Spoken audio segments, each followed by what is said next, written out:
Makes me stronger.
KT가 점차 우승다 화이팅! Welcome, ladies and gentlemen, to LCK 2025. I'm Alice. I'm joined by Wolf here today as we have some banger matches to be perfectly honest. Life Esports taking to the stage once again versus KT, and then T1 making their LCK 2025 debut up against a DRX who looked pretty good. Yeah, and for Life Esports, it's time to bounce back after what was once again another tough loss to Gen G early in the season. We saw this happen already once with LCK Cup. They ended up winning the whole thing, ended up winning first stand. So I think WoW fans may be a little bit concerned about their performance we saw earlier this week. They bounced back before, and I think they're likely the favorites tonight against KT Rolster as well. I would agree, especially with the fact that KT have been up and down, to say the least. Always. Just in general. I mean, it is kind of the roller coaster way, but it's certainly no different here in 2025. As we can see, HLE after their 0-2 loss are now trailing the pack, you could say. B&K DRX being able to pick up that one win in our only 3-game series we've had so far against DK puts them in 5th place. But T1 and KT, our telecom teams, yet to play so far, so we are going to be seeing them here today as it is halfway through the week. Life Esports, though, just to remind everyone, not a team that has made any changes whatsoever. Since LCK Cup, of course. If you didn't watch LCK Cup, what were you doing? You didn't watch First Stand, what were you doing? But obviously, Zeus is the big change coming into LCK. True. And there's a big change here for KT Rolster, though. as Duckdom away just could not find their synergy in the LCK Cup. Ended up being performances, I think, from Wade that we did not expect. He was one of the most hyped support players from Challengers and then didn't perform well. They were calling Peter back up here into LCK. Someone we've seen play in LCK quite a bit for Nongshim, now wearing different colors here. Not a support player we've in the past loved to see. Like, we haven't seen him, excel. He hasn't been one of our top support players. Very good at Enchanters, but I don't know if this is going to be an upgrade just yet. I think we're looking to find out tonight. Yeah, I'm a little bit quizzical about that one as well. I do think that, Hype and Wei in Challenger were very good. I think what we're learning is that a lot of that had to do with Hype and not as much of it had to do with Wei. So Peter sets foot onto the LCK stage after 378 days, about a year since we saw some Peter. Valdez going to be very happy that Peter is back. But I'm looking forward to seeing what he's going to be able to do. And now we have a little bit of a tease to get us ready for it.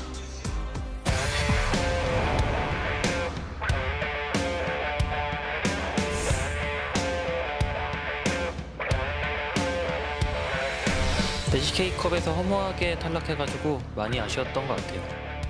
뭐가 문제였을지 계속 고민하고 연습하면서 계속 시즌만 기다렸던 것 같아요. KT전은 이미 한번 이겨본 상대라서 그렇게 어렵지는 않을 것 같아요. 하나생명 당연히 쉽지 않은 상대긴 하지만 강팀인 만큼 첫 경기 이기면은 기세를 탈 수 있다고 생각해서 오히려 좋다고 생각합니다. 멍어 형이 오늘 하루만 잘하면 된다라는 말 했었는데 멍어 형 오늘 하루는 우리가 이길게. 보성아, 오늘도 내가 이길게. 우승을 계속 하다 보니까 더 많은 트로피를 거머쥐고 싶고 이번 LCK 리그도 우승하겠습니다.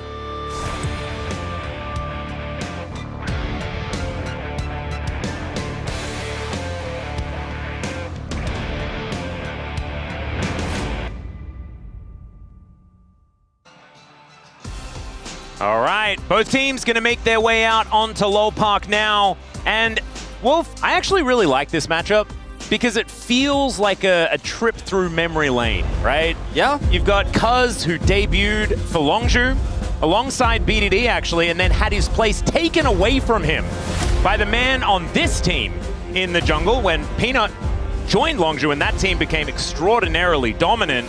There's been a lot of sort of switches around of all of these players. Humble Life Esports, of course, bought the spot of the Rocks Tigers. That was, the Longzhu team, and BDD slotted into that squad and is now playing for KT on the other side. Lots of sort of weavings. And of course, Peanut and BDD, former teammates, as you could see in that teaser there as well. A lot of tension, I think, between the Hanwha Life fans here and some of our other teams with the roster swap we saw with Zeus. And it's not a matchup where it feels like there's a rivalry. For me, what's more interesting about this matchup today, you can look at some of the past history, but looking at current form Hanwha Life, it's another test for them. We saw teams like D plus Kia excel until it mattered most. They flopped, nearly lost to B&K yesterday. And so for Hanwha fans, I think that's kind of a warning sign that today we should see better form. Today they need to step up because KT Rolster is a team that, while they are underdogs, often overperforms, often upsets teams like Hanwha Life, like Gen.G, like T1 in these very important matches. And sometimes it's actually at the beginning of the season where it happens more often than not. So this is going to be a big match here for KT Rolster. I love how BDD is the star of the opening video for KT Rolster. He stands at the top of the steps. This team has been all about him, with a little bit of Cuz sprinkled in. The mid-jungle synergy for them in LCK Cup was what this team found its only successes with. The bottom lane, the top lane seem like big holes here for KT Rolster. I'm hoping we see a better Duckdom here. I think that's what everybody's praying for right now. Oh, absolutely. Or they put him on some sort of utility and you can play through Perfect a little more. They at least need two people that are doing lots of stuff. BDD cannot do it all by himself. And sometimes, when Cuz is having a good day, then the Cuz BDD is enough. But I think they're going to require a few extra teammates to really step up to the plate. And maybe the Peter addition is what does it for Duckdom. Maybe Wei was just... There wasn't the synergy there. They didn't have the mind meld. But maybe with Peter, things are going to be okay. Yeah, maybe. I don't know about that, though, Wolf. Kellen and Peter have a pretty similar playstyle, so maybe that will help Duckdom out a little bit. If you look back to some of the history of Duckdom in the LCK. Yeah, true. He's also a player that I've always loved to see when he does the tempo lane swap that you see post 5 minutes. That has been extremely common since the early lane swaps have been removed from the game. So that's something I'm looking forward to seeing. Getting that tempo lead could potentially give them an edge here. Hanwha Life is a team that is so clutch, though, and even though KT Rolster have given BDD the opportunities to clutch and to carry, you do need at least 2 moving parts. I would agree with what you said earlier. And when you have players like Zeka, Zayas, who can absolutely clinch those team fights even from behind, that's when the team fighting of KT Rolster may just fall flat, because that's been their biggest weakness. They've snowballed some games. They've had some heroic moments with BDD, some heroic laning phases, but he alone can't get it done. Exactly. It's a team sport, unfortunately, and so BDD is going to require some help from his friends, much like the Beatles coined many years ago. So we'll just have to see whether KT can get it together or whether HLE can get it together. Of course, it is tradition to lose to Gen G in your first match, but they don't want to continue that trend, even though they did manage to win first stand. This is the LCK, and to be perfectly honest, it's more difficult here. Yes. I do think that the drafts will prove to be quite interesting as well. BDD has a wealth of champions that are very meta right now that he can play incredibly well. Azir's still relevant. Talia's still relevant. Jace, a pick that he's done extremely well on, still very relevant here. So I think KT should still draft for him early and then make some pieces that could scale later on, maybe some utility for Perfect, some late game for Duckdom, where he doesn't have to dominate lane early, but can still be a relevant force later on. I'd rather see Duckdom on a pick like an Ezreal than a Kai'Sa. I'd rather see him on a pick, even like a Jinx, than something like a Varus, where you need to actually put that pressure on early because he has just not been very successful at it. Score has also had some time now to work with this team a little bit longer. Coming into LCK Cup, we're like, okay, Score's a KT guy. He needs some time, though, to regel with this roster and start building it up. And I think we're hoping to see some really intelligent drafting from Score, who's had some great moments across his time on Gen G when he came as a coach for the first time. And it's also so fun that we have Score versus Dandy as well, 2 of the most decorated junglers that we've had in LCK history, duking it out against one another. In fact, there's just a lot of junglers involved in today's match, like Mowgli over there as well. Like, it just seems that a lot of the junglers are the ones that turn into coaches, as it turns out. Shout out to Hachani as well, who joined DK and was here yesterday. But we have Vi and the Varus both banned away here to start things off for Hanwha Life Esports. The Yone going to be taken away from Zeka and Zayas. Not a lot of surprises there. Yeah, and the Gwen is not a shocker either. Varus banned here could mean that Viper's looking for a Kalista first pick with this setup. I think it would make a lot of sense. Of course, Nefiri hasn't had the best results here in the LCK, even though we did see Lucid win on it yesterday. It was in part due to him stealing an objective and not about Nefiri's kit necessarily that much. That game was way closer than it had any right to be. You're exactly right. They actually banned the Kalista as well here, so both the Varus and the Kalista taken away on blue side. Yeah, okay. And this could be where Nefiri gets slotted in. Might just be best to ban Peanut Skarner, though. That's what I would do in this scenario, because he's just so incredibly good at it. He was playing it before it was reworked, and that's a pick you have a ton of agency on. A lot of thought going into this one. I think a little bit stumped by the Varus and Kalista bans on blue side here. Yeah, it's an odd one. I think Nefiri sort of standing out as that first pick, so that one will be banned away. Still quite a few options left available. You were talking about that Skarner, and you can see a big giggle for for Peanut, but it will be the Jace locked in here for Zayas or Zeka, so still a little bit more of a flexible option.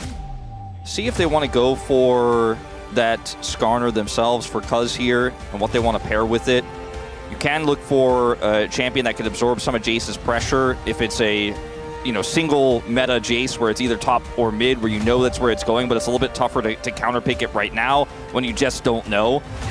Will be Rumble to come through actually here. I like that. It's a strong pick. See what they want to pair with it. You could even go for something like a Maokai here, which has historically done very well alongside Rumble. Gives you a lot of zoning tools. Not that great into Jace, though.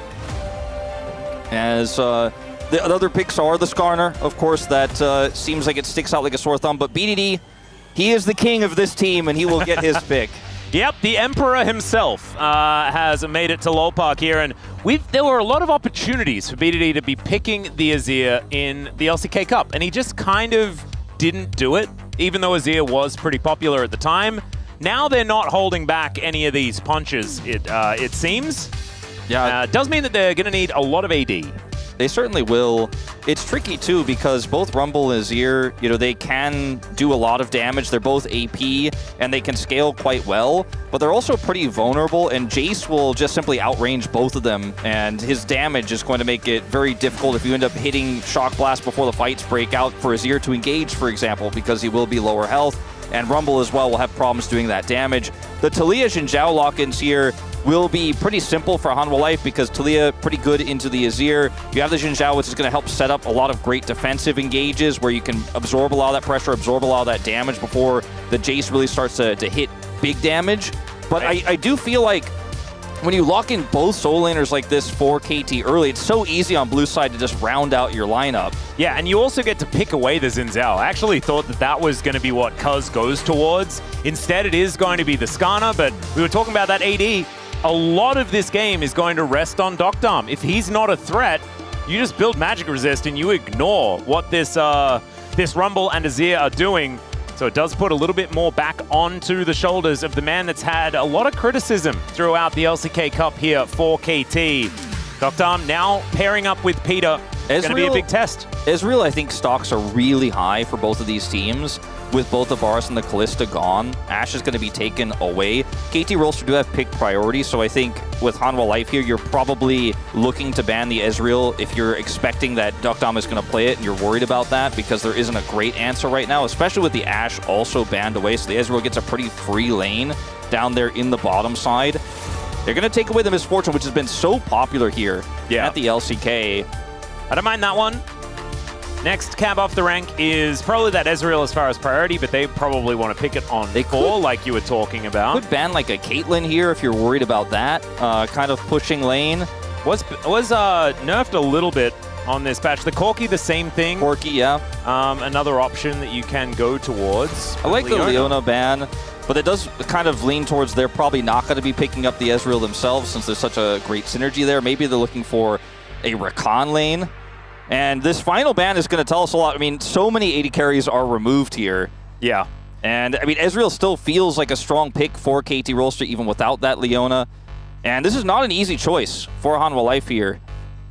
You're really going to be scraping the bottom of the barrel as Nautilus is going to be the ban instead, getting rid of some of the engage options in these last bans for both teams. But it does mean that Ezreal is likely to be locked in, and there it goes. Viper, what is the answer? Zeri could be an option here just because she's so mobile. You already have a lot of setup to chip away at those health bars before you go in for that ult and try to clean up the fight, especially if Jace is hitting those Shock Blast nonstop. Zeus, fantastic Jace player, and the Nautilus is removed. We haven't really seen Zeri that much really at all this season thus far, but with so many champions banned, I think it's definitely a consideration here. Yep. Like, for some reason, Lucian Nami's in my brain. It is instead going to be Space Vane locked in, so Kai'Sa going to be picked up alongside Delight's Rakan. Kai'Sa is super overtuned, I feel, on this patch, and is a great matchup into the Ezreal. It's not a dive comp, really, what Hanwha Life have put together, but with the Taliyah and now the Rakan locked in, it pseudo can be. So I do think this rounds out the composition quite nicely. It's not the one that stuck out in my mind. That was going to be more of a cleanup type AD carry here, but more aggressive option does come through. The Leona ban hurting KT Rolster a little bit here now that the Rakan is locked in. They might just put Peter on the Alistar, and that is what they'll opt for. Does mean that this lane is not going to be a whole lot of fun in the early stages. Of course, Kai'Sa Rakan, not the most powerful in itself, so might just be a bit of a wet noodle fight down there. Should get the Ezreal and the Alistar through it relatively well. A lot of very powerful picks on the side of KT, and a lot of comfort as well, especially when you see Dokdam on his Ezreal and Cuz, Skarner, and then, of course, you have to mention BDD on the Azir.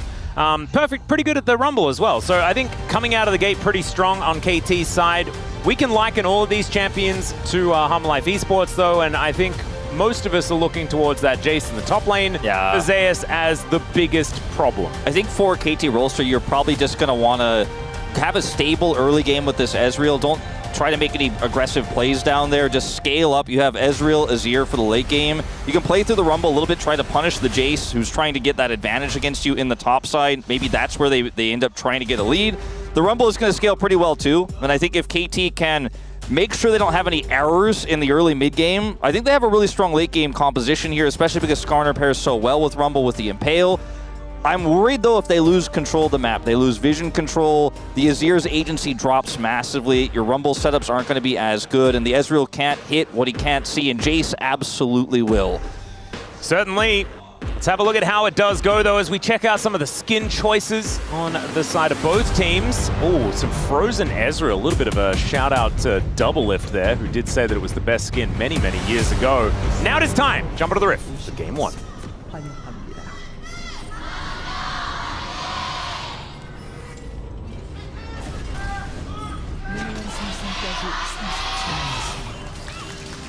All right, here we are, ladies and gentlemen, onto the Rift for the first game of the day and KT's debut here in the LCK. Of course, we have seen HLE before. They didn't do so well up against Gen G, looking to cleanse the palate with a win against KT, perhaps, or really get down in the dumps if they do lose to the roller coaster themselves. So we'll just have to see how it does go. KT so far with a pretty nice draft, but draft isn't everything. That's certainly not. It feels like a lot of comfort for KT as well. Obviously, Dottom's played some great Ezreal games in the past.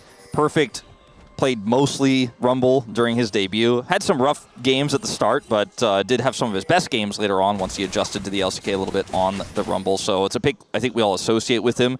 And then obviously BDD's Azir is the one that really stands out as comfort across this lineup. Yep. Pretty good matchup for the Taliyah, though, as we know. I think that Zeka's Taliyah has gotten better. Absolutely. Was one of those picks that we weren't necessarily super excited to see him on in the past, just because it wasn't called Sylas or Akali. But has more recently had some really good play on this champion. Is Peter going to be headbutting Delight around? I don't think too much is going to come of this lane, at least in the early stages. Viper getting some nice damage done there.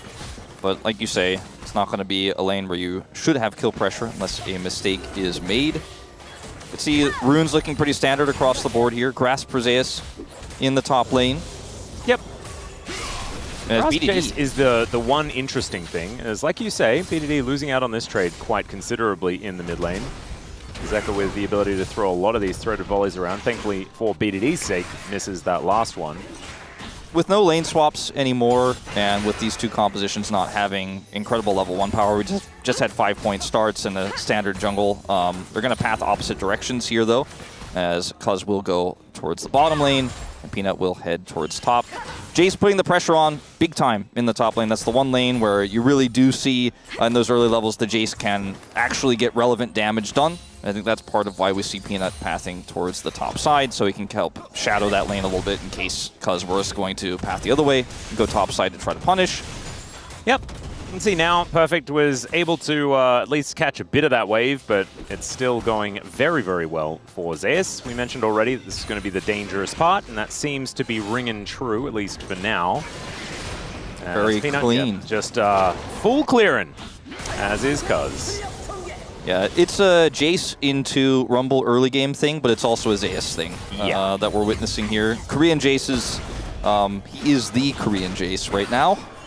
We've had quite a few over the years, but I think he sits in the throne at the moment. He does. Smeb and Khan and Marin no longer here, and so really is the kind of the Jace guy, you could say. It's a pretty quiet early game, you know? I would say so, yeah. It's like even the observers are like, well, we're looking for something. That's the best we can find. Two low mana mid laners duking it out. And the only advantage here for KT so far is Doctom being able to get the shove. They're going to go for a reset. That should mean that Viper is able to claw his way back a little bit, catching this wave. But Perfect landing a few of these harpoons. You can see that he's still able to go toe-to-toe in the lane. He just hasn't been able to hit minions the last time very effectively. Here's that Duckdom swap, heading top lane here with Cuz, and very far up the lane is Zeus. He may be in trouble. That harpoon missing could be a big deal, as Cuz gonna get booped back, throws the rock, gets the flash. That's what they were looking for. They just wanted to wait for the flash there, and eventually Zeus does have to use it, but waited a very long time, handled it very well, wasn't ever going to be under any threat. But now the Ezreal, Alistar do have that tempo advantage heading towards the top side. And of course, Perfect can just TP to the bottom lane to catch this wave. It's very standard these days. The later lane swap, it's just kind of a tempo advantage that KT will pick up as a result of it. Yep. Teleport has to be invested here from Perfect, though, so that's certainly a good thing for HLE. Zeus instead just going to be wandering towards the bottom side of the map, as we will have the dragon spawning now. Grub's going to be up in a minute's time. We'll see whether any of these junglers are going to head over there and try and contest for anything. First Drake being that Hex Tech. Look at this. Get that one off the table. Zeus heading towards the mid lane, looking for maybe just a drive-by shock blast to stop a back from BDD. It doesn't really have anywhere to be on the map right now, so instead just tries to ruin KT's tempo a little bit. Yeah, that was pretty nice. I actually really like to see moves like that. You could see based on how he was moving, he could steer this the whole time because he knows the timing of BDD's back. He knows BDD doesn't have teleport, and he knows he can't get that bottom wave because it's pushed into the turret, and he just comes up and makes one small little tempo move like that. You love to see it. Yep, definitely better than doing nothing. Absolutely. Right now, though, it's not really going to affect the gold or anything like that. You can see things very, very even between our mid laners. As Delight and Peanut moving up towards the KT bottom lane that are now on the top side of the map. And Viper holding these minions, looking to get a bit of a pseudo freeze here. As finally, that last one is going to be taken. Peanut starts the grubs off as they spawn, but Cuz is going to be moving over here.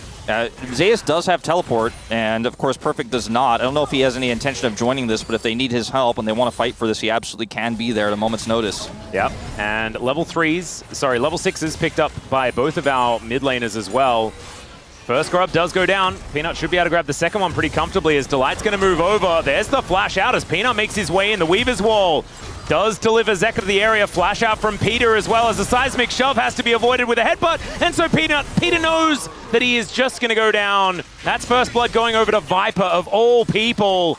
HLE off to a great start. They should even be able to grab this last grub. Yeah, just sticking around a bit too long there. Peter sacrifices himself. I think the right decision there to make sure that everyone else gets out, but will still be this grub going over to Hanwha Life Esports, and a bit of a rocky one there for KT. Perfect was rotating up, as you guys could see on the minimap when you watch this replay, but without teleport, he was never going to be here. And KT against this Talia and BDD not having Prio meant that this was just not a winnable fight. Unfortunately, Peter just giving himself away, and that will be the end of that. So 3 grubs to Hanwha Life, plus a kill. Yep, really nicely done. I think the rocks went down a little bit early there because I thought Peter could have headbutted his way out. Yeah. Might have had a few cooldown issues. As he's just going to get on in here. Zeus in a bit of trouble. He's burning down. But the rest of HLE, they turn up immediately and it's a double kill for Viper. So all of a sudden, they've got the feats of warfare and like a killing spree for their main carry. Yeah, this is a disaster for KT Rolster. And they wanted to make a proactive play on to Zeus, and yes, he does die, but he has teleport, so he can go straight back to the top lane. This puts Viper back in the lane he wants to be. Now he has 3 kills, and KT Rolster really just not realizing that the Kai'Sa was heading back towards the bottom lane, I guess. I mean, they had a lot of vision topside. They had a ton of wards up there. Hanwha Life did. They were like, all right, this is our moment, this is our angle, we're going to trap them here.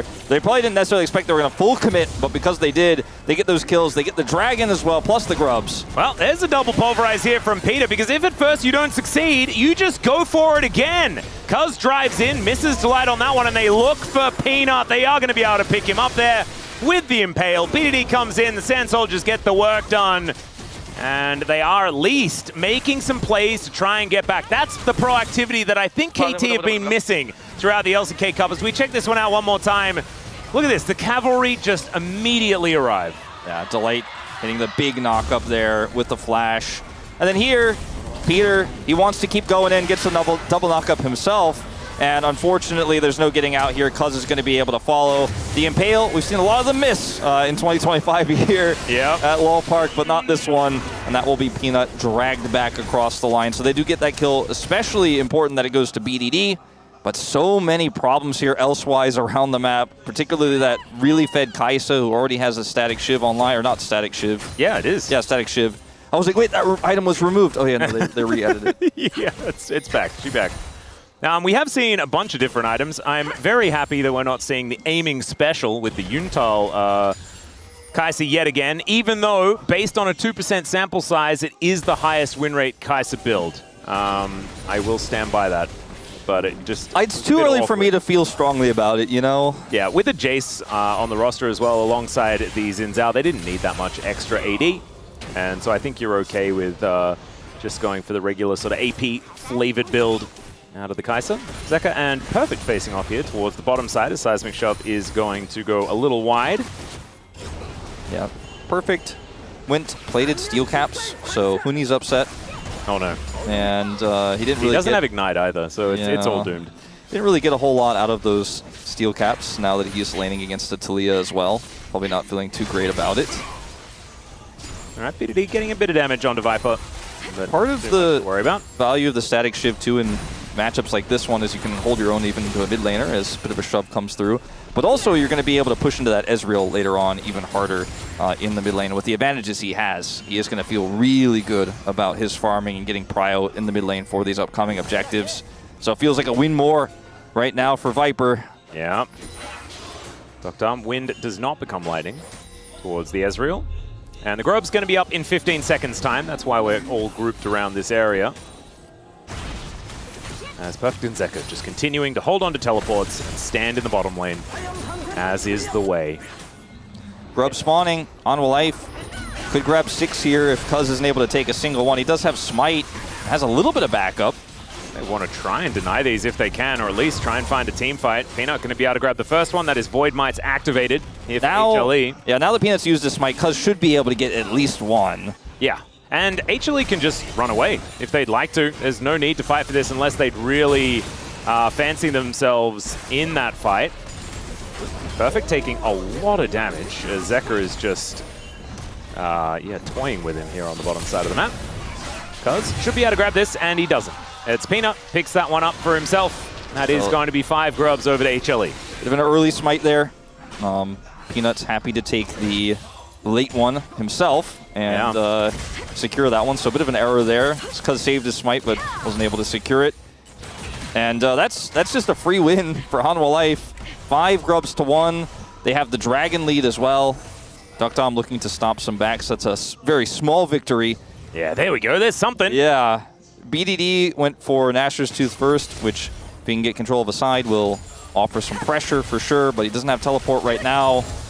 His next Dragon is up in 1 minute's time, and I think that, when we're looking at the Ezreal, who doesn't even have his first item just yet, versus a Kai'Sa that's pretty accelerated, 1,000 gold to lead here. Zeus has TP.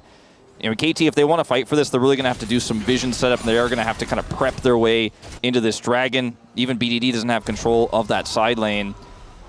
Not quite yet. There is only 1,000 gold in it at this point in time. I think if KT are able to get themselves a Drake, they're in fine standing, heading towards a late game with a Skarn, a Azir, and Ezreal. I think you're feeling pretty good about that one. Yeah, that's, the kind of name of the game for KT is to get to that late game without too much of an incident. It's definitely not the early game they were looking for. Incident detection, that's what we need. No incidents, please, KT.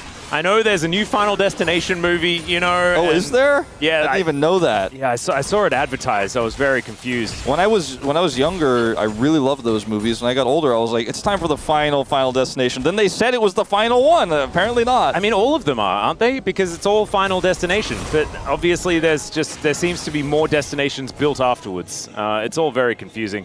But is it the first one that has the roller coaster? That's why I always liken it to KT every time. I think the first watching KT is terrifying. First one's a plane, right? The second one's the highway. I think the third one was the roller coaster. Ah, was it the third one? I think so. Or maybe the third one was a racetrack.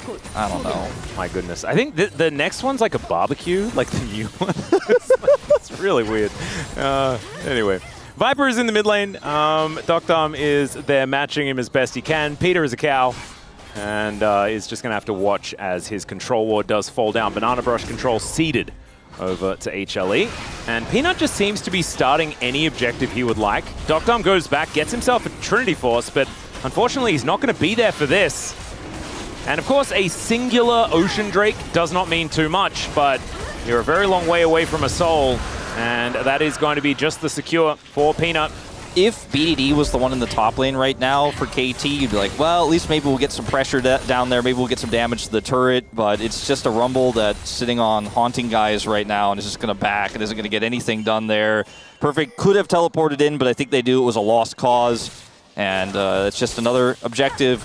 Going over to Hanwha Life Esports, it will be Chemtech Soul, so it's not the greatest feeling for a 2-Drake lead, but when you've kind of got everything else in your pocket as well, you're happy to take the advantage. You got the, solo Ocean Drake, which is going to be useful as well in general as a, just an elemental Drake in itself. Yep. Feats of strength are theirs.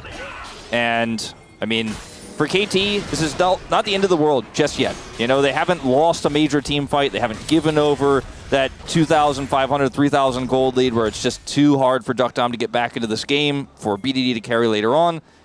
But we're one incident, as I've dubbed it weirdly today, away from that.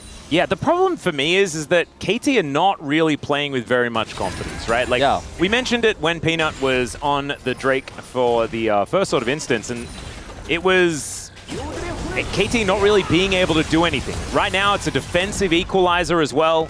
Let's see whether Zeka is going to be okay, and it looks like the answer is he will be. And so KT, I mean, they're making defensive plays, but you really do need to start bringing it to HLE as well, and not just relying on this potential wear scaling type situation. As Seismic Shove on to Peter.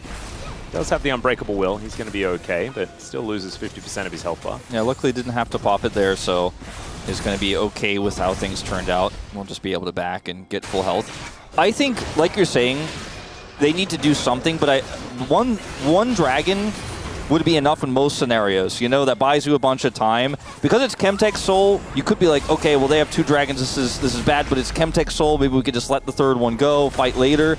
But they're giving up Herald. The top turret is basically dead. Bottom turret's taking some significant damage. And Hanwha Life are going to take more than just a small gold lead. If this continues, they're going to start taking map control. But are they going to give up this Herald? As right now, they're looking for a pincer maneuver. Viper shows himself, though, and he does a lot of damage. As Duck Dom trying to offer what he can. Peanut throws down the ulti very early on here. They once again find themselves milling about, and the objective goes down. And now Zeus throws out the Shock Blast. Seismic Shove going to need to be avoided with a flash. And now Cuz won't have access to that. No flash impales or anything to come out of this Skarner for the next little while. Oof. They just didn't have any setup there. They teleported perfect in, and Zeus has the teleport to match, so they don't get a numbers advantage. BDD is not set up to either poke or chip away or look for an ultimate, so just doesn't end up doing anything, unfortunately. And even though they didn't give it up, sort of, they basically ultimately did, and now BDD is in big danger. He is. Seismic Shove is going to be avoided. The Emperor's Divide comes out, but doesn't hit anyone, and Viper is extremely fed. Rift Herald coming into the mid lane here as well as Peter looks for the trample. Zeus in a little bit of trouble here, and he will be going down. Duck Dom getting his first kill of the game.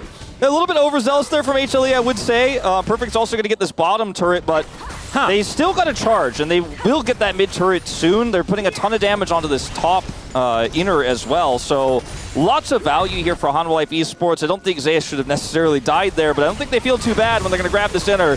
Well, at least Cuz is pretty tanky. He does throw Delight into the wall. Viper getting hit around, and that's going to stop him from just destroying this Scorpion. Still, the inner turret falls down, and that is about a 2,000 gold lead still. So a net neutral, I guess. Yeah. I mean, BDD here just shoves a bit too early. Delight's second fantastic play of the game. Zeus gets punished, but I mean, look at this. The charge does come through. So this turret is all but dead. So it's almost a 1 for 3 turrets. Top turret goes down, the bottom turret goes down for KT, but the mid turret is just a sneeze away from falling over, and they got the inner. Well, here is the Weaver's Wall. Duck Dom doesn't have a lot of mana, but he has enough to Arcane Shift, and then does have to flash to avoid the Seismic Shove. Fantastic placement on that shove from Zeka as well. Yeah. That was really nice. This guy's Talia has gotten very, very good. It's like I still, even though I've watched Zeka win a world championship and then win multiple titles and win multiple big game 5s, and he's the super soldier, I'm still like, can he play Talia? Are we sure? Because of the bad memories we had in the early days, but you just have to trust this guy now. Next, he's going to start winning on Corki consistently, and we're going to be really confused. Yeah. Oh, man. He's a well-rounded, insanely talented mid laner, one of our best. Yep, it's absolutely the case. As the Mega Blast Cone going to get a flash, as Peter is able to force that one out of Peanut. Nicely done. Having Peter and Peanut in the same game is kind of frustrating. Yes. Because they sound really similar. Speaking of Peanut, he's going to get pulverized by Peter. He looked for a little bit of an engage here. As you can see, Perfect does still have the equalizer. They are in a choke point. Press the equalizer. There it is. Emperor's Divide onto 2 and KT. They found a proactive play, but BDD is in the ground and the Impale goes entirely wide. Viper now in the driver's seat as Doctom gets behind the rest of his team, and HLE, they do manage to find an extra kill in the exchange. I feel like there were so many moments to equalize there, which would have given them a better opportunity, but they wanted to wait for a big combo with BDD, but they waited so long that by the time that combo went down, and even though the play was heroic, so much work had been done from Hanwha Life, and Viper can follow up so easily. Sitting on 2 items, that's going to be their 3rd and sole point dragon here for Hanwha Life. They win the play, they get another turret, and Perfect, watch this whole time. While Hanwha Life stack up here in this choke point just to the right of this tri-brush, there's so many different angles for him to equalize here, and they have vision because Peter's standing on top of these players. Peanut does have his ult out, and there were so many angles. They could have also looked for a better true shot barrage there, but finally BDD goes in. They get the kill after the ult is down for Peanut, but Viper can just easily come in here and clean up house. And there's no damage, there's no focus on this Kaisa, and he just rips them to shreds. If that Impale had landed, different story. yeah, KT, I think, win the team fight. But unfortunately, Kuz just barely unable to get it. Not end of the world or anything like that. It is still HLE getting incremental, small advantages. They're trading up in a lot of these instances, right? As Kuz going to make his way in, looking for Zeka here as the Weaver's Wall. Just going to get him out, and he'll be fine. Even able to grab himself a bloody pedal on his way through. As Peter going for some more plays. Peter and Peanut fighting once again, frustratingly enough, as the Flame Spitter will burn him down. Doctom with a cheeky Mystic Shot to steal the kill away from the rest of his teammates. Seismic Shove going to throw the Scorpion around, but Kuz is getting tankier and tankier. Pretty inopportune moment to die for a Scuttle Crab. Oh, this would be a way for KT to lose the game, and that is going for an Otacon that they have no right to go for, but the rest of HLE are just looking to destroy structures. Yeah, I think so. It will be the Otacon going down. Yeah, the Otacon does go over, and a lot of petals are going to go over. They Look don't at have this farming. They don't have too many objectives to get buffed with this Otacon, sitting on no dragons, but this play here from Peanut with not a whole lot of vision in the jungle is very greedy, and they do have a very fast punish. I like how, though, instantly you see the pings in the mid lane. Hanwha Life are like, all right, they're going to go Otacon. Let's push up mid. Let's get a turret at least. Jace is pushing top. Zeus all-ins on that, so they have 2 lanes worth of control. So they give the Otacon, but it's not for free. Blood Petal stacks 41 here to 15. That's going to be a lot of extra experience and some additional damage that KT pick up, but that alone is not going to be enough to get them back into the game. Will feel nice, though, if they can get that Azir to that late game scaling. He's sitting on nearly that 2nd item now. Ezreal's hit 2 items, so KT finally might be able to make some waves in this game, especially if Peanut gives another donation like the one we just saw. Yeah, I mean, the team fight is absolutely terrifying, right? If KT can get to it. Speaking of which, Peanut considering a donation once again. True Shot Barrage sails over. The ultimate gonna have to be invested here by Peanut and the rest of KT. They think that's an invitation to get on in there. I mean, you're Xin Zhao. You have an ultimate, but you don't always want to be using it on cooldown to survive. Yeah. Hey, if you keep it on cooldown, though, that is that's high efficiency. Yeah, it's 100% ult uptime. Oh, yeah. They are going to lose, it looks like, this mid turret here. Good zoning by KT. It's going to be a teleport from Zeus to try to save it. Well, Weaver's Wall going to come in here from Zeka. That's going to split up the fight momentarily, but Perfect will be able to join the rest of his team. Another P name, really? Didn't even think about it. That is also a bit frustrating. As, okay. He is going to move himself back. Void Seeker going to find a little bit, but it's just a Sun Disc being erected. It's several small wins for KT Rolster in a row, though. Again, when you look at just the gold lead, you know, it's quite substantial. It's 4,000, nearly 5,000 the lead here for Hanwha Life, but Azir getting relevant, right? The Ezreal becoming relevant as well. And one big team fight win for KT Rolster is all they need to grab control of this game. So Hanwha Life playing very deep for a lot of vision control, and it's backfiring. Maybe a little bit more subtle would be the way. They have a ton of vision control over the Dragon Pit right now, where they're looking to secure Soul and spawn that Elder. Viper has 3 items, Wolf. He does. He is quite big. He also has additional poke with this Nashor's Tooth that will help him and Zeus chip away at KT Rolster before these fights start. They have tons of prio for this dragon. Still 50 seconds away from it, but it almost feels like KT is going to have to make something crazy happen to wrestle this one away because they just have no control of mid or bottom right now, and top is also getting pushed in. They have teleports here. Nobody's even dealing with that top wave just yet. Nope. There's no way to flank with BDD on this Azir to catch people set up in a divide. Speaking of flanking, Delight is on one. Let's see what can happen here, because he's joined by Zeka as well. Weaver's Wall at the ready. Let's see what they do decide to go for. As Doctom, I think, took a Void Seeker, and that's why he's lost most of his health bar. It's kind of ridiculous how much damage that is doing right now. Shock Blast as well, no slouches. There's the poke. I mean, half his health is gone now. Yep. And good luck with this fight.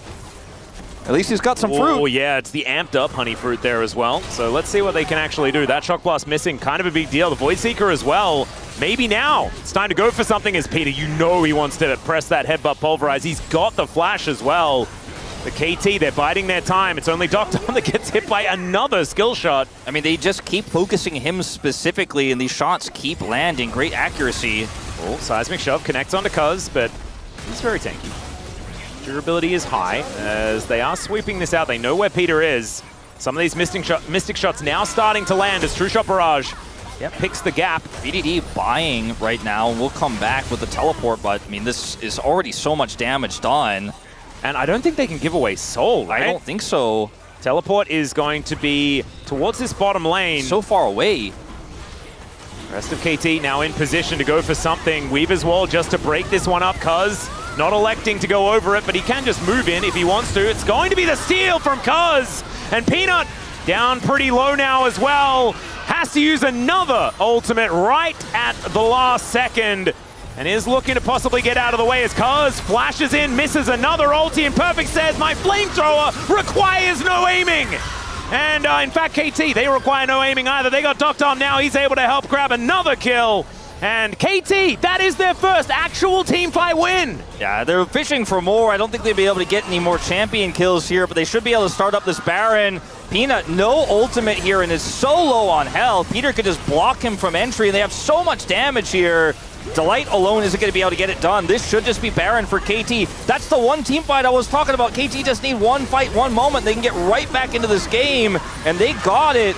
So many tools used for Hanwha Life to deny entry for KT. They played it so slow. They just sat on their poke. They put up the Weaver's Wall, but still Cuz is able to get into smite range. Peanut's not able to secure. And then because of all those tools being utilized to try to keep KT at bay, especially this Weaver's Wall, the follow-up here is just so simple. So smite goes down first. Now the rocks are down as well, so you can just follow up so easily here. And Peanut, because he was the one that had to hold on to that dragon, gets extremely low. Zeka also just going straight into the last death knells of that turret.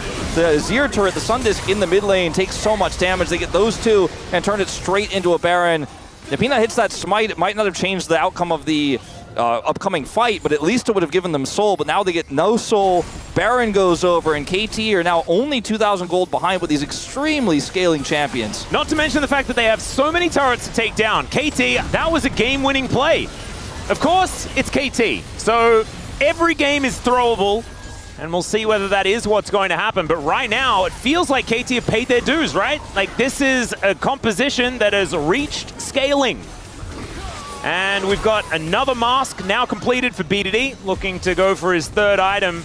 We'll see when the Azir does manage to hit that, because that is going to be a very, very scary pigeon.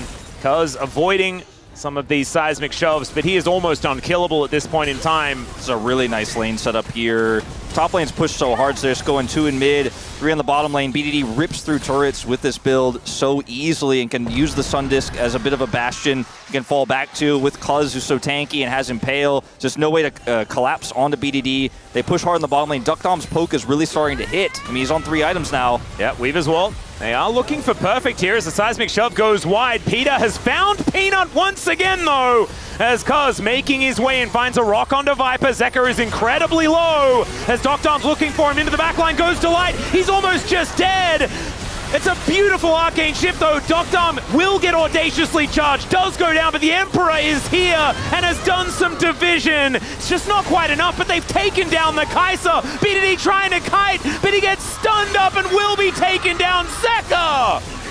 manages to complete the ace. Incredible turnaround here for Hanwha Life, and a lot of that on the back of Viper, who ults in, uses Supercharger, stays alive, does a massive amount of damage. They are able to take out the Ezreal. Duckdom goes down, and Hanwha Life just said, no, you guys did not take the lead. You did not take the advantage. This is my game to lose. It was my game to lose. And with this ace, I mean, they could just go straight into the base. Is it? No, it's not game, right? It's not quite game. Perfect will have his ultimate, so he can clear a wave. They only have this top wave to play through, but they could just get this inhibitor and be very happy with denying the Baron. So watching this all play out, it's super aggressive the way that Hanwha Life moved forward here, and it looks like the collapse is just going to crush them, but BDD is so late to arrive to this fight. Zeka survives so narrowly here. If he dies, this fight looks completely different. And to watch Viper... Oh, another Impale missing as well. It's a big deal. The Impale whiff was massive. Viper goes in, basically solos Duckdom, has the Supercharger, has the Zhonya's as well, stays alive for so long for Zeka to keep weaving this damage in the entire time. And then it's just a numbers game that KT cannot win. Oh man, he's super upset with how it went down, and I think they're still kind of having a good time though, because this is a very intense game, yes, but right now still winnable on either side. KT have managed to respawn. Yes, they don't have an inhibitor in their top lane. That could be a bit of a problem. But top lane inhibitor, when you are going to be fighting around a Baron in the next couple of minutes, it's not something that you're going to be too worried about.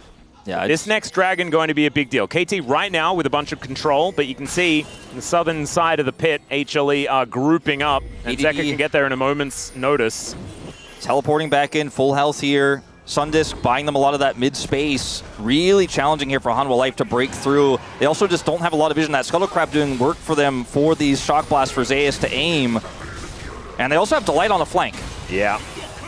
Delight is certainly the man to watch out for. His Rakan has been fantastic just in history, but also in this game. As Peter with a Mega Blast going looking for an angle. They do get on top of Peanut. As the Impale comes on through, it is going to be the soul lockdown for Peanut, finally finding himself a smite. As now Viper gets flashed on, immediately goes into that Zhonya's, but now he's out of position. The Pulverize is good. It is the mid laner going down for KT, but the rest of the team is fighting well. Flash comes out from Cuz, and Zeka is now the carry that HLE are going to be relying on. That and Zeus, who is raining these shock blasts down. Meanwhile, KT's base is also exploding. Another Zhonya is going to be utilized, this time by Perfect, who wants to try and kill Zeka, but it's not going to work.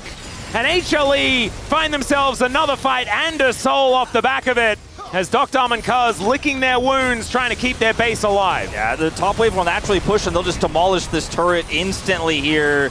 BDD up in 20. I don't think Hanwha Life are looking for the end here, but they have so much control from this. They have the soul, and it was a really sloppy fight from KT Rolster. BDD gets the trade kill, but he's not able to do the damage I think he's really looking to do in this fight. It looks like initially Peanuts made a huge error here by stepping forward, but they have such a fantastic follow-up here when he gets engaged on. Zeka doesn't actually get into the fight, so he's still safe, and then Delight's re-engage is fantastic. Viper follows up, and they're just trying to delete Duckdom. Sure, Perfect goes in on him, but he has his own. His BDD goes down, so that damage is gone. You don't have Duckdom able to do this on his own anymore. He's zoned away, and then it's just super split up from here. Duckdom, I think, if he had gone in there and tried to look to weave some damage in, maybe they could have turned it, but he was a bit cowardly, I would say, about how he played that one out, and so this kind of eventually got split and taken down. A big story of that fight was what happened after the replay there, where Perfect is cut off, and KT now grouped back up. Well, a Baron is now on the cards, as Duckdom taking some more skill shots, as we can see. Peanut, though, goes in, gets on top of the Ezreal. Arcane Shift gets him out of there. The Weaver's Wall not quite doing enough here for HLE right now. Seismic Shove is good onto BDD, though, as Zeka has to flash to get out of the way of this equalizer. BDD's burning, and he does go down. Now Viper getting into the backline. I don't know about this one, but he's still able to get these autos off. Supercharger to make sure he's in the right position, Cuz he's going to get eviscerated, and KT, that was their last breath, as HLE will now push in for the win. Oh, BDD is not happy. They had such a good angle in this game. It all went wrong in the bottom lane, and Hanwha Life took it back. Viper with an incredible Kai'Sa game. Oh yeah, got fed early, and it looked like KT had found an angle, And obviously, they didn't, because the Nexus goes down. HLE now on the board with their first win of LCK 2025. It wasn't the cleanest, but the team fighting for Hanwha Life Esports shone through in the end. Some of the big reasons why KT got back into this game were some overextensions from Peanut, some very weird setups around Dragon. But ultimately, when it came down to the team fights that mattered most, Viper was ready to carry. Zeus always where he needed to be to follow up on the damage. And I loved the Zhonya's buy for Viper. He got so much value out of it, and he was just absolutely popping off in these fights. It's not just the Kai'Su presses R and kills someone and then dies. He was in there supercharging, layering in tons of damage. Kai'Su's in such a good spot right now, and when he's set up for this much success that early in the game, Viper's the kind of guy who's going to deliver. Yeah, and he absolutely did. I did feel like KT gave it a little bit more than I was expecting. Got a little bit hyped as the Baron went down. Obviously, it's KT, so not expected to win afterwards, but there was signs of life, and more signs of life than what we saw in the LCK Cup. So I guess KT fans, you don't need to be feeling completely down in the dumps after this one. This was at least competitive, and they have a game 2 now to try and do a little bit better. As, yeah, you can see a lot of damage done here by Viper. Dr. still is a bit of an enigma for me. Wasn't having the greatest performance on the Ezreal, but maybe now, with some different champions perhaps, it's going to be a different story when we get to game number 2. Copium, not entirely sure. Let's dive into a bit of a break. When we get back, the Space is going to break that one down, and then we'll have game number 2. See you then.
야, 지금부터 슬슬 가볼게. 야, 지금부터 슬슬 싸우고 갈게. 스카너 같은데 봐도 돼? 나 이제 볼게, 이제 볼게, 이제 볼게. 이제 알리만 때릴게. 야, 이제 캐피. 나 들어가. 비전 없는 거야, 이제 비전 없는 거. 알리 먼저 때려봐. 알리 먼저. 알리 높을. 알리 높을. 한번 빼고. 알리 콩 빠졌다. 나 아직은 더 줄래요? 아웃 시간 가자, 가자. 야, 위에 탈출 좀 와줘. 가자. 이제 높을. 카이사 맞아, 카이사. 하나도 없네요. 잠깐만 간다. 오케이. 이제 높을. 알리도 높을.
Welcome back to the space, everyone. We got to see, for the first time in the LCK season, KT, and much to the chagrin of KT fans, it was a loss as Hanwha Life Esports takes game number 1. Welcome, everyone. Digon here, alongside the bestest boys on the desk. It's Ox and Chronicler. Welcome, gentlemen. How you feeling? You know, I feel like that game was kind of like a whole season for KT baked into one game where, you know, starts a little rough, build up the hope, and then they lost. But, you know, they put a good effort in. I think HLE still finding their footing after first stand. Yeah, I think the best part about this up until now was just your nickname. Unfortunately, the gameplay, like we knew. And I hate that. I believed for a second there, and I think I could feel it in their casters as well when they got the Baron, when they won the fight. And then, unfortunately, the decision-making, particularly on the individual level, is just not there. I feel like everyone, if they played just like 10% better, and we know that these players can, they would have won that game. Or at least they would have had a shot, but instead end up still losing. Obviously, our first time seeing Peter as well with this roster as Wei was sent back on down. What are your thoughts there? Well, it's cool to see Peter. The roster of KT obviously had a really good run in Challengers, or, you know, the Challengers equivalent of the LCK Cup, as to be expected with the roster that they had. But I think, unfortunately for Peter, he was still suffering from some of the same issues that he had when we lost him in LCK. I think that he does show a very high level of willingness to go for plays, but the execution just isn't quite there, and I think that's partially on him, partially also just on the team clearly not being synced up. I think it's also a weird dynamic because now we have this short LCK Cup. A lot of teams have made adjustments after it, but we didn't really get much time to settle in with a lot of these rosters, and I feel like players have been churned out quickly, and then the expectation is, oh, we're bringing a new player in, but you don't actually have that much time to bring that new player in. There's still some of the issues that were there before, so I think teams are trying to solve problems quickly because obviously they have a long regular season ahead of them, but I'm not sure all of these new substitutions are really going to click immediately. All right, well, like you guys said, a long season, but let's take a look at this game number 1. It starts here with the person, if you're KT, the person you don't want to get fed is Viper picking up a double kill and then showing why he's dangerous with the gold. It's just a perfect arrival of Delight and Viper here. The fact that Viper's already level 6 gets to join the play immediately, because that dive would have worked if it wasn't for the fact that they show up, and then Viper gets off to a great start. And I mean, he kind of just flawlessly plays this team fight, manages to flash away from BDD's Azerial. BDD honestly had a pretty solid performance this game and was a big reason why they got into it. The flash is great, but I feel like the real highlight is here. Look at this pixel-perfect dodge against the wall on the Skarner ult. Dips away from it perfectly, and I feel like, you know, you get an AD carry like Viper fed, that's the payoff. Yeah, absolutely, and, you know, Chronicler did throw out, ironically, it was like, man, Cuz on the Skarner, has he hit an ult yet? He does hit one later on around the Drake pit, doesn't quite lead to too much. But, you know, things were going all Hanwha Life Esports' way. Then KT, they get a pick, they get a kill, they turn it into the Baron, and all of a sudden, we're back on the KT roller coaster. It wasn't just a KT drive, it was a KT roller coaster. But then we cook a little bit too much here in highlight number 2. Down on the bottom side of the map, they bite off more than they can chew. And this time, watch the opposite side in Dokdam. They don't have to. So Dokdam ease up, which this is fine. You have Baron buff, right? Watch what happens. He flashes over the wall, which means that when the turn comes in and you're playing into Delight's Rakan, you know it's coming, it's not going to work. And then the fact that alone was already rough, but the fact that Cuz also doesn't actually hit anyone with his ult before that means that Viper, who is so fat, can swoop in. And this, to me, is so frustrating because I think that with that Baron buff at the very least, KT should have been able... Look at the amount of gold that's still on the rest of the map, by the way. They could have gone for top, which would have been much easier. They didn't even need to play this one this fast. And the thing is, it was still a close fight. Like, Viper still went down. You saw Peanut on super low health at the end. If they hadn't misplayed, they were in a good position, you know? If they hadn't misplayed good in that fight, if you still had Flash, they could have potentially won that. And I think that's why it's so frustrating. Is, you know, if you see a team kind of get bopped and they're 1,000 gold behind, you're like, you know, what could you really do? But that game was actually in a winnable state. You got to a winnable state. That was really hard to do. And they did that really well. And then you flubbed it. Yeah, and it's so tough because they showed the player cam of BDD afterwards being like, so close to making that play. But when you take a look at the replay, Perfect's ult hits nothing.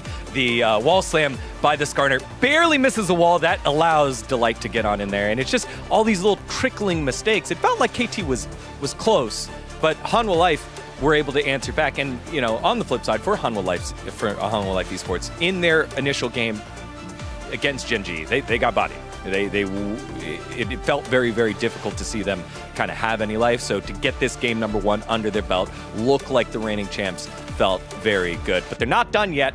They've got game number 2 necessary. And for that, let's send it back on over to the casters for the call. Thank you so much, gentlemen, for the breakdown there of game number 1. Yes, a little bit of disappointment, but also HLE back on the horse. And that is a fantastic sign for our first stand champs.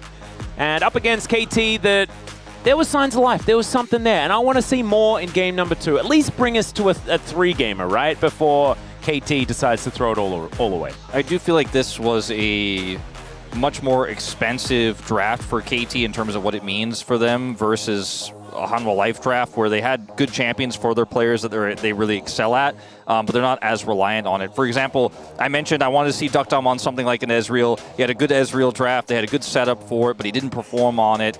If now he has to play Ashe or Varus, for example, I get a little bit more concerned about what that's going to look like for him. And Zeka had a great Taliyah game. It was really a team effort. I think Peanut made some errors here and there, but it wasn't a big enough problem to cost them the game. It gave KT some openings for sure, and Peanut was playing Xin Zhao. So it was punishing, but not punishing enough to lose them a lot of fights. Lost them a Baron, lost them a few objectives, but Hanwha Life, I feel like, are ready to go into game 2 with the whole chest of champions open, whereas KT feel a little handicapped here. No Taliyah for BDD, no Azir for BDD, no Jace for BDD. Certainly, some things have been removed. That being said, they are on the blue side now, so the Yone ban that they went for last time around, not going to be as necessary. Varus going to be opted in for here. We've seen Varus really creeping up when it comes to the ban list. First ban priority throughout a lot of our games so far here in the LCK season.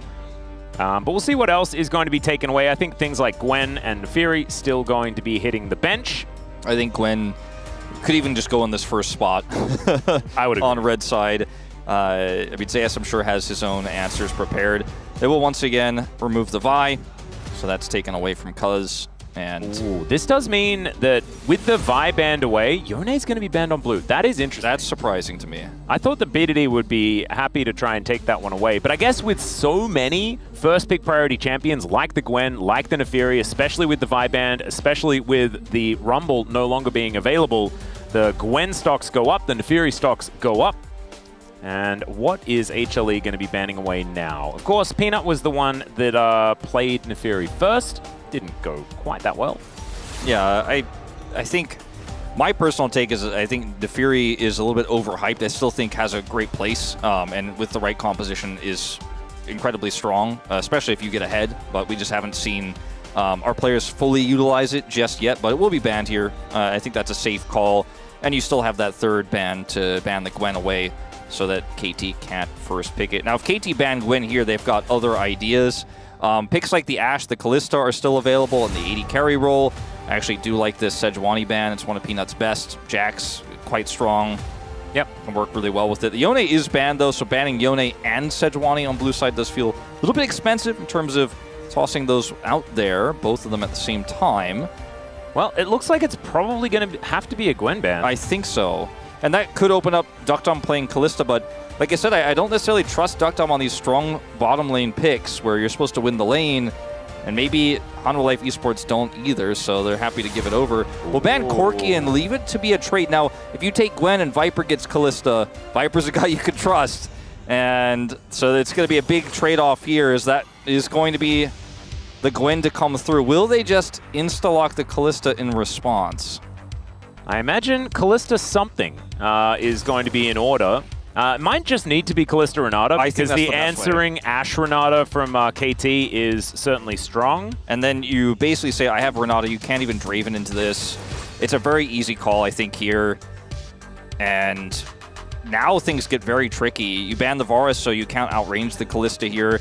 Ashe into Kalista is a historic counter, but it isn't the kind of game state. We're not living in the kind of meta where that just feels like a great pick. Can help you stave off the pressure, but isn't going to outright win you the lane. If they go like Ashe Poppy, you know, there's maybe an angle, but doesn't feel great. It doesn't feel great. It really doesn't. Well, still going to be an Ashe something.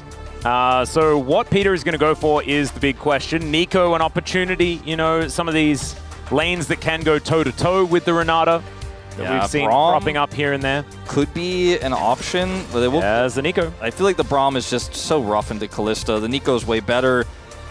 It does, you know, strike you as a bit of a weaker pick, though, if you fall behind, because she's just so squishy. It's hard to control vision. You've got some opportunities with clones and stuff like that, but I do like it. Peter was going for plays in game 1, right? And Nico is one of these champions that can definitely make those big pop blossom plays. So I'm looking forward to seeing how that one's going to work. That is terrifying. Silas going to be locked in here for Zeka. It is blind, but there's already Needlework and Pop Blossom and the Enchanted Crystal Arrow. That is a lot of good R buttons that he can pick up. we don't have any junglers locked in just yet. Obviously, the Xin Zhao and the Skarner are gone, two of our top picks right now.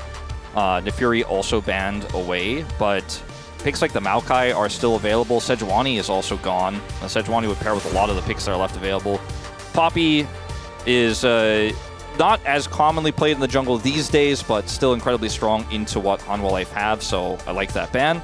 Yeah, it's an interesting And one. Nico is technically flexible, yeah. So it could be Poppy support, could have still been the thing. But again, you and I were already mentioning we didn't really like it that much in the bottom lane in this scenario into the Renata.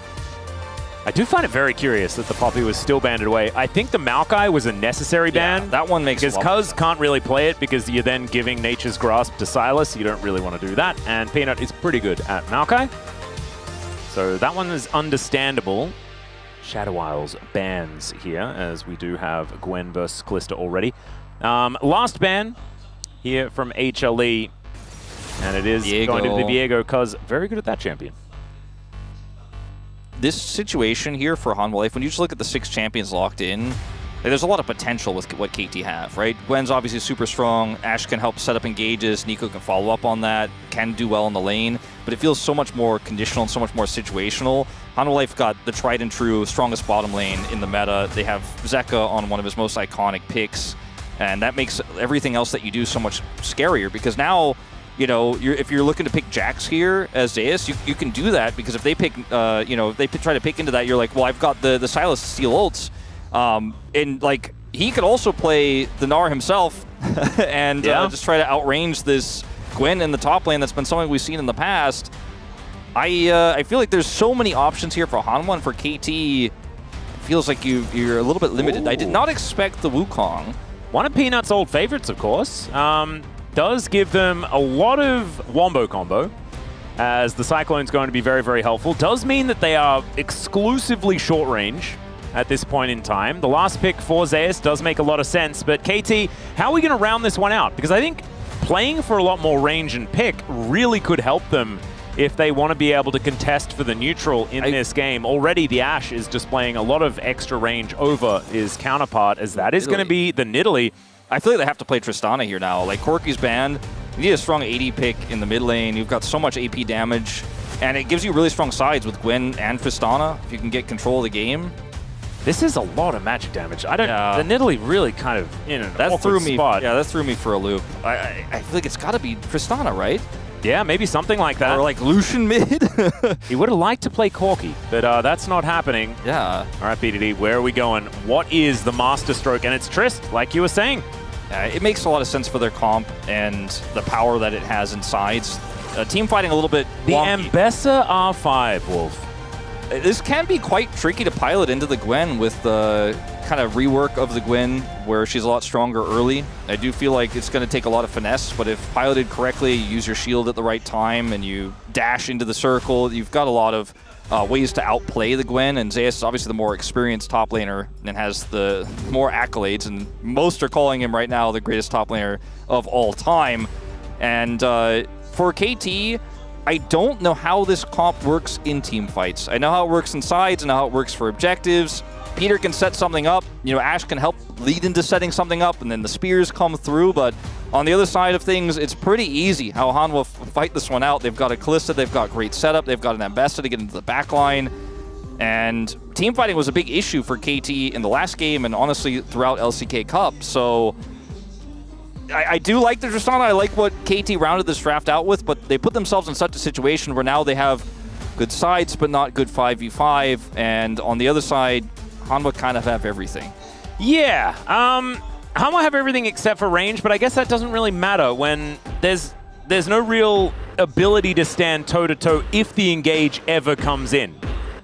Because KT just kind of goes squish as soon as anyone kind of decides that they want to kill them. There's only one Buster Shot available here for BDD, and it's going to need to be used absolutely fantastically. These Pop Blossoms need to be perfect. Let's dive into the Rift for Game 2.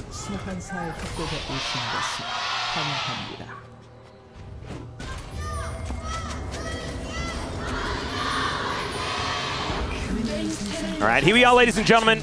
We're on to the Rift for the second game of the series. And if I was a KT fan, I would be nervous. But I guess that is just the general state comfort zone of KT fans. So it's business as usual, guys. Cuz also with Headhunter Nidalee, one of my personal favorites. It's an old skin, but it's a good one. There are a lot of good Nidalee skins, though, to be perfectly honest. Zeus tagged with the first spear, cuz he couldn't hit an Impale, but he's 100% hit rate on the spears. Second one, absolutely nailed. Look at that. 2 for 2. That's also going to make this level 1 a little bit more annoying for Zeus to play out. It shouldn't be too impactful, but it is a great feeling to start off that way. It's a bit of a worry, though, isn't it? Because a lot of the power budget from KT has been put into Perfect. Yeah. Who's been having an up and down year so far. Of course, the LCK Cup wasn't exactly his best tournament ever. And I think there have been a lot of believers in Perfect, but I don't know whether he's really hit it so far this year. It's necessarily. You don't know what Perfect you're going to get. And with certain champions, you know he has high highs on them, like the Rumble, for example, but we didn't see that in Game 1. He missed a lot of the big equalizers, was a little slow on some of the other ones. And again, Ambessa can outplay the Gwen if played incredibly well. It's very tricky, but I mean, it's Zeus, so you might find a way if you make a mistake. Here's the heal tempos. You can see Delight throws that one in. Peter is going to answer as the handshake does go wide. Level 2 gained the nick of time by HLE, and they play around it very nicely. Still KT, not looking that worse for wear. And it was an even trade when it comes to the summoner spells. The problem is, I mean, Viper has so much more control of this early game now on this Kalista instead of the Kai'Sa that I don't know whether it gets better anytime soon as, oh my goodness, okay, some biffo happening here towards the top side. Snip goes perfect and gets a bunch of health back, gets that level up to level 3. Is now Zeka going in, but doesn't get the chains, and BDD throwing out a few more of these bullets. Yeah, you have still low range on Tristana in the early parts of this, but you're still ranged, so you can do well. But Zeka with a nice trade back, actually, more than a lot of Silas players would have hoped to have there at level 3 into a Tristana, looking for another one. Ooh, explosive charge going to connect there, and he gets the full stack. Still only going to be evenly trading, and Kingslayer does give Zeka that extra amount of sustain in this lane. Yeah, and he hits the Q square on. That's going to cause BDD to rocket jump his way out of there. Yeah, it's not a great position in the wave as well as, okay, perfect. Yeah, He's already teleported back though, so it's kind of fake. Well, definitely a bit of an aggressive teleport to try to punish Zeus and cost him some CS here, as Zeus will have the later teleport now as the wave is crashing. So getting a small advantage up there, actually pretty nice to see. Yeah, because one of our players that has had a Nidalee license, so we tolerate this one. Perfect, still putting on the pressure as we can see, but Zeus still not using that teleport. Yeah, it's just trying to get what he can. Hard to kill an Ambessa, so even though he put the pressure on and Zeus, he wants Zeus to TP back and cost him CS, he can just hang out. Oh, and with the teleport down now for Perfect, it means that this swap is so much more punishing. It's so good here for Hanwha Life, because now Viper shows up and Ambessa just goes straight to the bottom lane. In fact, Zeus is going to go straight there without even passing by Go. And we'll just go straight down to the bottom lane and push that in. He really hates items, man. He just doesn't want items. He's not interested. Well, when you consider... now he's going to push the wave and go back. Oh. He's on a ward, so that little fake not actually going to do too much there as Rocket Jump just for some extra damage here from BDD. Explosive charge with the delayed damage helps him win out on the trade, at least for the minute. Didn't end up being, I think, as successful as Zeus wanted it to be. That little tempo teleport of his own to the bottom lane. We'll head down now with 2 long swords. Yeah, almost felt like a waste, but the thing about Ashe into Kalista is because of her slows, it makes Kalista so difficult to utilize the way that you'd like to. But when you have a Renata on top of it, if you go into the Kalista trying to slow her, she just kind of stands her ground and then gets bailout, and you can never win the all-in. So the Nico needs to do big work. And if Nico misses everything, then Viper and Delight just go, okay, well, we're still pushing. So yeah, this is a very comfortable position for Hanwha Life. Peter really wanted to find something there as the Shape Splitter not quite doing too much. Zeus, once again, picking up waves. Perfect with a good advantage here for the start of this game. I was a little bit worried about him on the Gwen, but he's done a great job thus far. Do have Peter. Oh dear. Okay, Handshake going to go straight through as Peter does manage to snare them. And also the Blooming Burst doing some work there as Cuz is moving up. Bailout now down, but it's on to Viper, and that's going to mean that Delight has to flash, pounce forward. First blood for Cuz. Cuz, the spear accuracy has been great in this second game. He used up all of his misses on his impales in the last game, okay? That was really well played. Excellently baited as well. Ooh, some needlework here towards the bottom side as the ulti to come out from Zeus. Let's see whether he can actually win this one as the extra healing helping Perfect out. So a trade of ultimates, and now, okay, Zeus still wanting more. He's landing all these buttons. One more, and the flash forward's gonna do it, and Perfect, you saw that. Yeah, Didn't like how that one worked out. Hands right off the keyboard into almost a little angry clap there. Not happy with how that went for sure. And up here on the top side, Hanwha Life getting back control as well. He just needed to flash earlier, right? And I think that's why he was frustrated, as he pressed the flash button anyway. Good handshake is going to come in onto Cuz, but BDD is turned up, and Delight is once again in trouble. Another kill comes forward, as that's the decoy that they're fighting for the moment, and KT is going to be okay with this. Zeka with a buster shot now, built up for himself. Not going to connect those chains, but he knew that because he had a ward. Still KT with a slight advantage, but with the fact that that solo kill happened against the Gwen, it's not as great as it could be. Still a worry, yeah. Perfect's trying to stack up his Q here and do enough damage to win this trade, but fortunately Zeus actually handles this super well. Once Perfect's out of Q stacks and out of cooldowns, doesn't have his ult anymore, Zeus can just run him down. He flashes here, he's fine, but yeah, waits just a little bit too long, is caught in the animation. And Delight here, again, a bit aggressive. Second time he's kind of overstayed his welcome, and they should have been calling out that BDD was missing here, so Delight just gets run down BDD with a nice ult to finish him off, and unfortunately with the late rotation of Zeka, there isn't really a punish opportunity here with how low Viper is, so still a big win for KT. They have a small gold lead here, but if that disaster hadn't happened bottom lane, they'd be feeling a lot better. And it was Perfect attempting to make an outplay and failing, which is the part that feels the worst about it. Yeah, and the big problem is that it has flow-on effects, right? Now Zeus has full control of the wave. He's going to be able to build a big advantage already, has about a wave in the lead, although that will be evened up as Perfect picks that one up. Still, can be a worry because we know Zeus is pretty good at carrying games of League of Legends. That is kind of his MO and has been for the last few years. Yeah. Zeka not finding those chains, picked the wrong juke. And with a squishy Nidalee, I mean, even Nidalee becomes a target for Ambessa later on.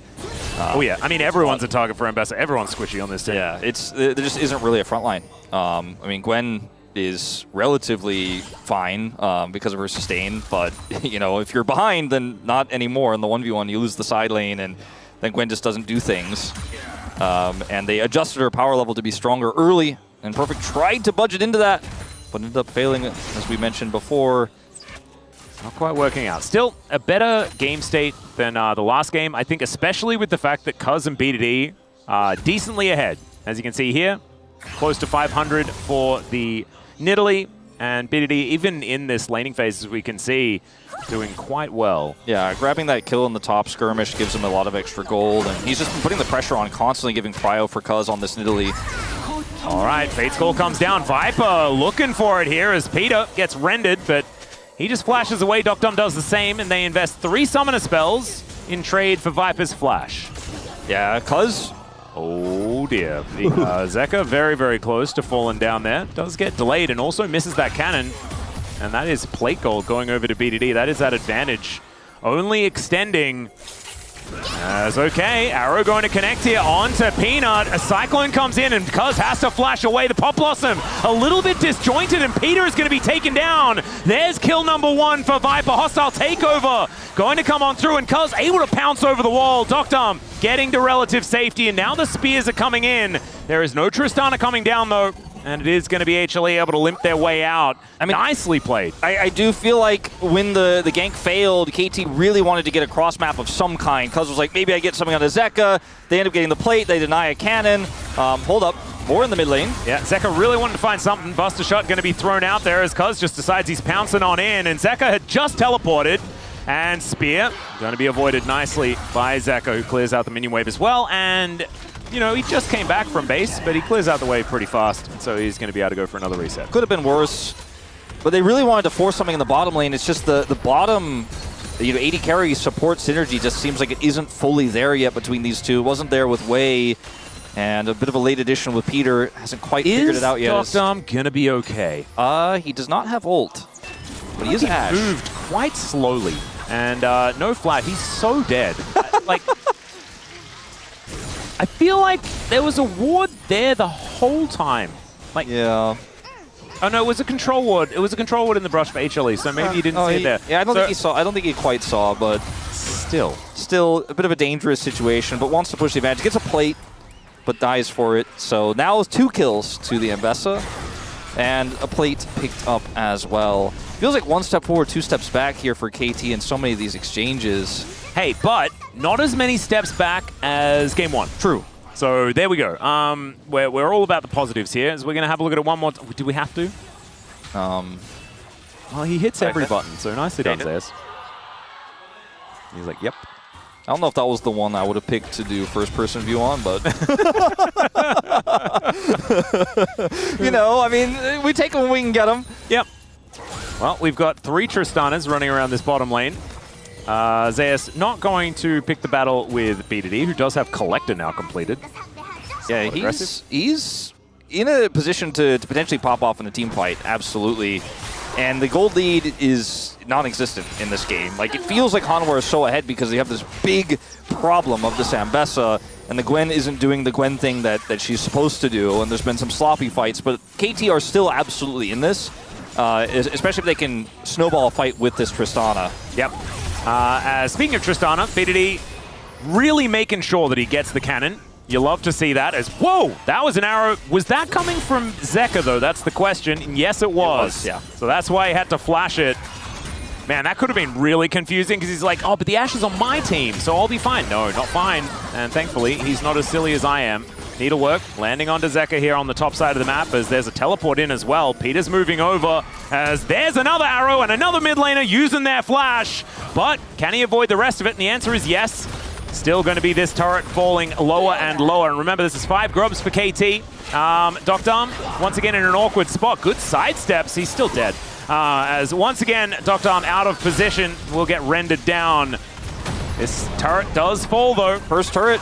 So that's a big win here for KT Rolster that they need so desperately right now. And it's going to be Viper picking up a plate in turn. I do think it was a fantastic cross map. Dragon was never going to be something they could take there. They look for the play top side. If Zeka doesn't flash that arrow, he also dies, and they get the turret. It's just that Doctum stuck around way too long there and ends up dying a second time. Has been arguably probably, I'll just say it, I feel like he's been the most criticized player that we've had in 2025 thus far because we've seen so much better from him. And he just has not delivered, and I think a lot of people wanted to see hype on this roster. They did not get it, and this is the thing. It's always to do with what the other options are. Yeah, it's the opportunity cost. We were talking about, you know, LM yesterday as well, right? On the bros. Like, Humbug exists, so you have to be better than him. And I don't think he was. Even though, you know, the Nefiri game was kind of okay, Humbug was fantastic in the LCK Cup and in the Kesper Cup. That's why they won. And I think I've probably been Doctom's biggest supporter over the years. And we know, like, the problem is that he was that guy, but he's not anymore.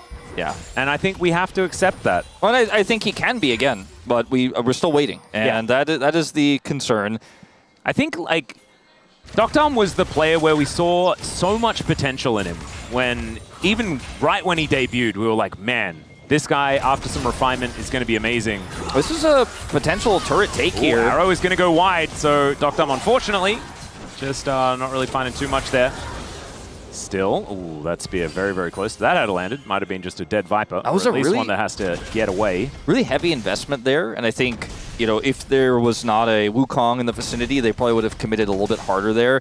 And it cost BDD some CS, some damage to this turret. They don't get the turret, but if they had stayed, Peanut just carries that as BDD. Whoa. Oh dear. Well, Peter is moving on up, finds a Pop Blossom. There's an angle. Yep, spear is going to connect. Gorgeously done. And it's the Buster shot to bust Zekka's skull.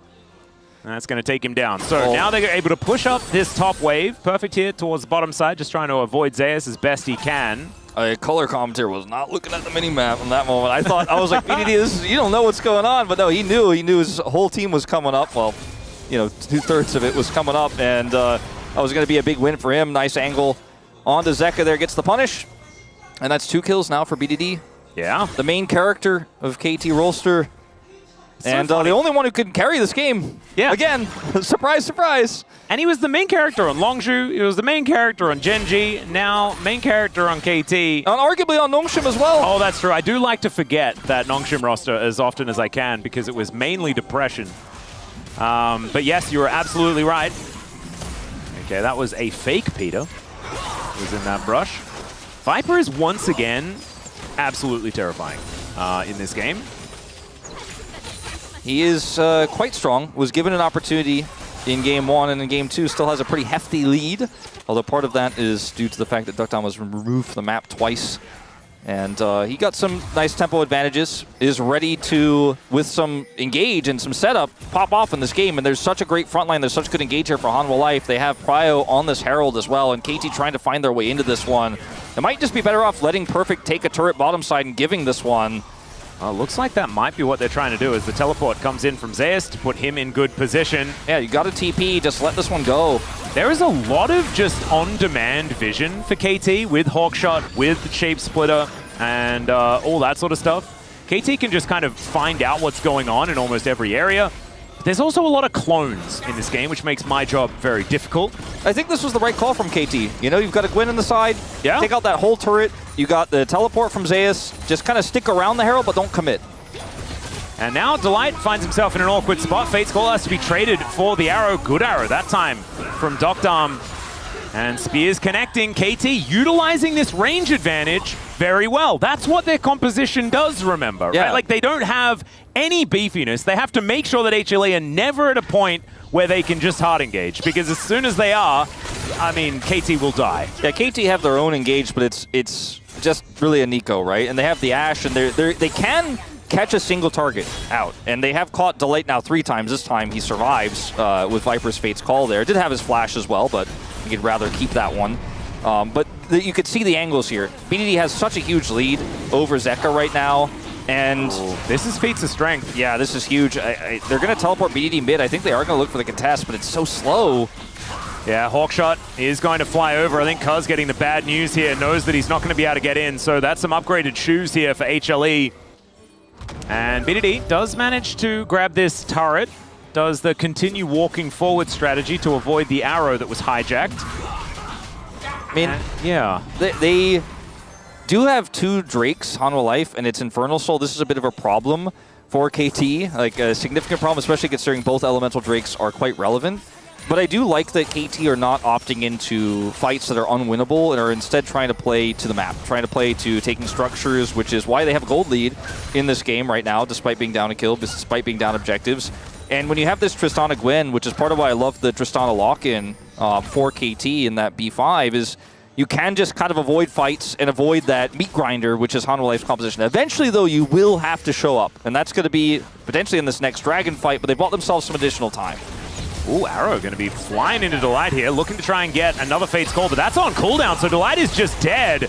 Peter's the one that actually picks up the kill, even though the explosive charge was there. But KT, another great pick. They've got that single target, and they keep finding Delight out 4 times now.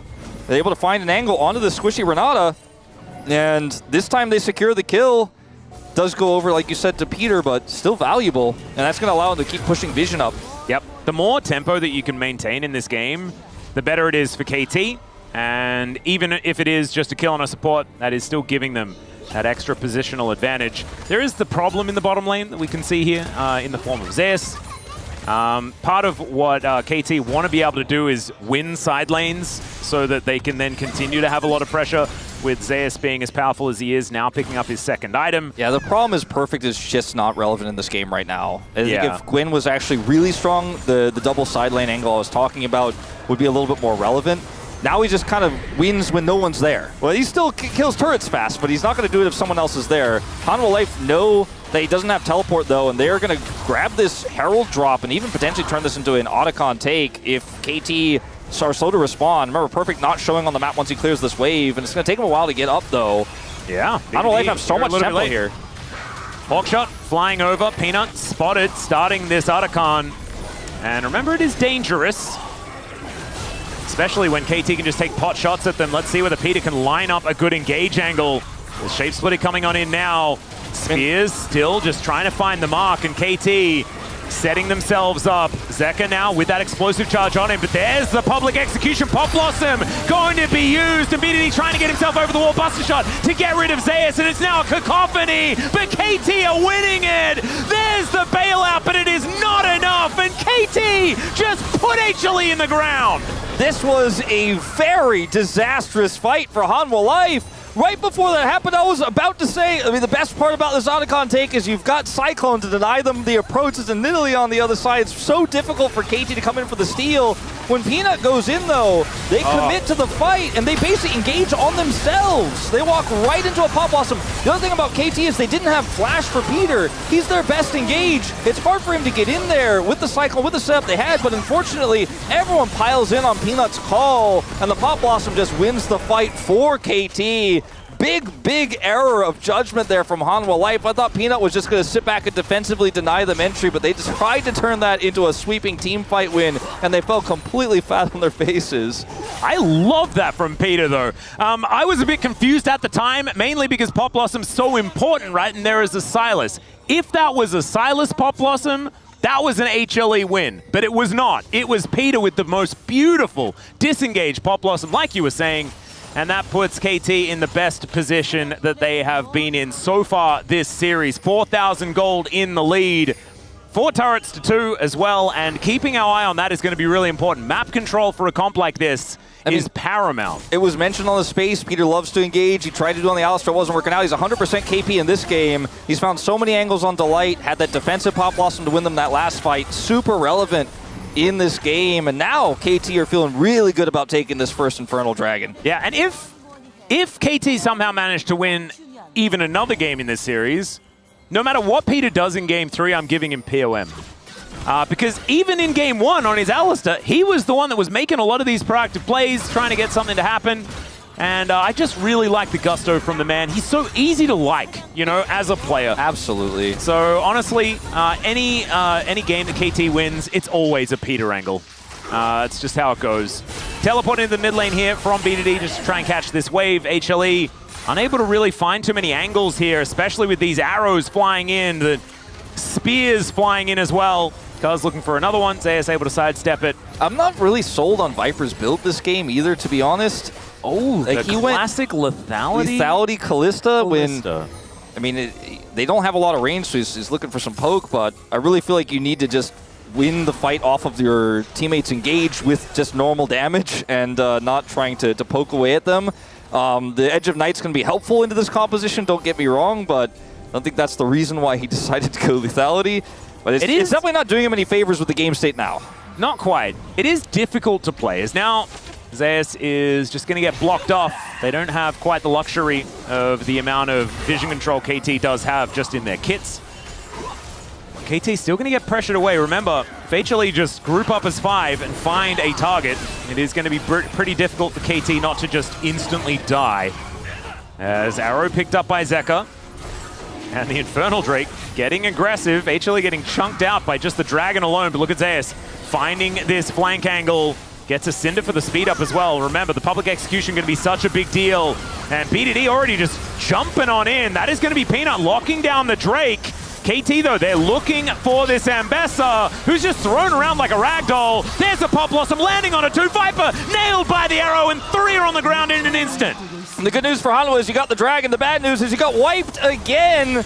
And I think it was a great call by BDD to chase the Zeus on the flanking Zeus, chase the Ambessa there, deny his entry, keeps Duckdom super safe there in that situation. And that's a team fight win here with longer deaths, your respawn timers here, and a Gwen Tristana. They could just try to push to end. They've got enough minions here. Oh, it's gonna be a tough defense. Okay, yeah, let's not get overly enthusiastic, because there's a huge Pop Blossom from Zeka. It's just not enough to actually take anyone down. The first Nexus turret falls. Peanut using his decoy effectively. But the mid laner does fall. KT decide that one Nexus turret is enough. Yeah, I think if that Pop Blossom is not as big as it is, they probably just end up continuing to push, but everyone took so much damage in the interim. Viper was respawning. They decided to back away. But there was a real angle to end the game there for sure. It needed a heroic defense, and they absolutely had it with Zeka there.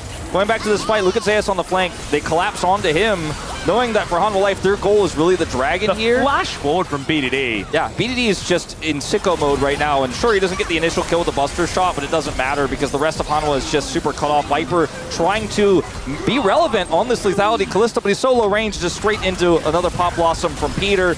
Zeka with the 4-man here is enough to defend the base, but things are looking pretty dire right now for Hanwha Life. If they can get that 4th Dragon, then maybe there's a way back into this game, but 8,000 gold behind, I just don't see that fight happening. Not their way.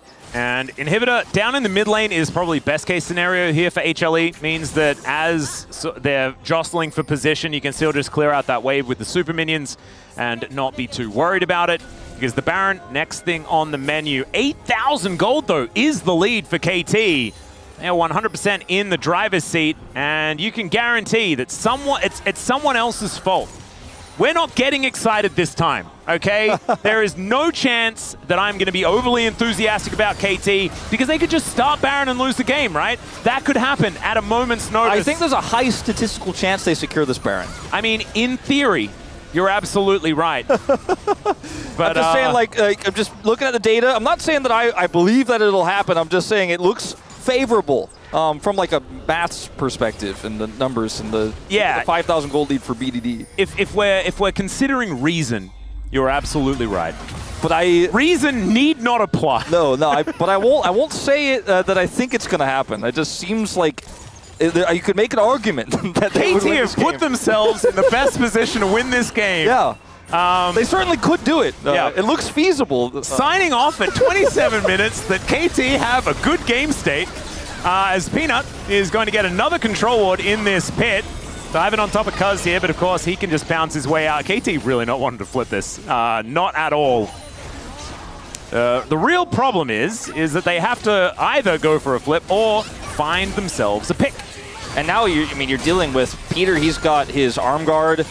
I mean, it's just so hard to engage onto KT at this point. I mean, they've got great engage tools to set Viper up for success, but when you don't have vision and you're fighting into incredible turn with the extremely fed, Tristana, it's just so hard to actually make a play. But I do like that KT don't allow the flip. They don't go for a play that could just burger flip themselves into a 0-2. They had a winning position in game 1. They flubbed it. Have a winning position here in game 1. Now they have one in game 2 as well. And they do not want to make the same mistake. I'm sure the coaching staff had a lot of choice words for them, and it's probably ringing through their ears right now as they play this one out very safely. Play to the Dragon initially here. Continue to outscale the composition for Hanwha Life that's so hard to play at this stage. We can see Peter now able to get in here and clean out yet another ward.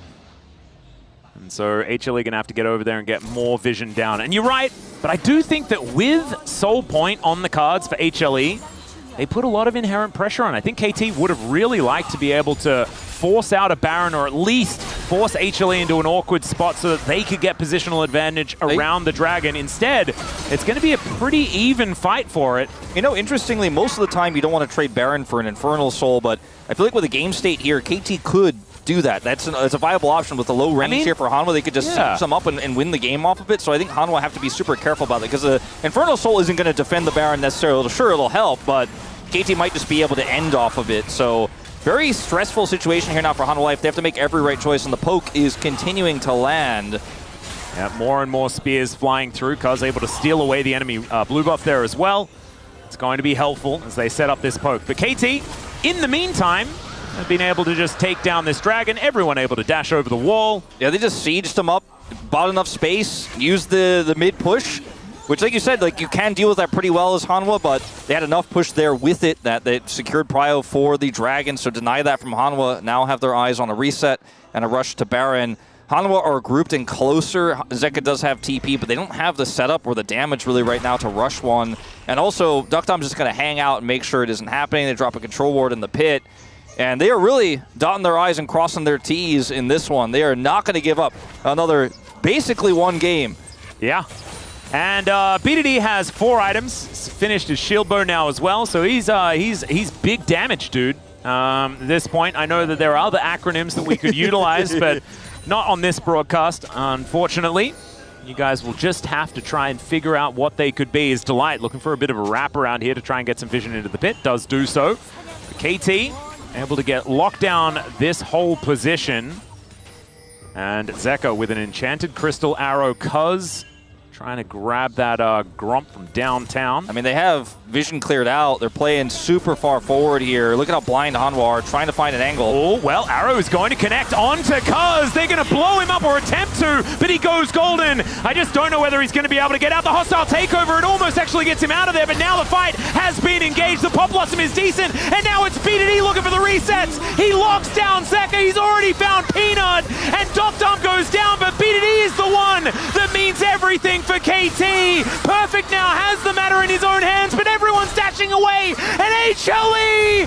Oh no! KT now left in the dust. That's the ace. And Viper, even though he is this weird lethality Callista, he's still lethal, ladies and gentlemen. They're gonna look to grab themselves the Baron. Bailout, baby. There was never any doubt for Viper in that team fight. What a flub here from KT.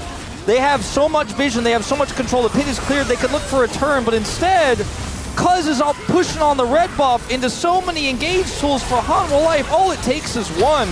They're chain it together, and sure, they trade back the kill onto Peanut instantly. Zeka goes down, but watch Viper. Viper will carry when you give him these opportunities. Bailout gives him just enough to kill the other carry. Both ADs down, and no one can close the gap. Zeus is Viper's bodyguard at the end of this, and Perfect is just desperately trying to snip, but Viper, he cleans up house again. And I just thought this game wasn't winnable, to be honest. I wasn't hyped for KT. The composition, the game state, everything, but KT gave him the perfect opportunity, and Viper seizes those every single time. Take my POMs, Viper. This guy. It's not over, it doesn't matter what the build is when you're that good, I guess. It's not over, but now HLE have a Baron to work with. There's a ton of standing gold on the map for them to pick up. And this situation should have never happened. Yep. Beautifully done. And now KT, they're back on the map. Of course, there's not a whole lot that was picked up outside of the Baron, as hostile takeover is not going to be enough to make sure that Delight survives. So that is going to put a dampener in this Baron. It is already under just the default gold that you get from killing it. And so KT still in the driver's seat. They still have a gold lead. And the arrow is going to sail through and lock down Duckdom. Another defensive Pop Blossom. Peanut cannot do anything. Can't get in there. Peter says no. Like, everyone has to be in line, right? Like, everyone has to engage at the same time. Otherwise, it doesn't work for HLE, and then you just, all of this damage gets rained down on top of you and you can do nothing about it because you don't have the range. And KT, they're not letting the little ace get the better of them this time. They don't have a minion wave, though, and they're kind of just using Voidlings to siege the Nexus turrets, wasting quite a bit of time here. No objective up to take, of course, with Baron in the hands of HLE. All right, Duckdom. Duckdom, you're by yourself. So maybe just back up. Maybe just back up. Just get out of there. Sometimes you just want to press some buttons, okay? Hanwha Life are not going to just walk into the bush here, right? With no dragon up, right? No, they would never. Zeus was like, is that once again just Ashe standing in lane doing nothing? That happened before. That was Duckdom's plan all along. Wow. Perfect throwing out the needlework here as Hawkshot gives some vision over, but Perfect now just not going to have his ultimate. A little bit weird. I mean, it was quite comical to see Peanut force the follow-up on that arrow, die, and then they almost lose the game, but there's no minions, and now Hanwha still have a chance. They have Baron as well on this mini wave that's coming through for 30 more seconds to try to get some prio back. Dragon's up in 5 seconds, and KT are not on it. They want to win a fight first. And it's Infernal Soul once again. Azaius looking for a bit of an angle, but misses a whole bunch of buttons. Gets a shield. I mean, HLE just got to the Dragon kind of for free here. KT need to get Peter into position to engage. That's still a Callista on a Dragon. It's still going to be very hard to stay on this Dragon, but they do so much damage to it. Cuz really going to have to try and land their spine. Remember, there's a Rend.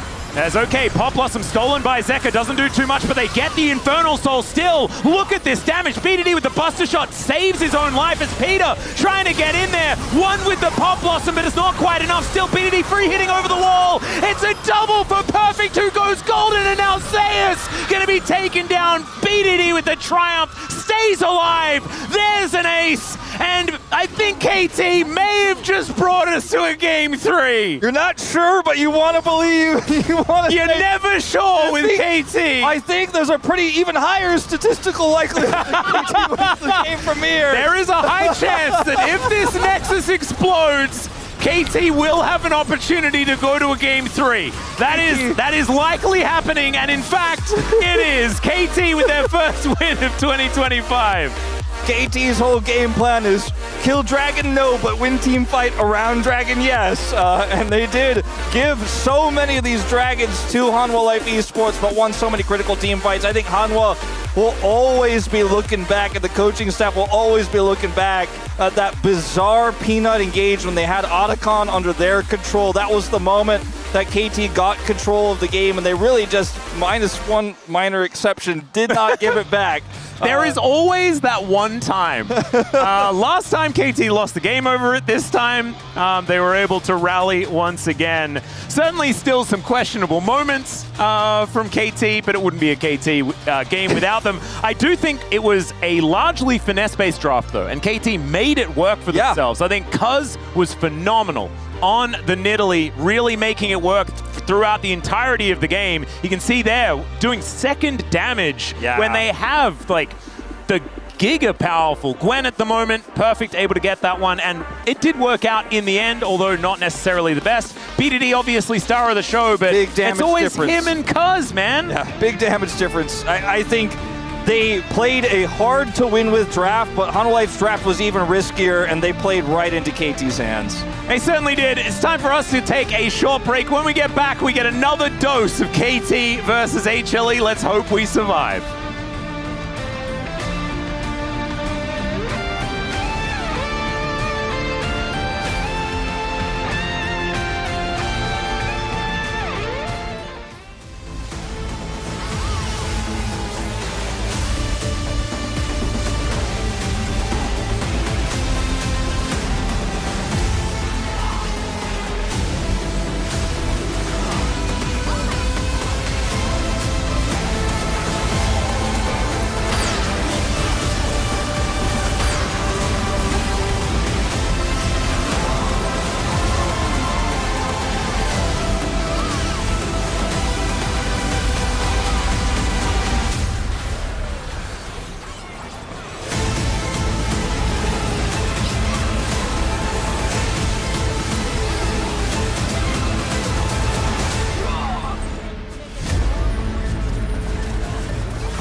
치고 있다. 오른쪽에 안 나궁 못 쳐야 몸 좀 넣어줘야 돼, 몸. 몸 넣어줘.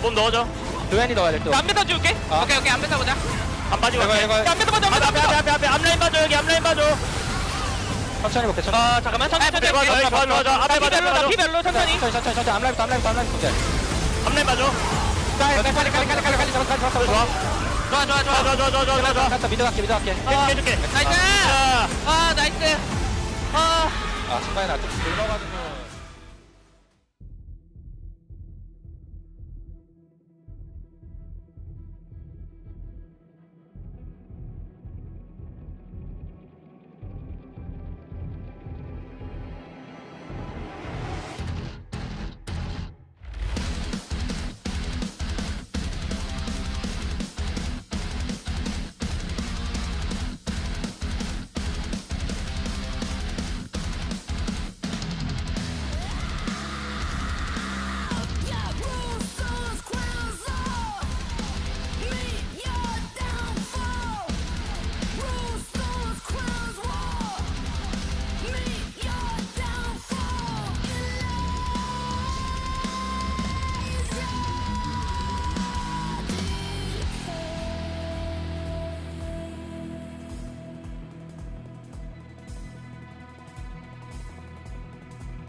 Hello, everyone, and welcome back to the amusement park that is LCK.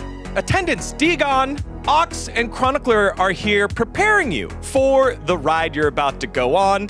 And before we get on that ride, we have some legal mumbo jumbo known as the draft. We need to get through that. Gentlemen, please take it away. I just can't believe they did it. Just when we thought the most KT thing would be to almost win and then throw the game and lose, they do the even more KT thing and still win. And with this draft, that first rotation, we were saying that it was cooked because you have the strongest bot lane in the meta at the moment versus a bot lane that in theory counters but hasn't been very good, and Sylas that already has 3 amazing ults.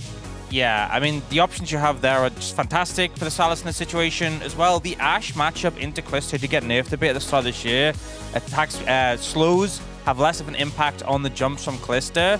And then Nico, we've seen paired really well with the Callisto, you know, being able to throw in, but you're much more independent with the Ashe. But they still managed to make it work, and Peter really managed to pop off in this game. I think we also got that Tristana and Italy jungle mid-jungle duel. We've seen that a fair few times in the LCK, Cuz and BDD popping off. But I think Peter really came in clutch with this Nico pick. All right, well, now that we've broken down the draft for you, everyone make sure you're strapped on in, safety belts on, hands up for the first drop. It's highlight time. Here we go. Early on in this one, KT are waiting for a fight here at Otacon, and you think this is the Pop Blossom that we were talking about? No, it's the actual regular Pop Blossom that takes this one. And it's such a big deal because it means that Peanut gets interrupted mid-dash. He was trying to get on the backline. And again, Otacon is a scary, scary objective for a reason because it makes you so much squishier. And I think that's what allowed it. The fact that KT is actually able to make a composition that I think should lose in team fights, by the way, with Nidalee, who, cuz obviously still in very much in possession of his Nidalee card, actually win a 5v5 is kind of bonkers. Yeah, I mean, honestly, the fact that we saw this Nidalee had some mistakes later on, you know, we'll probably get to that in a moment, but the early game from this mid-jungle, they just kind of ran it and really had the pressure throughout. It wouldn't be a KT roller coaster, Rawlster, without a little bit of drops. And, you know, in this one, a little bit of throws here in our second highlight, Ox. Yeah, the spotlight here is really on Cuz, who definitely saw this arrow coming, has Zhonya's, has Flash, has any opportunity to get out of this one, and just decides to kind of chill with the homies, eat a bunch of CC, die, and then it looks like there's a chance for it to be turned around by KT, but Viper comes on this flank really clutch towards the end, and the Renard above allows him to take out this Fed Tristana right on the back end, who otherwise would have got a reset and been sitting pretty. And this is where, as any KT fan will know, this is where the dread sits in. You know, this is where you go, well, You know, we gave it a good shot. We got pretty close. It's fine. We made Hanwha Life work for it. But then you forget that the man that signed the brand new shiny contract to stay at KT for a little while is on Tristana, pretty fed, and set up to carry this one. BDD calls game here in highlight number 3. And at this point, you know, there's so much damage done to the base of Hanwha Life Esports.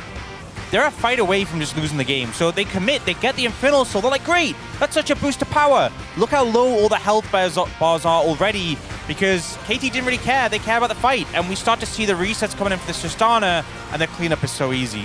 And it's great gameplay from KT, particularly from BDD, from Peter, and from Cuz. But I also want to highlight Zeka with one of the worst performances on the Silas that we've seen from him in a very long time. Even there, just going in full vision, trying to pop blossom, and Cuz literally just skips out. He doesn't even need to really invest anything, and I think that felt like a lot of that game was Hanwha Life still. And at this point, we gotta it's the first-hand hangover, right? It's very obvious in how they play, and they might lose to KT if they're not careful. Yeah, our HLE just trying to lose to everyone, so they can make the case that any LCK team would have won Fair Stand. You know, I've seen that argument going around a little bit.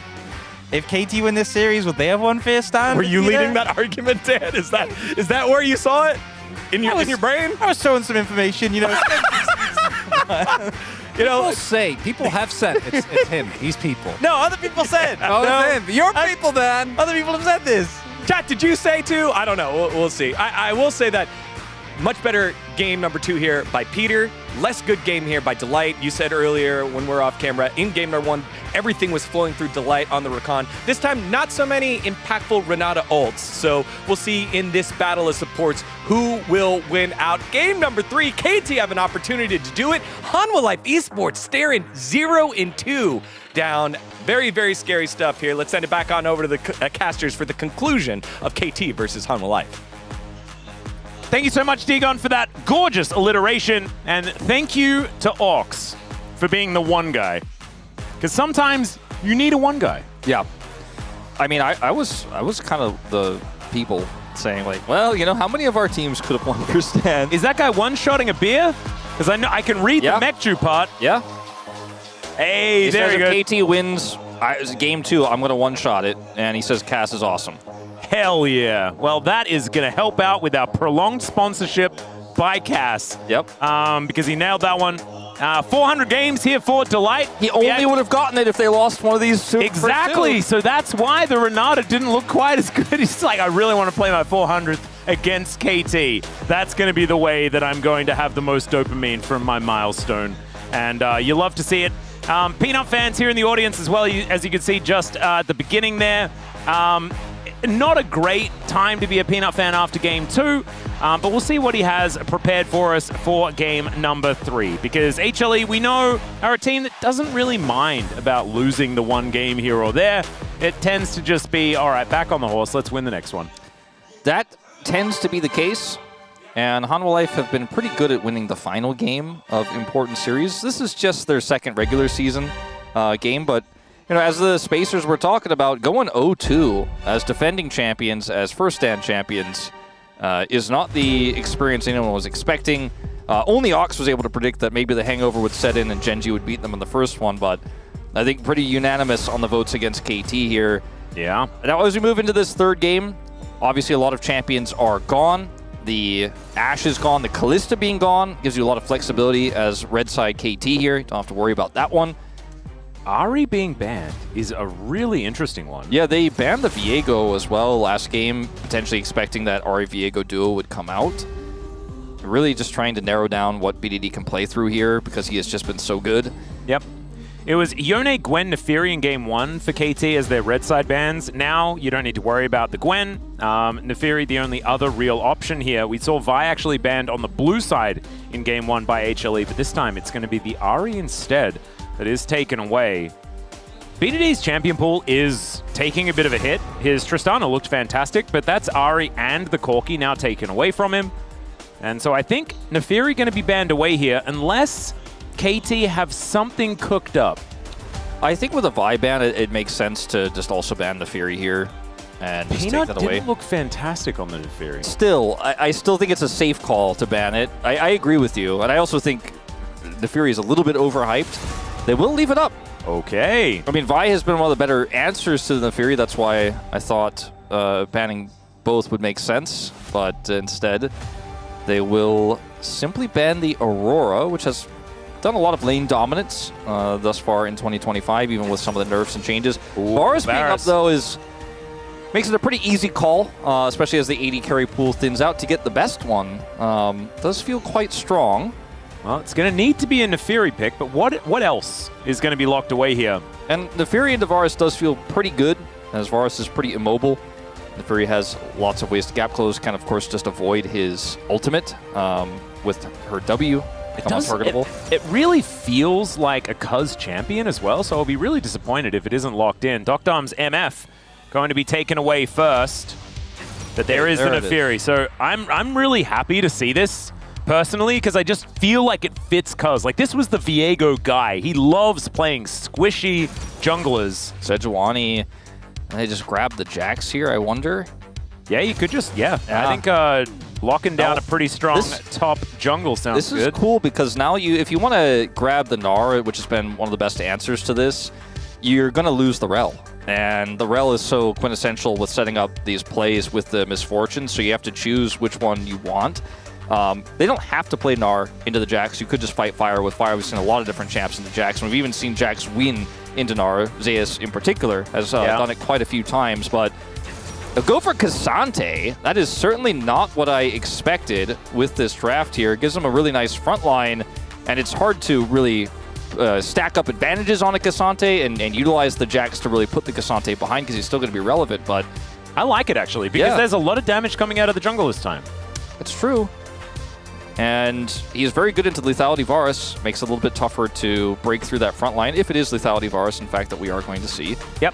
Across the world, we've seen a lot more lethal tempo coming out of the Varus, but it can be hard to run unless you're able to outrange. And so far, KT not representing that much range. You can see the Akali going to be taken away from Zeka. We're going to try and remove some of his champion pool. And a lot of his champions are also gone. Yeah, Relban should be coming through. Yep, immediately.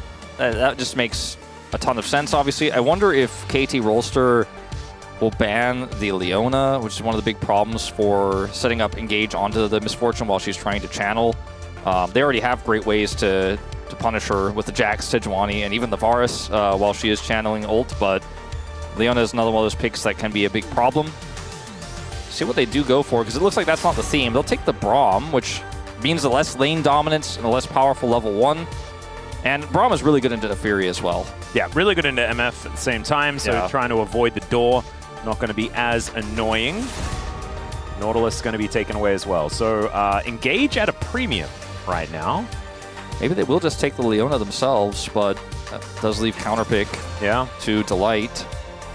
Alistair's gone, so a pick that we often see into the Leona across many metas across the years is not available here. And they could go for a range support, but I don't know if that really makes sense here necessarily. Bard could be an option, just because they do have Misfortune. You can use Tempered Fate to the ult, things I like that. I actually think that's a really good idea. It's going to be Pantheon locked in first. Okay. And now we're looking for Zeka's pick. I mean, it could be the Pantheon, I suppose. Yeah, true. Would be blind, of course, but no matter what you pick, it will be. It's a lot of physical damage, so I could imagine that it is going to be the support Pantheon. There's the Rise. Yeah, I was just going to say you could go for anything that's late game scaling, big boom boom. Like the Rise, I was thinking maybe Victor could have been a strong option here. Would have been pretty good into the Misfortune, but Rise is very powerful. You have 2 great side laning champions, and you have 2 globals as well with Pantheon Rise to rotate around the map and outpace a Cassante that's never really going to be a side lane threat. Yep.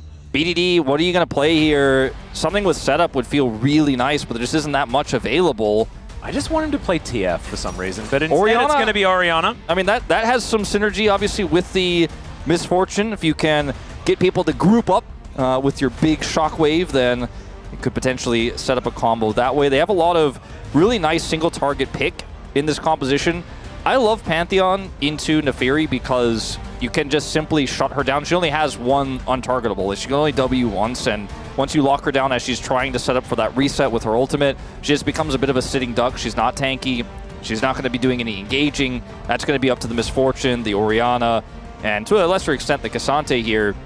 I just worry about how the map is going to look here for KT, because Orianna in the past has been such a dominant force in sides, but into a Ryze that clears so fast, and into a Jax that is just a menace in the side, and of course it's Zeus' Jax as well. I worry about how KT will ever get control of the map and control of the game, which is how they've been winning most of these fights, and most of the big Ws we've seen from them in this best of 3 have been around map plays and winning out on setup, rather than the team fight itself. The thing that I find very fun about this is having a look at the channel point predictions. And right now, there's an 18% amount of KT fans that are actually voting for their team. The other ones are busy trying to counteract the KT curse. They are putting all their channel points into HLE, and I see you, KT fans. I know that that's exactly what you're doing, and I absolutely respect it. Right now, though, HLE with a pretty nice looking composition. Ryze has really been making a little bit of a resurgence across the world, and we'll see whether it is another string to add to the bow of Zeka as far as his champion pool is concerned. Viper and Delight on a very powerful bottom lane as well. And having a look over at the side of KT, I don't think it's quite enough to make me feel like they are performing the upset here today, but who knows? Game 2 did happen. Let's jump onto the Rift.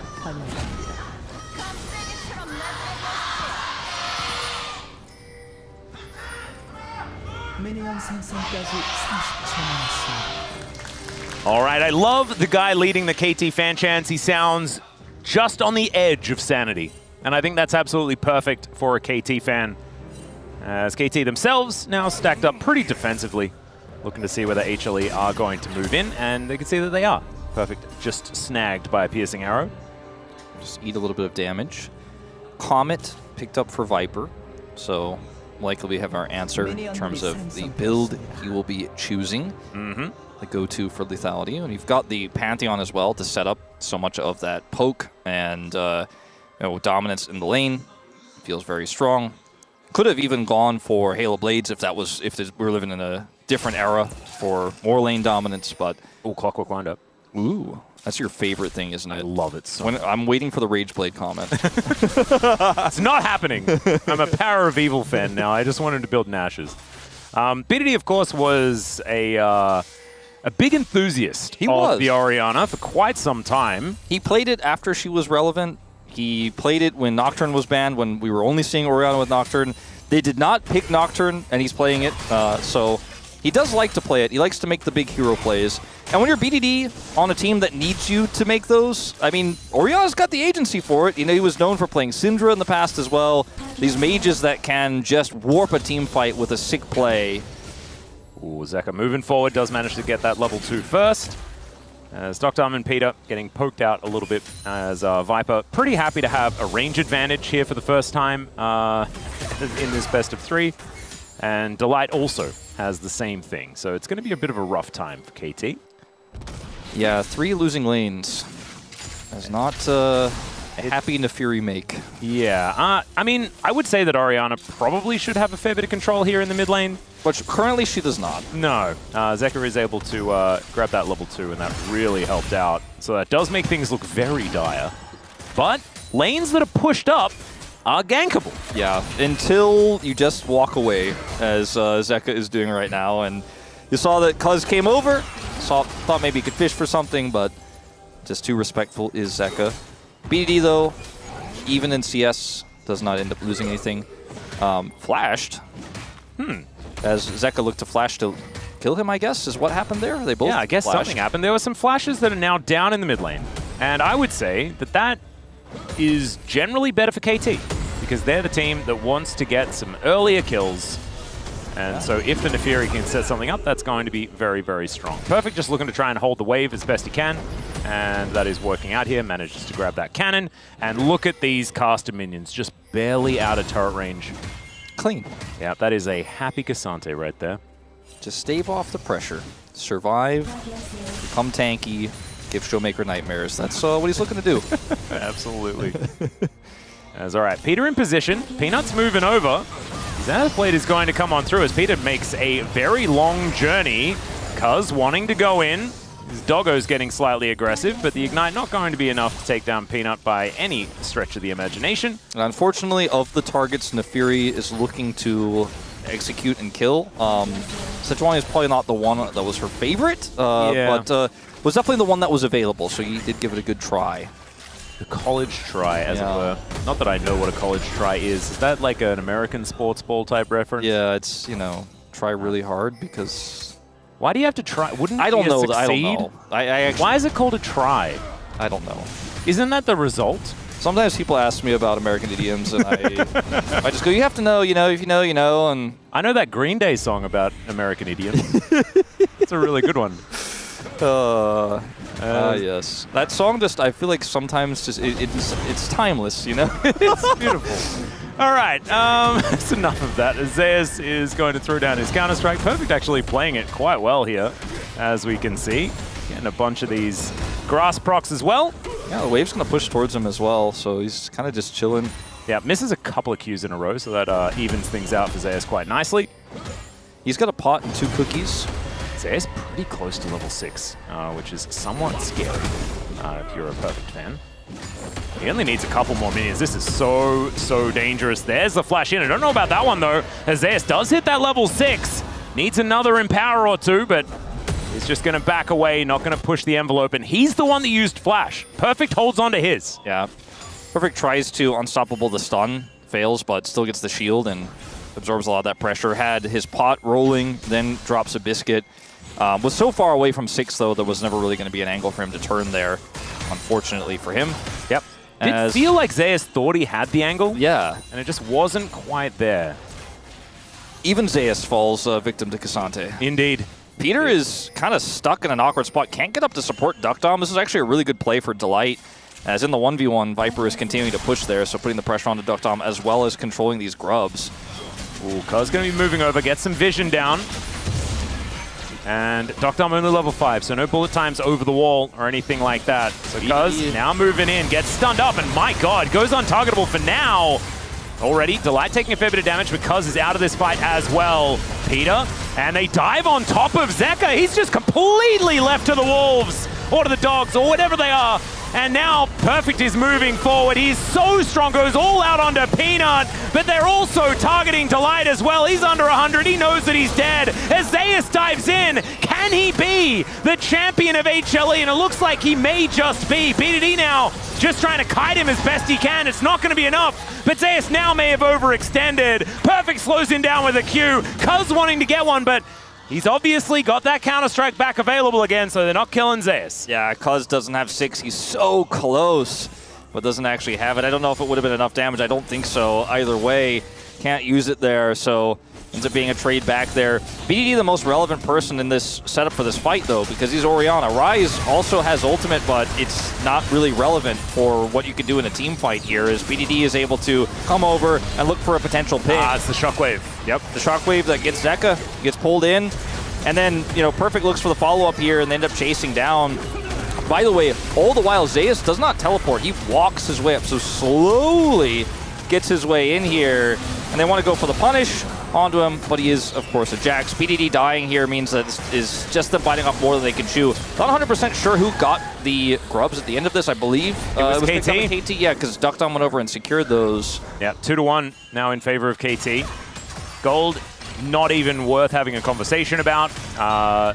Feats of strength, it's just 2 kills on both sides, and that is it as far as the direction taken. So now it's as if it was the very beginning of Feats of Strength and no one's died yet. That's the battle as far as the kills are concerned. Sure. Pretty cool. It's cutthroat.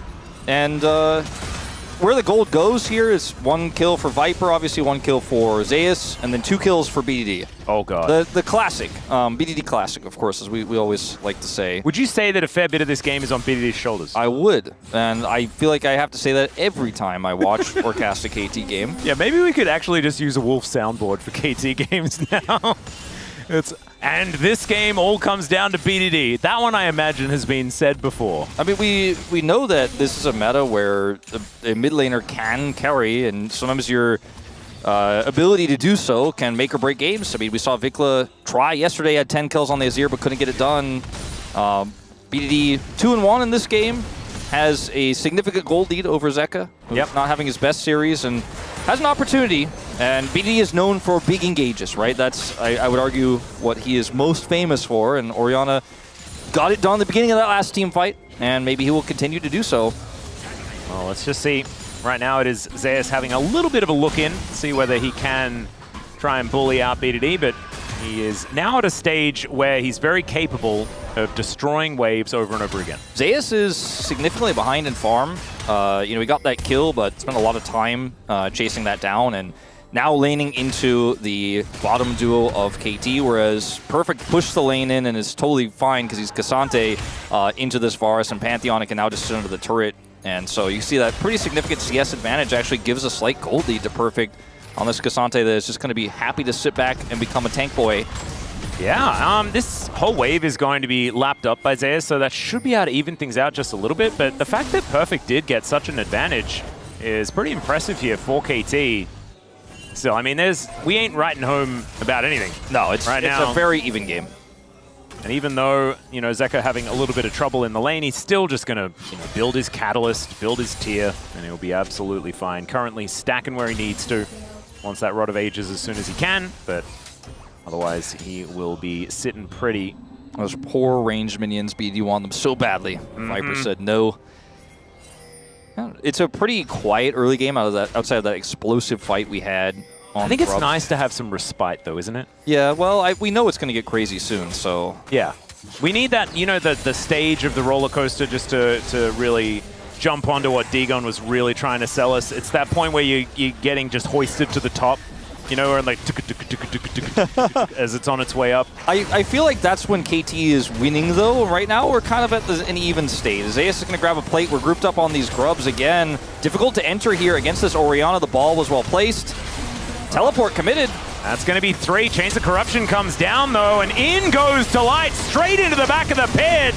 That's going to be Peanut evening out the grub count, and over the wall goes Doctum. Now Perfect looking for his opportunity. This could be massive for this Cassante, but Zeka takes his opportunity and just locks them down. Delight, he has the bleed on him, but I just don't know whether it's going to be enough to kill him. It's close, but not enough. Not quite there. Man, that was a very close team fight. I feel like Perfect may have just murdered his teammate. Yeah, a little bit there. But Duckdom actually gets a ton done, despite being engaged on, despite being that immobile misfortune. So it's a double TP coming through here, but unfortunately for KT, the faster and closer one is Zek, because he does a lot of work here. But look at Duckdom actually is able to cleanse and flash the wall here, and it puts a lot of damage in over the wall. And yes, Zeka does come in and secure the kill, but dies doing so. It ends up being a pretty even trade here with the bleed and the slow of the Orianna ball. It looked like perhaps Delight was going to be taken out, but not quite. And we're back to kind of even footing, but the gold lead here for Hanwha Life starting to feel it a little bit. Yep, they get the Feats of Warfare as well, I guess, but HLE gets an extra 500 gold. That's about it. 3-3 in grubs means that we're not going to see any Void Mites, which is sad. I'm a bit of a fan of Void Mites. I think they're cute. Not going to see them this game. Maybe we'll see them in our next series. Man, it's crazy to think that there's another best of 3 after this. I feel like it's been most of my life in this series. Yeah, I feel like I'm in my 50s now. Yeah. Whoa. It really does pass you by fast. It's KT now just clearing out some vision, and it looks like the Dragon going to be the next thing on the menu. Rod of Ages picked up here for Zeka. He's doing the classic rise. As KT have a pretty nice group up here. No teleport for either of the top laners here. See that Perfect is heading his way down. Zeus is taking a back opportunity right now. If KT are able to identify this, they may be able to look for a punish, but they're playing this so slow. Yeah. Oh, Trinity Force done for Zeus. Yeah, that's a big deal. That's huge. I mean, you take that opportunity to go back when you can get it, 100%. He doesn't actually go straight back to the Dragon. In fact, we'll go up to deal with Perfect instead. Both of them without teleport, so... Yeah, it's just... Dragon's going to be sitting there for a while, huh? Yeah, why don't they like this? This is a Cloud Drake. It's a great Drake. Maybe they're protesting. They're like, that should be the soul. And that I can get behind. You and I are going to have a talk later about how you can't just say that the Cloud Dragon is objectively the best. It's a subjective thing. KT might have different tastes about that. No, I mean, it's objectively my favorite. There you go. KT may tend to agree, though, as they are going to start this one up. And they have, once again, with BDD, Orianna ball control here in the choke. Does relinquish it, though. Yeah. Cuz looking for a little bit of an engage opportunity. So is Peter. As the Glacial Prison goes wide, the Leona is going to go down. And now Peanut looking for more. Untargetable, though, is Cuz, as his doggos take a bit of the damage. Otherwise, it is fine. And Peter's just living that Leona life. You know, his team gets the objective, he goes down. He's so good at heroically falling on his sword. That is such a Peter thing to do. Yeah. And sacrifices himself for the dragon. I don't know whether that's worth it, but it was heroic nonetheless. Well, he's going to feel less good about it if they lose this turret, but it looks like it is going to be staved off. Meanwhile, Perfect putting some damage onto this one, but he is Cassante after all, so I don't think that Zeus was ever worried about losing this one. We'll clear this wave. Yep. It's back to kind of square one here. Again, the lead, though, for Hanwha Life is getting bigger each and every moment, especially with that kill, just stacking it up. Now it's 1,000, and they have these big side lane threats. Perfect missing some Qs, but otherwise playing this lane really well. Even though he is relatively low on health for this moment in time. 20 CS in the lead as the Cassante. Peter? Okay, that was scary. Yeah.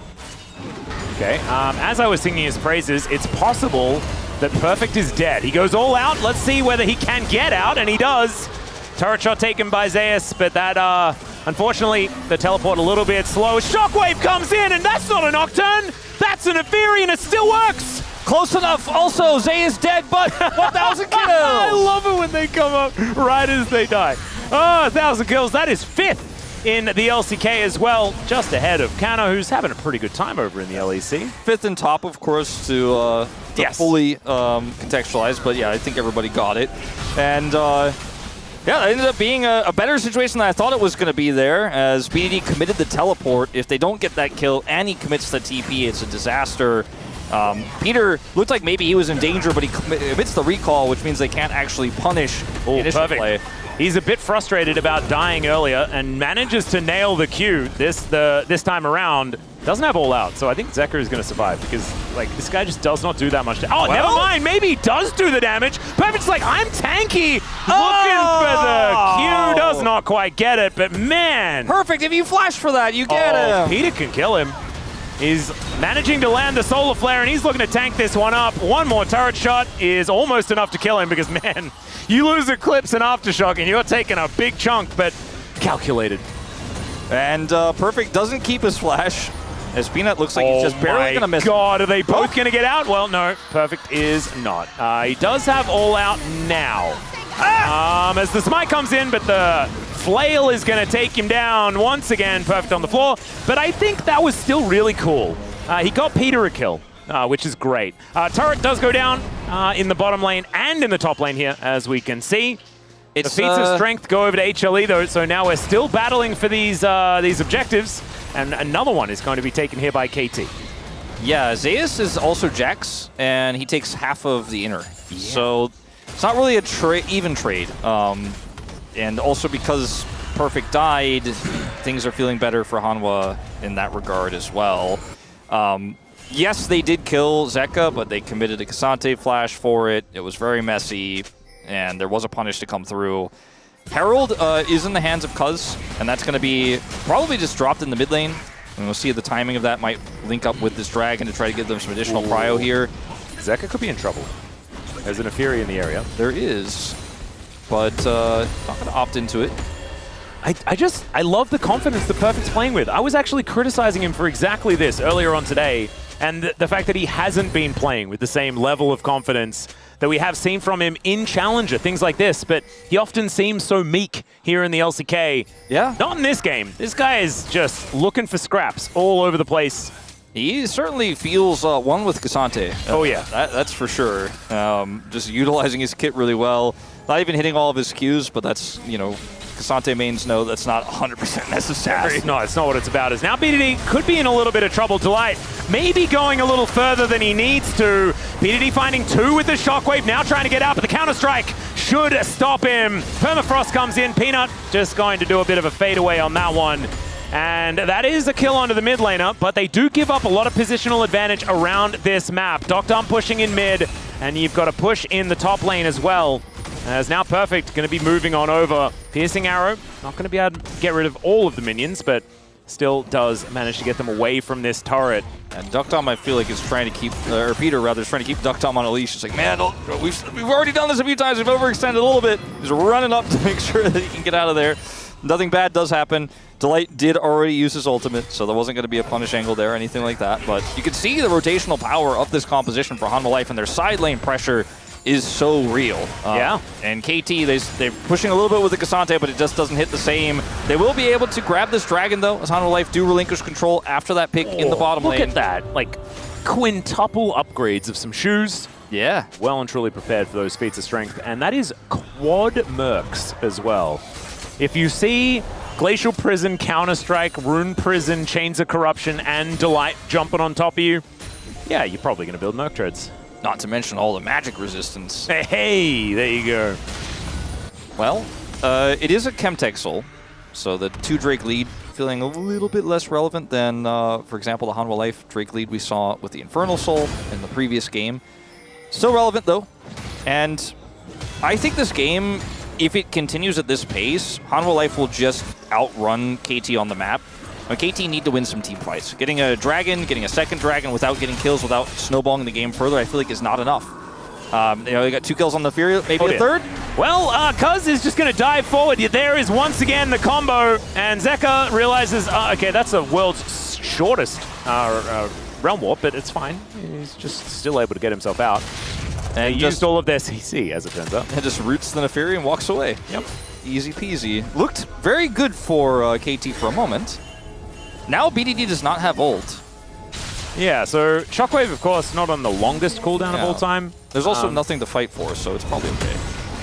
Perfect is in this mid lane now, just dealing with these minions. Zeus takes a turret shot, and Perfect with another Q charged up, looking for an opportunity here as Viper's had, it feels like a quiet game. He is sitting on 2-0-2 right now with about a 40 CS advantage. Yeah. He has certainly been eating good. I feel like Zeus has definitely been the most relevant player here in terms of what he's done this game. Like, he's 1,200 gold ahead. He's jaxing really hard. He keeps hitting turrets. He put a ton of pressure on that mid turret. Wasn't able to quite take it out, but it's a breeze away from death now as he's just constantly applying that side lane pressure.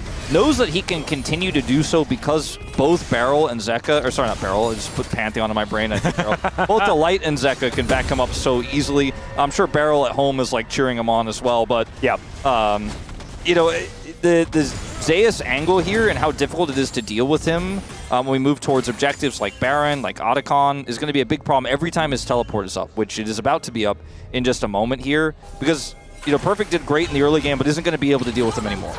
Well, Peanut is going to get the Captain Jack out of Doctom. He has to flash to get out of the way of the Chains of Corruption, but he passes all of the tests. You love to see it. Cuz now bouncing on top of the Sejuani after throwing down this Rift Herald. Let's see whether they can get themselves a charge, because it was put down in a pretty awkward spot. Perfect in position, though. And now it's Peter. Has a bit of a charge opportunity. Breaks open the turret. And that is going to put KT within touching distance of the gold. 2 minutes on this Drake as well. That is going to be Soul Point. Even though it's Chemtech, still going to be relevant. Uh-oh. As Audio Peanut getting hit by the Zenith Blade. Another Shockwave connecting onto 2 because going down so low, he's going to need to go untargetable soon. And he just isn't going to be able to. That is going to be the Rise picking up the kill, and now Counter-Strike right on top of Doctom. Zeus, do they have the CC for him? That's the question. The answer is absolutely not. Peter going to have to flash out of the way, and he does do so. But HLE demonstrating that, yeah, they're in a pretty good position this game. Now looking for an Otacon themselves. This could be the game broken open. I thought I mentioned it earlier. You know, the Sejuani's not the one that the Fury normally wants to kill. Because did try his best, and Peanut survives, which means he's geared to smite this. There's no Cuz, there's no KT around this Otacon. It's disaster after Delight is able to chase down with his ultimate as well. There was no getting out of there for KT after such a heavy commitment. They could have been happy with just the turret, but they decided to look for more. If this was Zeka who got engaged on, if this was Viper who got engaged on, it's a beautiful play. But unfortunately, it's a Sejuani who just doesn't really take that much damage. Cuz tries to over-index on this, or well, frankly over-indexes, tries to at least turn that into a kill and fails to do so. And now you can chase with Pantheon. There's no way out of this for Duckdom. And it's a carry dead. Peter flashes away, but that's Otacon in the hands of Hanwha Life Esports, and this makes their side lane threats even more dangerous when collapsing on them and killing them is hard enough, but then if they die, they just withdraw and don't care. And there's a Dragon up. Yeah, Dragon going to be up in 20 seconds time. KT still wanting to withdraw some members of HLE. As you can see, all grouping up here in the mid lane, wanting to fight for their soul point opportunity. I mean, look at the push here from Zeka, who has TP. He's putting the pressure on that turret, and KT are struggling to rotate over and deal with it. That's just going to be a dead inner. Yeah. I don't know whether they're going to be able to do anything about that, as they are at least rotating over. Zeka might be in a little bit of trouble. Remember, can withdraw, so he isn't exactly the end of the world. But still, giving away this is not a huge deal. It's not a huge deal, but there's the power of that Rise push. Jack's pushing mid at the same time. They have to go over and deal with the Rise. They barely defend the turret, but it means it's a free Dragon. Zeus wants more. Oh dear. Duckdom in a little bit of trouble here. Chains of Corruption go wide once again. Oh, it's a decent shield, but not quite enough. And Zeus, he doesn't even have to withdraw. He will withdraw, you know, by pressing B, but yeah, not a technical withdrawal. Yeah. And, you know, Zeka's like, dead again. I'm going to finish the job I started on this turret. You chase down one soul laner, the other one pops up, and you chase down the other soul laner, and the other one pops up back in the bottom lane.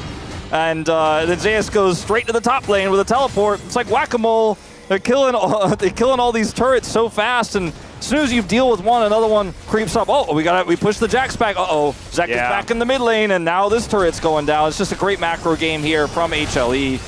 It's really difficult. You mentioned this already, that HLE were going to start pulling them around the map, and that has continued. KT now finding themselves in a 6,000 gold deficit, just sort of by blinking. Yeah, watch this from Zeus. He knows he has the Otacon buff, so he doesn't care if he dies here. Gets on top of Duckdom. There's a commitment here with the Pantheon as well to guarantee it, and then they just take out the turret, so he walks out scot-free. Yeah, and he looks so calm while he does it. I would have been screaming. Now, once again, going to be face checking here. 3 versus 1. I reckon Zeus may even like those odds. Yeah, I think he feels pretty comfortable. He has a arm guard now. An arm guard, he already had the Sunder for a really long time.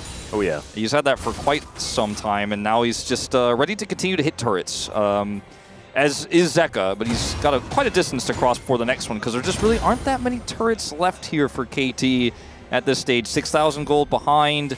Baron is the next objective. You can just push all this prio forward, push some vision around the Baron pit, and then threaten that take. And KT will have to respond, and this is where, you know, you look at those gold leads here. Zeker, Viper, Zeus, they're just so far ahead. It's so challenging for KT to find an angle. They have that in the Fury Orianna combo. They have Misfortune to potentially look to, with that, layer a ton of damage, but Hanwha Life are very aware of it, and if you don't have vision, it's so hard to set up those combos, and you're fighting blind. The composition for KT feels so much weaker. Yeah. KT really, it just feels like they don't have a lot of options at this point in time. It's also kind of crazy that Zeka has the most gold in the game when, you know, he died early on. He's 2-3-1, not exactly the most phenomenal as far as like score lines, but he's just been in side lanes, taking structures, and the local gold really stacking up. It was a large reason why Zeus had such a huge lead in the mid game as well, when he was behind Perfect for most of the game when it came to farm. Still is right now, but it doesn't matter. Grabs a couple of kills, has recently added a few extra ones on top of that at the same time. And now he's looking to fight BDD. Let's see whether Peter and Cuz are going to be enough to stop this Jax from destroying them. The Armguard comes in. Delight now finds himself in front of 3 people. BDD going to get stabbed as the Pantheon is going to go down, but he sacrifices himself for it. Sidestep there on the piercing arrow is good, as Cuz will find the gap close. And Viper with his Edge of Night is going to be able to stave that one off quite comfortably.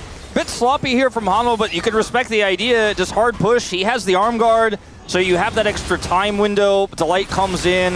Everyone's so squishy on KT. Want to lock down that target. Ends up being a trade, though. But it's a trade up for Hanwha. You know, mid for support. That Mega Cone really did not do very much Mega Blasting. Yeah, it's not quite really weird. the way Zeka Look at wanted this. it to go. Peter does it. No, it's really big. Yeah. Zeus goes in here 1v3, but it's not truly 1v3 because Pantheon can show up at a moment's notice. They target BDD. He goes golden. Then they try to force this one. Unfortunately for Delight, the Ignite isn't going to be enough, so he has to go in further to guarantee the kill. He's going to die no matter what, so I think it was the right call there, but they trade one back. But it doesn't do anything for KT's vision control. It doesn't do anything for their lack of map control. They pick off the support here, as now that everybody resets, they're in the same situation they were in before. At least they have a little bit of Baron vision before Peanut clears it.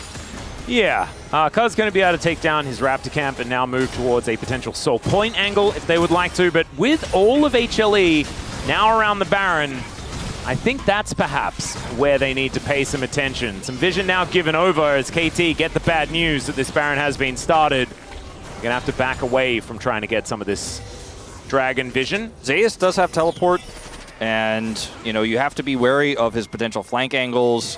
There's just not a whole lot of vision control, or especially control vision for KT around the pit. So, pushing them off is one thing, but doing anything after that, when Zeus isn't showing, you gotta be scared. Oh dear, Cuz down to half health immediately. Permafrost not going to be doing too much there as Doctum. Another Captain Jack, that's going to work out. Chains of Corruption again going wide. And Doctum actually some smooth footwork there as in goes Peter. I don't know about that, but still, they're going to force Zeus to use his Zhonya's one more time. Peanut going aggressive, but it's Peter that goes down. Zeus tries to dive in. This guy is immortal! As Perfect, he goes all out, and that should be able to get him. Never mind! He is actually impossible to kill as HLE are now underneath turrets. BDD had just respawned, it feels like, and is dead once again. That's an ace, and the first stand champs, I think, are looking to win their first series of the LCK 2025. Man, what a game from Zeus on the Jax. That, ladies and gentlemen, is your greatest top laner of all time, and he's not done yet. Oh, he's got one more structure to kill, Atlas. And it's a Leona! Oh wait, no, the Nexus. That's what you were talking about. That is going to go down. And Zeus going to have a bit of a stretch here before he prepares for an interview, perhaps. Not entirely sure who's going to be able to pick this one up, but is it? It's Viper or Zeus? Yeah, Viper or Zeus is probably. I'm actually going to have to go Viper, even though Zeus had a phenomenal performance in this last game. It was a macro performance from him, except that incredible last play that he did have, but he was not afraid of anything. But man, I don't know if anyone could top what Viper was able to do in the win in Game 1 and also in the loss in Game 2, where he had a pretty phenomenal game. Yeah, I would agree. Despite everything. But I think that Hanwha Life do not fully look themselves. They don't still fully look like they've reached their peak or anything like that. But when it comes to fundamental macro and team fighting, they were definitely steps above KT Rolster tonight. You can see Peanut looking a little bit tired after that one, maybe not having the greatest of days thus far. And once again, Nefiri loses, Wolf. This champion maybe is not quite as good as people thought. I think it's overrated. Now, we are talking about defending double champions Hanwha Life here. Yeah.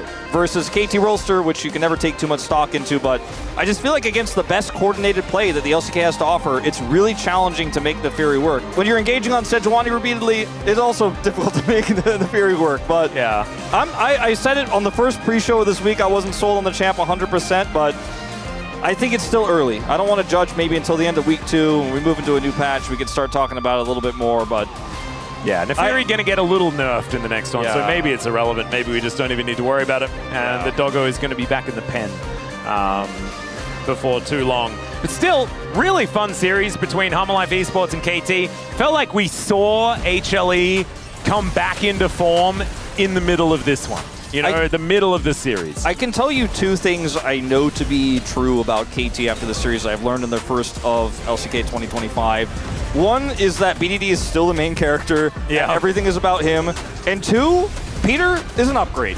He looked way better than Wei did. Wei looked out of his element all throughout the entirety of the LCK Cup. And sure, Peter didn't have a perfect series, but he looked way more confident. He looked sometimes disjointed from Duckdom, to be fair, but a lot more confident with how he engaged and some of the plays he was making. And I think that Peter definitely looks, at least from now, in this first best of 3, to have a much higher ceiling than what Wei could have based on seeing a whole split, so to speak, with the LCK Cup. So if you're a KT fan, I think you were worried about Peter coming in. You weren't sure about it. You're not confident now, but you're thinking, okay, well, this looks like it's a solid move. It's a move in the right direction.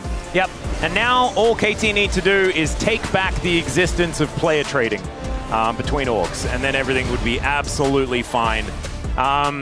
Zeus, though, the hugest problem in this game. This guy's Jax basically just solo won a game of League of Legends. Yeah, he's straight up. This was 1v9. He had some issues in the lane, getting the advantage I think he wanted to have. Perfect played really well, but he just took over the game. Yep. And yeah, like you say, it's Perfect having a great game on the Cassante as well. It's just when it got to playing the map and playing the team fights, it was this guy right here. This was unfair. I mean, this is insane. He has the Zonias. He absorbs all of Duckdom's ult here with it. And then he gets shockwaved, and he goes in! And then he's like, I got the heal. And then he goes out. He was like 10 health. And he's still alive! Sundered Sky gets him his health back. Yeah, Sundered Sky proccing twice there in very critical moments. My god, that was so unfair. Look at him, and he's nonchalant, just chilling. Just, yeah, no, of course that was, I calculated. I think it's for him. He just looks at it, he's like, if I die, it doesn't matter. Well, I mean, that's another point. And he's like, but I didn't, but anyway, we won, so whatever. Viper also able to still do a whole bunch of damage. This guy's lethality Varus has always been very good, and that stays true. As HLE, I mean, this was exactly the first KT series of the season that we wanted to see. It was ups and downs, it was drama, it was crazy. In the end, HLE managing to right the ship and get back on the horse. Zeus is going to be the one that picks up the player of the match, I think almost entirely for his absolutely incredible Jax performance. But I would say that he just had a pretty good day overall. Yeah, I think a lot of people don't put stock into losses. I thought despite going lethality, the loss from Viper in Game 2 with the winning team fight that almost brought them back into the game pushed over the edge for me. But at the end of the day, you know, with that performance, who could blame anybody for voting for Zeus? Nope. I think his Jace was fine in game number 1 as well, although not necessarily like his greatest Jace performance, but when you've had some pretty good ones in the past, the bar is set pretty high. I think it's good to be able to have a chat to Zeus as well at this juncture after losing their first series against Gen G, maybe getting some answers as to how they're feeling after first stand, because it is a long double round robin here before we get to MSI. There is a lot of time to sort of sort themselves out. So now it's time for us to throw it over to the interview with Zeus. Thank you very much, guys. This is Dear for the POM interview translation, joined by Zeus on the side of Hana Life Esports. Congratulations! Thank you. This is your first LCK regular season victory. How do you feel? First of all, after the LCK opening week, opening day, I felt like we didn't really perform up to par. And I still feel like there are a lot of parts that we need to fix and work on. And you are the 5th all-time top laner to reach 1,000 LCK kills. So how do you look back on this milestone? You know, I feel like it took way too long for me to reach 1,000 kills, so I feel like I finally got here. And I think I really want to make sure to reach more milestones and make history. Yeah, you ended up dropping game 2. So what did KT give you the most trouble with? I think going into game 2, we actually expected that it would be a tough game. And I feel like we had ended up losing a lot of the team fights. So what was the plan to come back in game 3? Since it's Fearless Draft, I think we really discussed on what champion is higher on the tier list, so I think that's what really helped in the end. Yeah, your Game 3 Jax performance was on point. And even Smev, while looking at your highlight, he was so incredibly touched, so can you walk us through? So I think when I was Jax, I knew that if I'm able to scale well and get to late game without an issue, that I would be really tanky enough. Did you end up watching your cheer video? No, I actually didn't. So when were you gonna watch it? You know, one day someone will show me and I'll watch it. But I don't think I can watch it in peace. I feel like your teammates are waiting and bracing themselves to show you one day.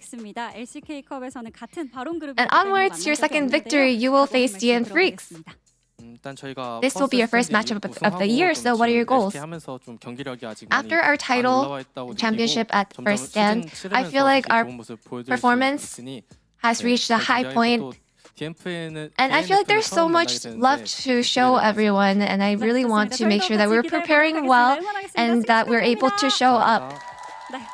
And that's the end of the interview with Zeus, and back to the space. Thank you. Thank you very much, dear. As it is a victory here for Hanwha Life Esports. They get themselves the win and the first series victory for them, so a little bit of a sigh of relief for their fans. Zeus getting the player of the match here, and I got a couple of analysts that not exactly sure how they feel about that one. I think Viper was robbed. I think that Zeus was a fantastic POG vote, but that's player of the game. This was player of the match, and he's the better series of the course of the better player over the course of the series. No, I'm with him, and I'm a big Zeus guy. Yeah, we knew it. We knew it. We knew it was gonna be the fan vote that helped with that. So, I'm just sad Delight didn't get any shoutouts. I think the Renata game kind of cooked him because that was obviously a really rough one. But I thought his Rakan was one of the front runners for me in game number 1. Viper, I think, was a lot more consistent. I think the Jace was fine. I think the Ambessa didn't really get that much done. As Ox is saying, we're kind of on the same page as was Wolf. Group clearly. entities is like the fan vote media in the Korean side, and then the global side, Vietnamese cast and Observer. Stand with Jonah Strong. We stand with Jonah Strong. Yeah. So we're chilling. So we're objectively correct. You know, if you needed affirmations, I didn't need affirmations. If you needed affirmations, they're there. I didn't need them. I was confident, but Jonah Strong's with us. That's to be fair, if we removed the fan votes there, it was still 6-5. So let's take a look at some of the comments here. The boa constrictor of consistency, which is wrong because he's a viper. You know, it's not a boa constrictor. It's a different type of snake. But why are you outing yourself? I was gonna be like, that was pretty good. Snake. You know what? Maybe people wanted to vote for Viper. You know, there'll be that one guy that's like, actually, it's that. I know it's the wrong type of snake. I'm trying to make a bad joke. Maybe Twitch chat, we know that's not you. Maybe you're not that actually guy. Yes. Maybe people wanted to vote for Viper, and then they overheard Chronicle's silly misrepresentation of what type of snake we're talking about. And he's like, wow. Well, I'm not voting for Viper anymore. That's put me off. All right. Well, what did you put? Oh, okay, that's boring. See? That's boring. Boo. At least it's correct. Yeah, and? Better to be boring than wrong. No, you can be... not true at all. What are you talking about? If I'm like, this is the weather, this is the current, it's not interesting. Yeah, if I go, oh, outside there's thunderstorms and you get smoke from above. No! That's like to be interesting! But it's wrong! The storms are exciting. Weatherman. Storms are exciting. Let's see what else we got. Oh, speaking of storm, here's the God of Thunder. Prince saying, beware of the player. I like the emphasis. Yes. It's a good line. I want to get absolutely smacked by Zeus. I love Cloud Templar. You know, you never know what he's going to hit you with. Sometimes it's poetry. Sometimes he just wants to get smacked by Zeus. 1,000 What does kills. he mean? Who knows? 1,000 Doesn't matter. kills. Remember, who are the 4 other players that have hit 1,000 kills? It was listed. I raffled it off earlier. Pony saying, who dares to... Rascal, Doran, I know some Khan, people Smap. Not Khan. Rascal, Doran, Keen. Keen Smap. Oh, Keen. I know some people who questioned him. Maybe not so much anymore, but there was some. There were about 5. I think 5 votes that questioned him. Let's take a look at the draft here in game number 3. Nefiri. Dad, you are on this Nefiri hype train, now 1-4 in the LCK. I think this is one of these interesting scenarios where a champion is actually so strong that whenever you pick it, you have to trade over so much. You know, teams are ready. If they're giving it over, they have counters ready. Or in this situation, they want the Nefiri, but they were willing to give the Varus over it, which was obviously pretty powerful. And then picks like the Jax obviously do pretty well into the Fury. The Sejuani as well, a really strong combo. So I also think like it's a fair point to say that this is a champion who can snowball massively. There was a game from Shadow in the LPL where it had 17 kills, just completely took over. But I think maybe the LCK, we tend not to have as fast-paced gameplay as over there, maybe not thriving as much. I still think the champion is cracked. I just think we haven't quite had the results yet. I also didn't like the Orianna. I get the combo. We saw it like once or twice. I think it should have been a Nivea. You're playing into a very short range composition outside of the Varus. It counters Rise. I think it really could have cooked. I think that Nivea, we saw BDD just not quite having the impact in the later fights. And BDD needs to have impact because that's what the whole team revolves around. Yeah, definitely. Let's take a look at the highlights here. Where that Nefiri, and I go back to this one because I agree with Dan. We've seen it be so strong in professional play. Trying to dive onto Sejuani. Not necessarily the assassin's first target. Perhaps not the best target selection, I think is generally the takeaway from that one. And we do see Peanut just about surviving on low HP, but then Zeus just finds his way into the fight. And I feel like this MF didn't have the best ults, but definitely could not deal with this front line diving onto her. And Doctum, unfortunately, just continues to, I think, kind of struggle. I think MF is one of those picks where, particularly into the amount of CC and backline threats that are on enemy team, you're always going to have a really tough time. But if this was a single game, you know, we'd be a bit more lenient, but it's been a consistent thing. I'm starting to wonder if they're going to call up Paddock because he's been doing really well in Challengers. Obviously, him and Peter played before, given that they were able to be as successful as they were in the Challenger version of LCK Cup. So if this continues, I think that's going to happen. Go ahead, Dan. You can see the smile on his face. Chronicler suggesting Challenger players be called up. What a new and original concept for him. Do you disagree? No, I'm just saying. Do you disagree? I'm just saying. Do you disagree? I'm just you saying. You don't disagree. All right, while they figure that out, let's take a look at the moment where we went from the Boa Constrictor vote for player of the match to Clad Templar's vote for player of the match here with the huge play by Zeus. Yeah, I mean, I feel like he was just so unchecked in these fights, and I feel like just the aggression that came out from him was kind of crazy. A lot of these plays, if he didn't play them as well, would have maybe looked like inting, but he was really testing the limits of this champion, going in at such a low amount of HP, using his cooldowns, using the Sundered Sky to stay alive, and kind of just baiting KT into this mad fight. And the craziest thing is, like, even if he dies at the end there, that doesn't matter, right? Like, the play is won. He just absorbs so much pressure, so many cooldowns have to be invested, and they don't even kill him. Zeus, I think, has been doing the classic Zeus thing where some games he just feels invisible. Games like this remind you why he is so highly rated. Yeah, and that's the thing with this Hanwha Life Esports team. It does feel like when they are playing tight and they're in a close series, one of those superstar players steps up, makes the play to lead them to victory. And victory it is for Hanwha Life Esports as they now sit 1-1 in our standings. They're the first team to play 2 games, so looking okay there for the Orange Tank. A little nervous after the first series against Gen G.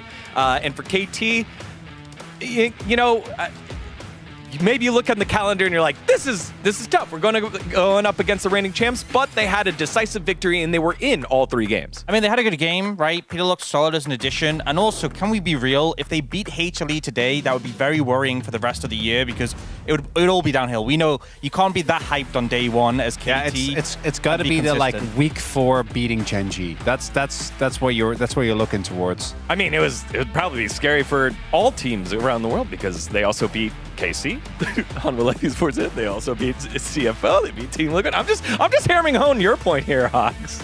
All right, as we take a look at the next match that we have today here, it is the debut of the reigning world champs for the LCK season. It is T1 going up against a DRX squad that had the victory here. LOL Park is packed and ready to see the debut of this squad. We'll have that match for you after this short break. Don't go anywhere. You'll see the LCK in just a bit.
바뀌었다. 황골 타이틀이라고 할까요? 확실히 이번 시즌 최대 다크호스 OK 저축 그래프리오. 오케이 이런 경기력 이거 얼마만입니까? 편을 뚫어준다면 흐름 탈 수 있습니다. 근데 명치를 하나요 빅라? 한층 더 강해지고 성숙된 모습이 있을 거잖아요. 네. 걸어봐야죠 제대로.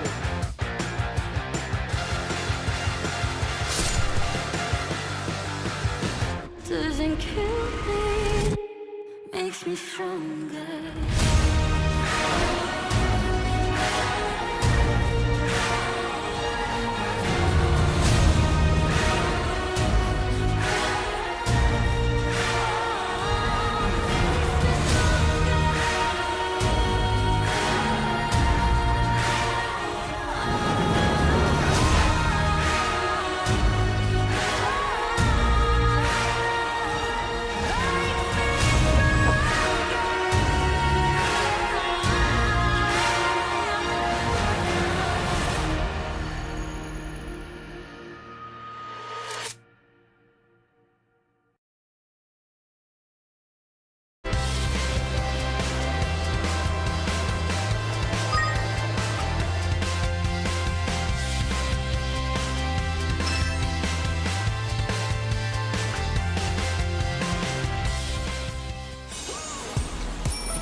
삼 일 전만 해도 더웠다가 이틀 전만 해도 추워 죽었다가 어제는 비가 많이 왔는데 오늘은 눈이 많이 오네요. 네, 파이팅.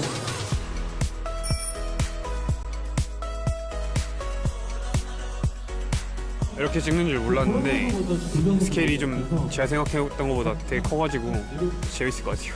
표정이 좀 확실히 차이가 많이 나는 것 같아서 뭔가 이럴 때는 또 그런 생각하는 것 같습니다. 저보다는 상혁이 형이 더 많지 않을까 생각합니다. 오너 형처럼만 안 하면 됩니다. 꿀잠 잤어요. 쏘쏘합니다. 쏘쏘. 그냥 스웨고로 하면 됩니다. 하늘 보고 스웩 표정 한번 보여줄 수 있나요? 될 것 같습니다. 가위바위보 지금 타임 하긴 할까요? 안 내면 지금 가위바위보. 아이고. 왜 자꾸.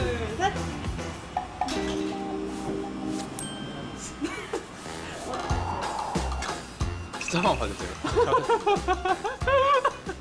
어떻게 진행되는지는 잘 모르겠는데 의식의 흐름대로 따라가긴 하는데 일단 여기 죽고요.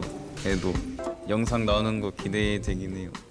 호수 형은 많이 찍어봐가지고 뭔가 약간 베테랑의 느낌이 났던 것 같아요.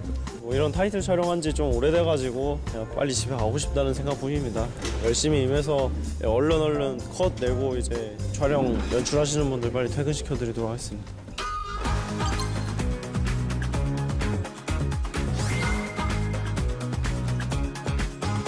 컨셉을 들었는데 용 컨셉으로 들었고 저희 팀이 이미지랑 잘 짜주신 것 같아요. 네, 뭐 게임 내적으로든 외적으로든 잘 챙겨주려 하는 게 보이고 고맙습니다.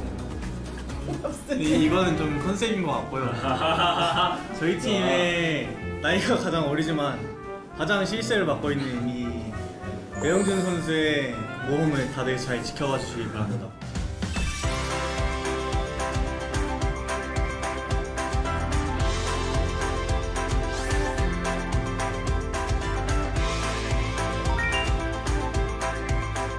저기 있는 모래가 촬영할 때 터진다고 막 있었어요. 약간 두렵지 않나요? 아니, 딱히 뭐 위험한 건 아니라 무섭진 않아요. 촬영 잘하겠습니다. 파이팅!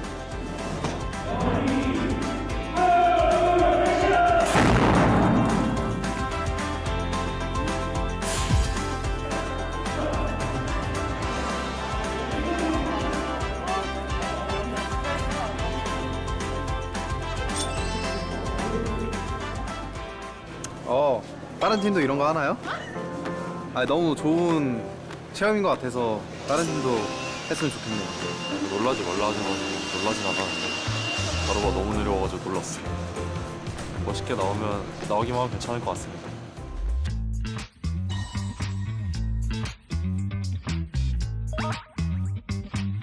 제가 원래 높은 곳을 좀 무서워해서 올라가 보니까 좀 무섭더라고요. 아래 뭐 없어가지고. 자세히 보면은 다리가 좀 후들거리고 있을 거라서 굉장히 무서워하고 있습니다. 지금 선수 공간에서 헤쳐서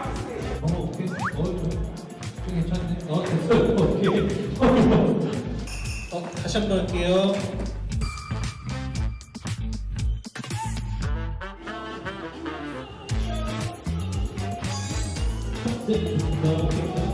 지우 선수가 또 프랜차이즈 스타답지 않게 좀 전 거 같은데 자꾸 뭐 이렇게 하는데 여기 딱 빨간색 있고 뭐 어쩌라는 거야. 확실히 연차가 많으니까 잘하더라고요. 이기는 거 같아요. 잘해가지고 좀 빨리 끝난 것 같습니다. 옆에서 잘해가지고.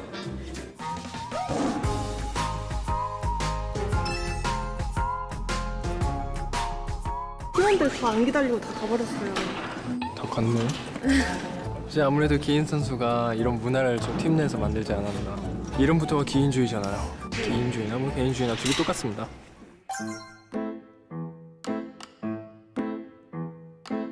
어떻게 된 일인가요? 다들 원래 이렇게 좀 매정하신가요? 태국에 있어서. 네. 다들 원래 좀 개인주의 성향에 강해가지고 그런 것 같습니다. 네, 또 좋은 것 같습니다.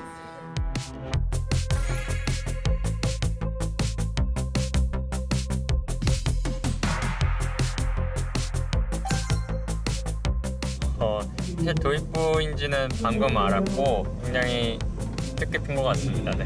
워낙 이제 주변 사람들이 다들 많이 축하해 주셔서 정말 2월달은 축하를 너무 많이 받은 달이었던 것 같아서 네, 너무 좋게 보냈던 것 같아요. 나이를 먹을 때마다 바꾸는 그거를 해가지고 이제 계속 아마 바꿀 수 있으면 계속 바꿀 것 같습니다. 저는 말이죠. 오래 해야죠. 네, 30이 넘을 때까지 열심히 하겠습니다. 10주년 정말 축하하고 정말 오래 했고 마지막까지 잘해보자. 화이팅! 김현 선수 10년 축하드리고요. 남은 거 화이팅!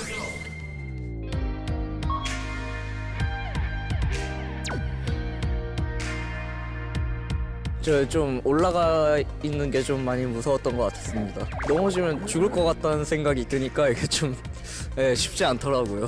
저도 야외에서 할 줄 모르고 머리를 풀고 오늘 좀 찍겠다 약간 이렇게 하고 왔는데 이렇게 야외에서 할 줄 알았으면 그냥 머리를 묶고 올 걸 그랬네요. 북미는 제가 야외에서 했던 기억은 없었어서 일단 뭐 야외에서 하니까 좀 색다른 것 같고요. 저희가 또 벼락이 테마로 알고 있는데 좀 약간 폭풍우가 치는 날씨를 제대로 간접 경험한 것 같아서 그냥 좋은 경험인 것 같습니다.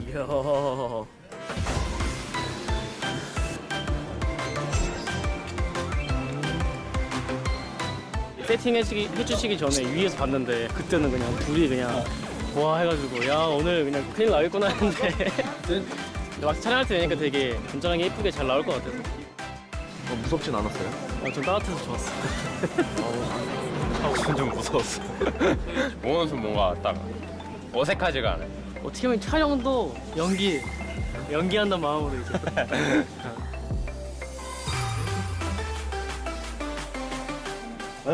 오케이입니다. 고생하셨습니다. 가자. 너무 오랜만에 해본 타이틀 촬영이라 되게 재밌게 잘 마무리했었던 것 같아요. 되게 색다르고 신기한 경험이었고 컨셉을 뭔가 되게 재밌게 잘 해주시는 것 같고 거의 실시간 없이 계속 달리게 될 것 같은데 최선을 다하겠습니다. 그리고 다 하겠습니다. 네. 잘해서 재밌는 모습 보여드리도록 하겠습니다. 위드 라이프. DRX 파이팅! KT 롤스터 화이팅! 젠지 화이팅! 하승명 화이팅! 타이틀 결과물도 많이 기대해주세요. 하나, 둘, 파이팅! 화이팅! 화이팅 이런 거 자빠졌네. 화이팅! 하나, 둘, 화이팅! 하나, 둘, 지우! 하나, 둘, 화이팅! 갈게요. 수고하셨습니다. 지금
Starting with a whisper, I know I'll find it hard to lose. Counting down our waves, but I'll take way less time than that. I've been near the fire a million times, caught in between the truth and the lies. Can't hold me down for a minute longer. What doesn't kill me makes me stronger.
화이팅!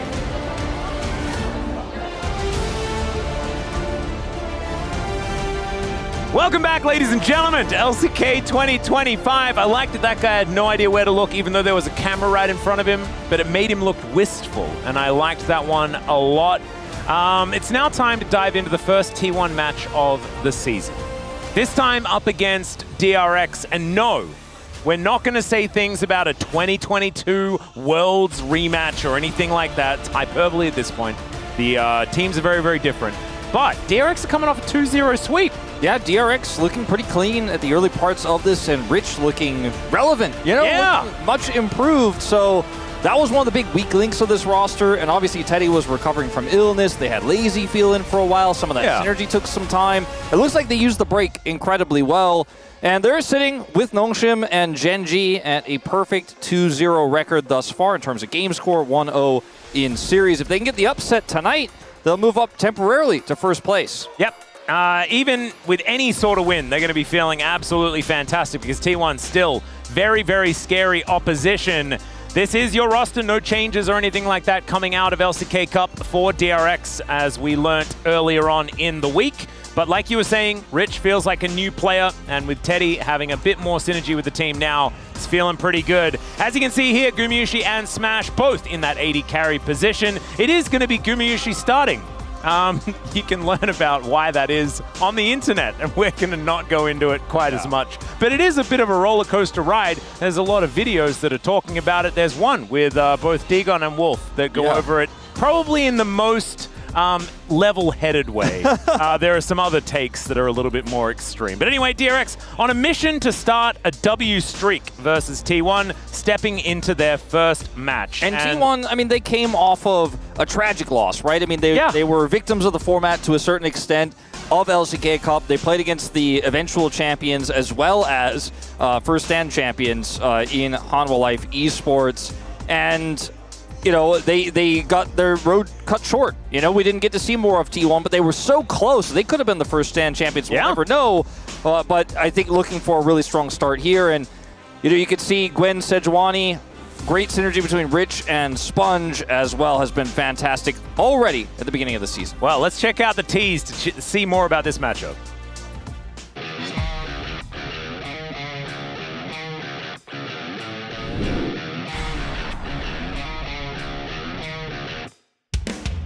LCK컵에서 DRX랑 붙었을 때 느낌은 이거 좀 힘들겠다?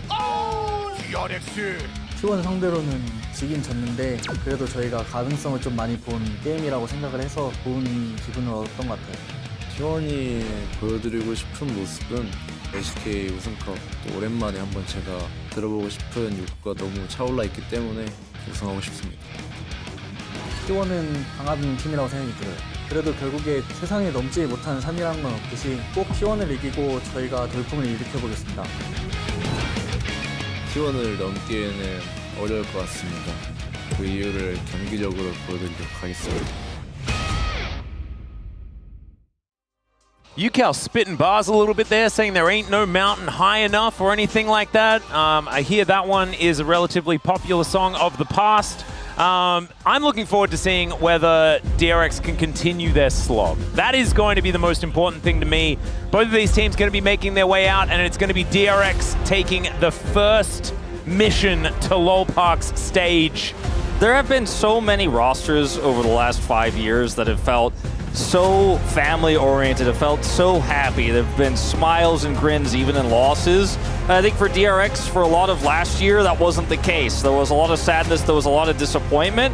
But with this new roster, expectations weren't that high. But with a player like Yukal screaming, I mean, hollering is almost the best word for it. Every time he makes a big play, every time he makes a big kill happen, every time he makes the outplays, even when he dies in a silly way, he just keeps the team, I feel, energized, and there's a certain momentum that this team rides on. It feels similar to some of the momentum they had in 2022. Yeah, so many years ago. I don't think we're quite at the level just yet to be talking about big upsets and world championships, but this team definitely has vibes, and they're looking way better than they did in LCK Cup to start things off. I would agree, and as well, Ando looking in much higher spirits, which we all feel great about. But now it is time to welcome T1 to LoL Park for the first time. The last team to make their debut here in 2025's LCK season. It is the first round. Gumayusi making his way out here. Big grin for him and Carrier there towards the bottom side of the map. And a lot of people were like, oh, but they finished so low in the LCK Cup playoffs. I don't even think that was necessarily the case. I think that they got one game away from taking down HLE, and between them, HLE and Gen G, all three of them I kind of put in very similar standing as far as power level. This squad is still absolutely terrifying to go up against. And when you think about the bottom lane duo that popularized the double marksman bottom lane, the team that has the bottom duo that has the highest duo kills most seasons, it's Gumayusi and Carrier, right? And Gumayusi's back starting here with lane swaps removed from the game. It's got to be a huge boon for this roster. They know how to draft winning bottom lanes. They play through winning bottom lanes. And I feel like Guma's your guy for that. Yep. And, you know, it's been a while since we've seen him here at LoL Park. Not that long, but it feels like a long time with them being eliminated early, with Smash starting over him in LCK Cup. I think a lot of fans have high expectations for Guma returning. A lot of them just happy to see him sit on the stage. You know, people have forgotten that it was a long time ago that he replaced Teddy, who now sits across the stage from him tonight as well. That's the fun part, because a lot of people are saying, oh, it's now a battle of the veterans.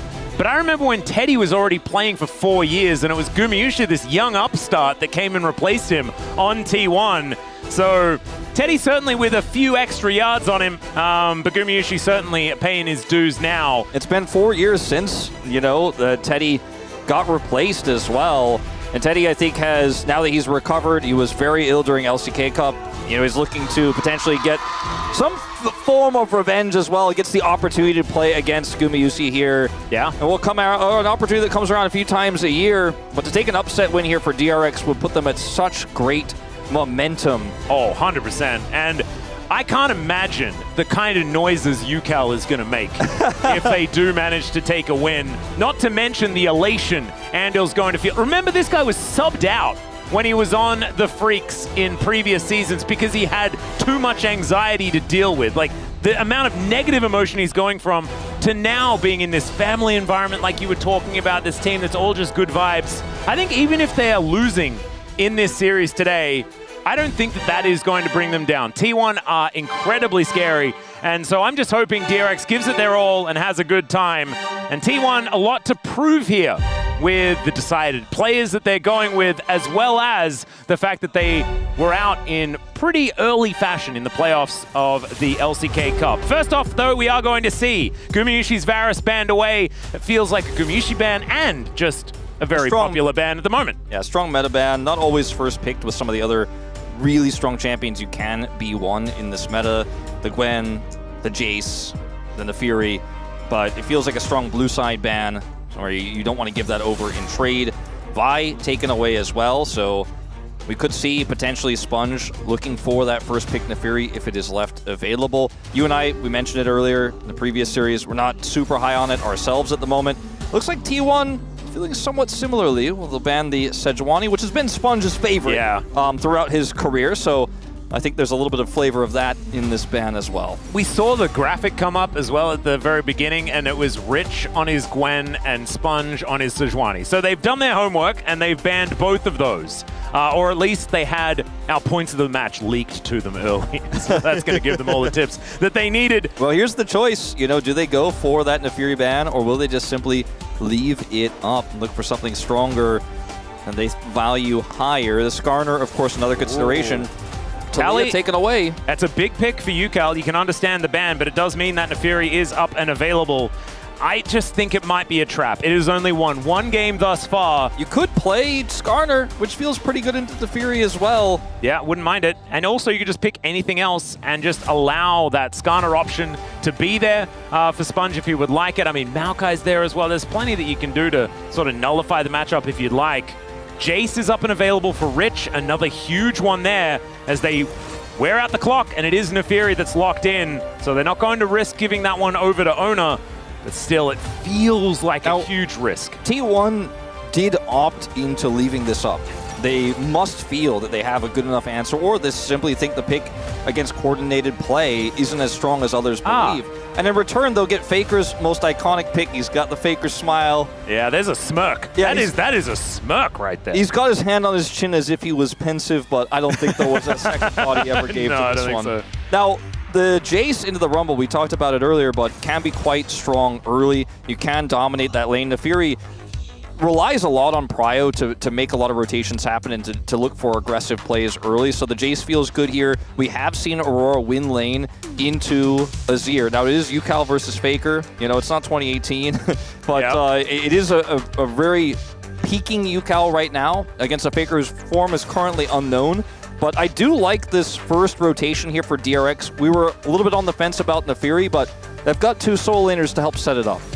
Yeah, I don't mind this as far as a Nefiri angle, though, for DRX. They have a lot of shove. They can actually control a lot of this top side of the map. With Rich and UCal in decent form at the moment, there's an opportunity for Sponge to make something happen. That being said, I mean, this T1 draft so far is just... They are at home with their slippers on, it's so comfortable. PJs, the real soft ones. Oh, everything is just feeling it. I mean, Owner's Xinjiao in LCK Cup was insane. Oh, yeah. And he was, for me, next to Peanut, by far the second best jungler that we had throughout the tournament. Just way more consistent than Canyon was, for sure, even though Canyon made the finals. Kaisa gets banned against Teddy here. Both of these AD carries, have played a decent amount of Kaisa throughout their career. Although Guma's been criticized for it quite a bit.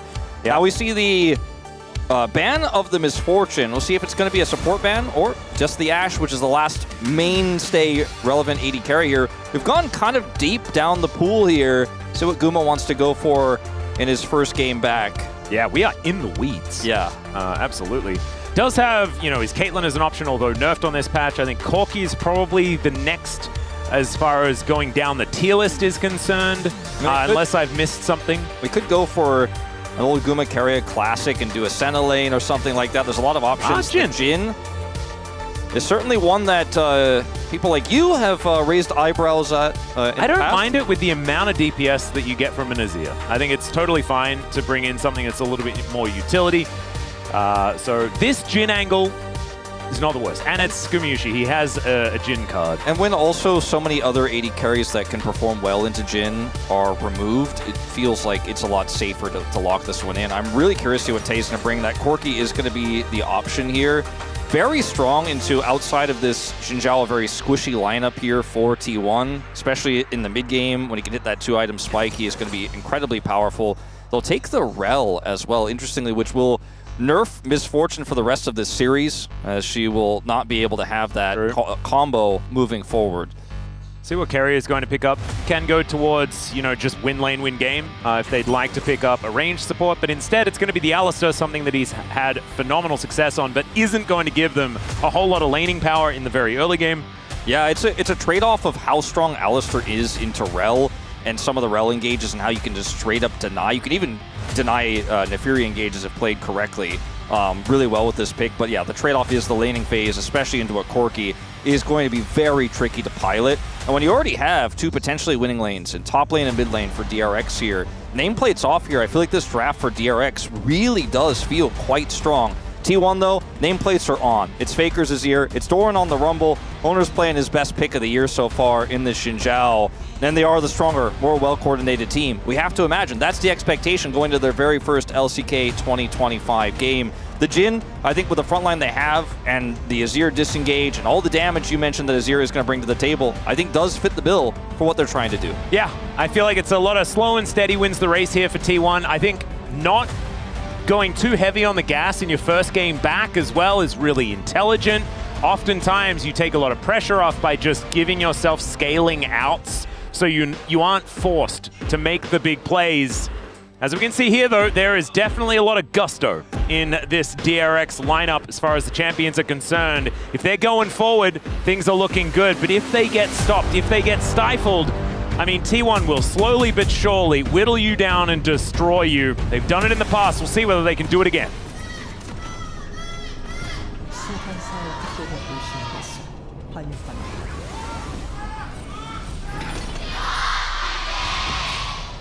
All right, we are on the T1 side of LoL Park, so obviously the fan chants were the same volume, weren't they, Wolf? It's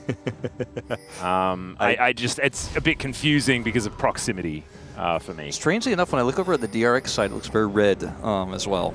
Huh. Just because there's a lot No, of that's the CGV cups. Ah, that was it. Okay. That's what you can say. Otherwise, they wear the cups now. Yeah. Yeah. Cups have zippers and some sponsor logos. Yeah, and they say T1 on them. It's really weird. Okay. DRX have managed to get some vision down. You can see it's kind of traded. Not too much really deep vision or anything like that because no one going for any sort of big early invades. Just a 5-point defense system here from T1 as Faker gets the first CS of the game. Owner as well was the one that spotted it out and pinged it, so he's got a bit of extra money. Look at that, 10 gold. Yeah, T1 are infinitely ahead right now. True. Let's see how Keria navigates the early laning phase here on this Alistar. Very experienced player. Jin's base damage is good, but the shred of the Corki is going to be a problem if they do end up getting caught and held under a Gatling gun. Yep. They will not enjoy it. Do you feel like Teddy and Andal will have a bit of power in this game, in this lane? Yes. Just with the fact that Gumayushi is going to spend what feels like 50% of the time reloading. Electrocute is a rune. Yeah, Yukal has demonstrated that. It's not an ultimate ability or anything like that, but it's very strong. It has been buffed repeatedly. And Aurora can win out those trades early as level 2 for Keria. Yeah, gets a pulverize here as Deadly Flourish out, and Andil is in trouble. Lit on fire here, holds the flash until the last second. But yeah, he's not laning too much anymore. We'll see how Teddy's going to be able to survive this. Does have his potion, which will help him.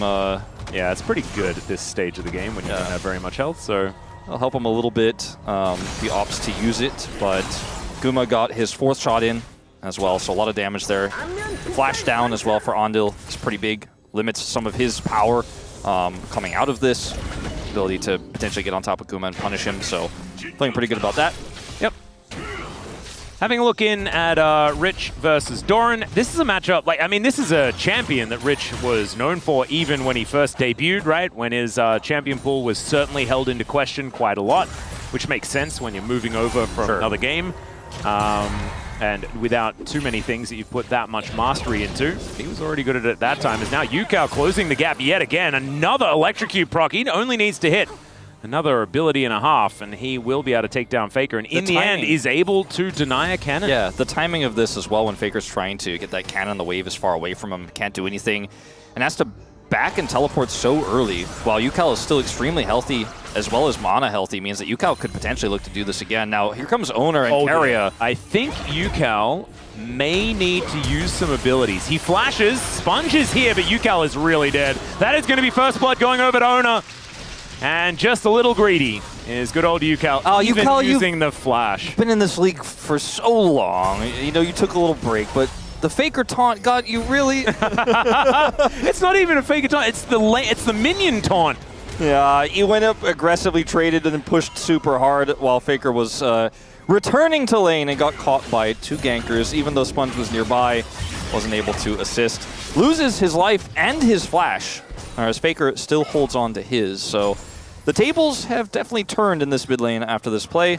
As you can see, Yukao goes invis, tries to use the weirding device space to get back to spawn. Followed him with the flash. Keria pretty good at this game, isn't he? He is quite solid. Puts in the flash cooldown timer into the chat. Heck yeah. And that also is his own flash cooldown timer, although he can ping that at any time. But it is cool to also give that information when maybe they just didn't want to press tab. Never mind. Faker now clearing out this wave. Yukao will be able to pick that one up pretty comfortably. I don't feel like it's end of the world for the mid lane, just given the fact that Faker wasn't able to get an assist or really anything off the back end of this. Yukao pulling the wave himself here, does manage to lock down that cannon. I was nervous for a second, but no -1s here. As Andil's moving over, Yukao not quite finding it there onto Faker, but he does use the shifting sands in order to get himself out of the way. Keria playing the map really well. Guma swapping to top, not interacting with the Corki too much, finds himself at a pretty nice advantage. They got the flash out of Andil earlier. Keria used his incredibly well in that gank, obviously. And it's just T1's early map prowess. Well, speaking of, standing on vision. Does manage to crash down, gets himself away, and also eats an ignite. Keria pretty hyphy on that one, really wanting to press his ignite button as often as possible. As Yukao wants to do something here, but I don't think it's going to happen. As Faker doesn't have ult, is very far away from it, but still is extremely healthy. He is keeping the weirding on cooldown as often as possible. Yukao really making sure he's putting this Aurora through her paces as much as he can. Doran has got the equalizer though, right as these grubs are spawning, but he's in the bottom lane without teleport, so never mind. That's not going to really pay too much of a difference here, as Owner now in trouble. Only level 5 as Sponge goes untargetable, but Owner's very targetable. It's Yukao that grabs that kill here as Keria has to get out of there, and these grubs belong to DRX. Yeah, if Owner had ult, the situation looks totally different, but at level 5, that's simply not available, and he is just completely blasted to death. And that is a kill on the board here for DRX, but as you mentioned, arguably more importantly, grubs going over as well. Denying grubs from an Azir always feels really good, and the Jace side lane power is definitely a thing that we'll have to talk about later on in this game. Yeah. As Owner just goes in onto Andil here without really any support, and it's a Jace here. It was not the most ideal situation for him there. Perhaps just saw blood in the water. As Teddy. Ooh. The curtains have been called. The final bullet was not enough to kill him, but did certainly put the fear of God in him. Andil will get knocked up, but does Shattering Strike Owner here as well. Andal just really wants to make sure this Brambleback goes over to its rightful jungler, and that looks to be something that he will achieve. So nicely done there, Andal. Faker hitting level 7 here in the mid lane, and just slowly but surely farming up towards that Azir critical mass. They're really trying to play through the fact that Faker has a lot of control right now. Owner has level 6. And they're getting a lot of value out of this. Doran coming over as well. Yep, Doran getting in amongst it. And there's just no cross map here. It's just a losing battle. DRX are trying to contest, but are finding nothing. And T1 just get a lot of pressure done. Take the Raptors, come over here, pull this red buff back.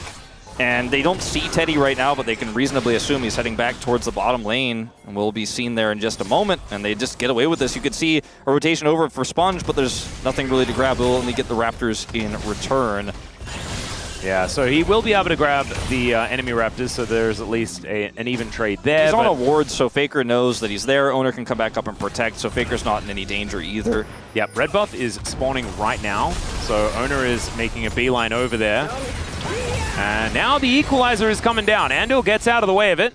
Him and Teddy running away from one Rumble is a little bit of a worry, but there was an Alistair waiting in the wings, so I think right to play it safe. Feels really good if you are the solo top laner into the bottom duo and you're winning out. Oh, Carrier going for it once again here as Yukal trying to use his wall here and does manage to do so in the end. Even Carrier taking a lot of damage in trade. But putting that ult on cooldown, big deal here. Yukal and Faker both getting their teleports back online momentarily. Yukal just got his flashback as well. Didn't have it for that exchange, but didn't need it because he could utilize his ultimate. But yeah, getting the ult cooldown feels really nice. Not going to be useful for the next big fight, which could have potentially been over this dragon. We haven't had the dragon taken by either side just yet, but with the, Yukal losing his ult, Faker having some prio here. It's definitely looking T1 favored at the moment for that first objective, or the first major objective. Yep, we need to see DRX sort of make something happen. Yukal, that was very satisfying, but now the Drake has been started. It's just so tough without the Aurora ult to make a fight happen here. Yeah. Doran now Sponge throwing some daggers around. Doran was on the mind because he's in the top lane without Equalizer available. So won't be able to affect this fight here as Yukal once again softening up Carry. He's only level 4 as that's a steal from Sponge. And Ona now trying to get out of there, but I don't know whether he's going to be able to. They just close the gap on that Crescent Guard as Faker looks for the Emperor's Divide. He gets it. Sponge goes untargetable, flashes from Carrier, and Carrier will be taken down. It's Andal that gets the kill, but now he's right on top of this teleport. The curtains, they've been called, doesn't land onto Sponge for the last bullet, and it's highway robbery! And Doran TP's in for nothing! And Teddy's up here going, thanks for the freebie! Is Sponge the best Nefiri in the LCK? Maybe. I mean, that was a fantastic steal from him, and he played the team fight out so incredibly well, too. Gets out, nobody dies. As look at Sponge here, he's on vision, comes in here, drops the first Q, Owner not able to secure the smite, and then ults Owner. And as the turn comes through, they're looking for Owner. He's got Crescent Guard up. Faker hits the Nefiri, but then Sponge just presses W, walks out. Carrier goes in for the play, but there's too many people to block the Jhin damage, so Sponge gets out, and then the ult is blocked again here, so Guma just unable to get anything, and Doran TP's in for nothing. And Sponge, man, he is the most successful Robert the Bandit of this 100%. Sponge, absolutely fantastically played, but Carrier almost killed, like, if Sponge hadn't have flashed that headbutt pole, that would have been like one of the classic Carrier God plays, you know? Gets the 3-man knock-up, then all of the AoE is layered. Doran might actually get there in time. Oh, it's a bit of an unfortunate situation for Grubs now for DRX as well. Yeah, they get Dragon. They're looking for more. Well, Carrier only level 5 here, and Sponge still trying to keep it interesting, but T1 should be able to get two of them. Good untargetable there as Andal. He's got other things on his mind. Shattering Strike comes down as Doran uses a very defensive ultimate. Yukal still doing a lot of damage though, as we can see, as Sponge is just bouncing around the rift. Another teleport to come in, this time from Faker. And Rich has followed suit, looking for an angle here as this scuffle will continue. Faker bleeding for now, but it's Andal that's the target and he will be taken down immediately. It's traded though as Owner. That's a phenomenal ult, but I think he's still dead. The bleed is ticking and he's still going to be taken out. That is a Yukal with a double. And this Aurora is going to be mega fed this game. I remember too, at the beginning of the fight, UCal had an opportunity to ult to kill Doran and decided not to use it because he knew there was higher value. UCal. What a sick play there from UCal as well. Is this 2018 LCK Summer Champion UCal? It seems like it. And, I mean, with how well Sponge is playing this early game too, DRX looking fantastic. Another plate is going to go over, but yeah, UCal holds his ult until the fight over the grubs, and Faker has committed his way in. We have all the TPs coming through. Rich shows up, and then he drops the TP. He could have ulted Doran here. He just lets him go. He's like, just gonna let him go. I'm gonna hold my ult. I'm gonna use it for the fight because I want this 5v5. Rich is calling, he's coming in. Faker shows up as well. The Faker's in a really awkward spot here, and Sponge, because he has such long engage range, can actually get on top of Owner from so far away, and there's just no getting out here for T1. A clean fight from DRX. Yeah. Sponge starting to pick up some of these resets in these fights as well. You can see 003 now does have his Eclipse completed. And the Nefiri doing what it says on the tin, or what we expected the tin to say. That's what I was told was on the tin. Yeah. The tins have been a little bit weird. Maybe it's just baked beans sometimes. As now Andal finds himself a cow. Carrier still level 5. And Andal has that Magnet Storm available. They're not going to be using it right now, but this turret looking worse for wear.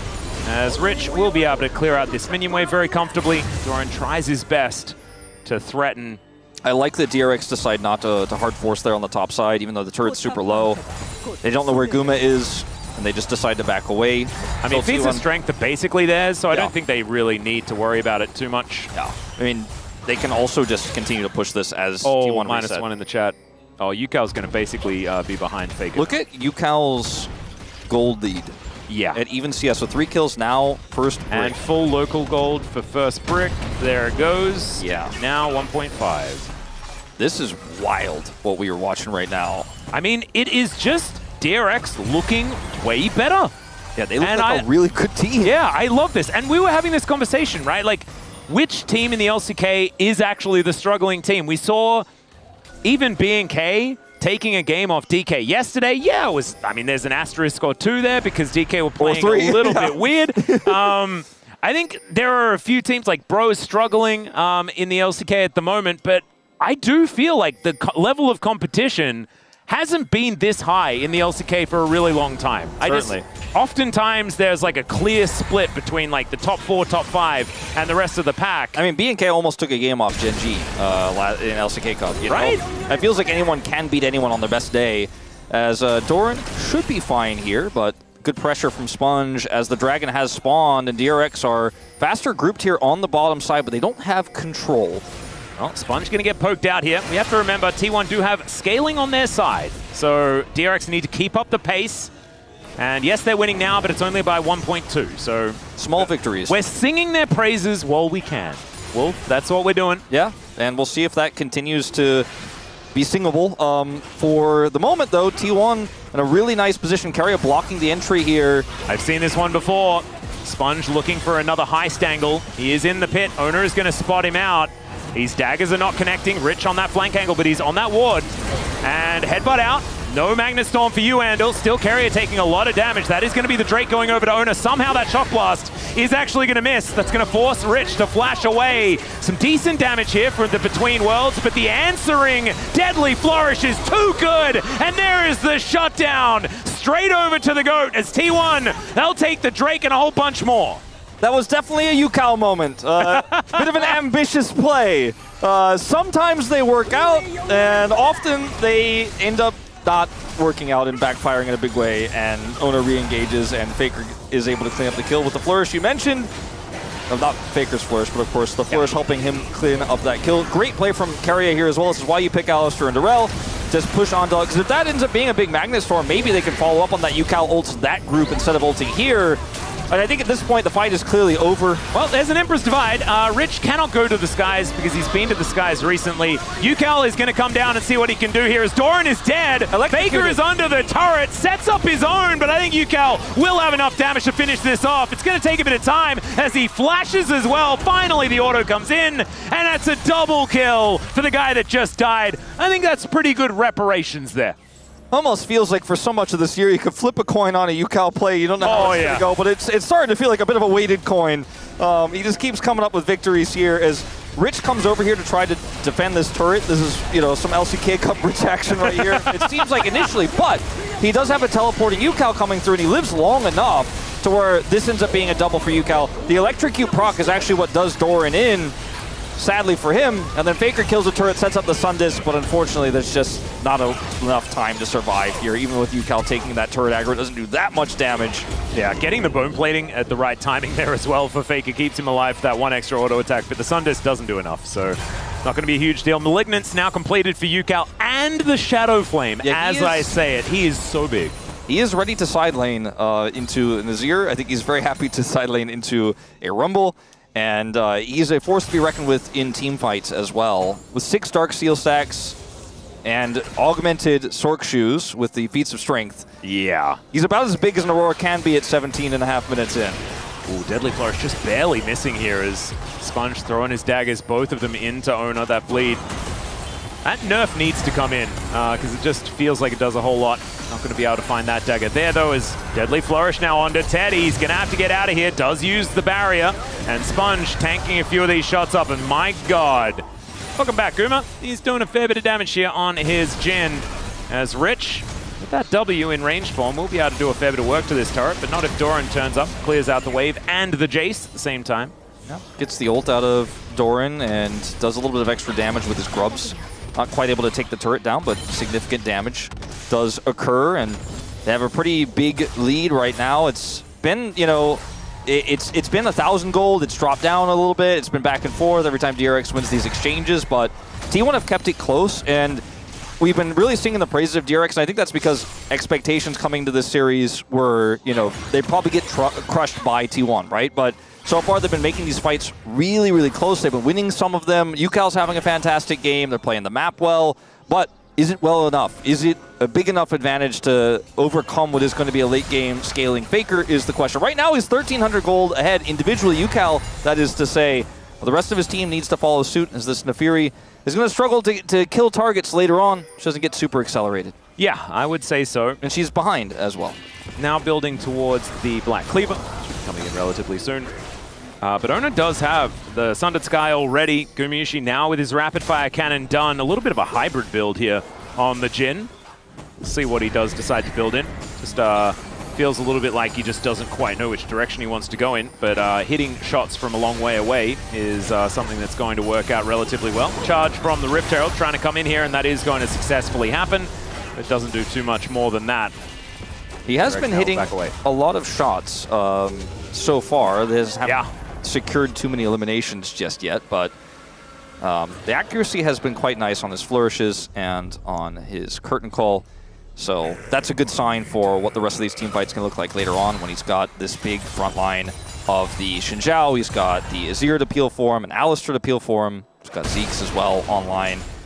Looks like Rich is going to finally take this turret down. Well, he doesn't commit to it. They have some river vision. I think he certainly can commit to it. Yeah, he's pinging, and Andal is going to get headbutt pulled. Will need to get out of here, I think, and does do so. T1 will let him live for the minute.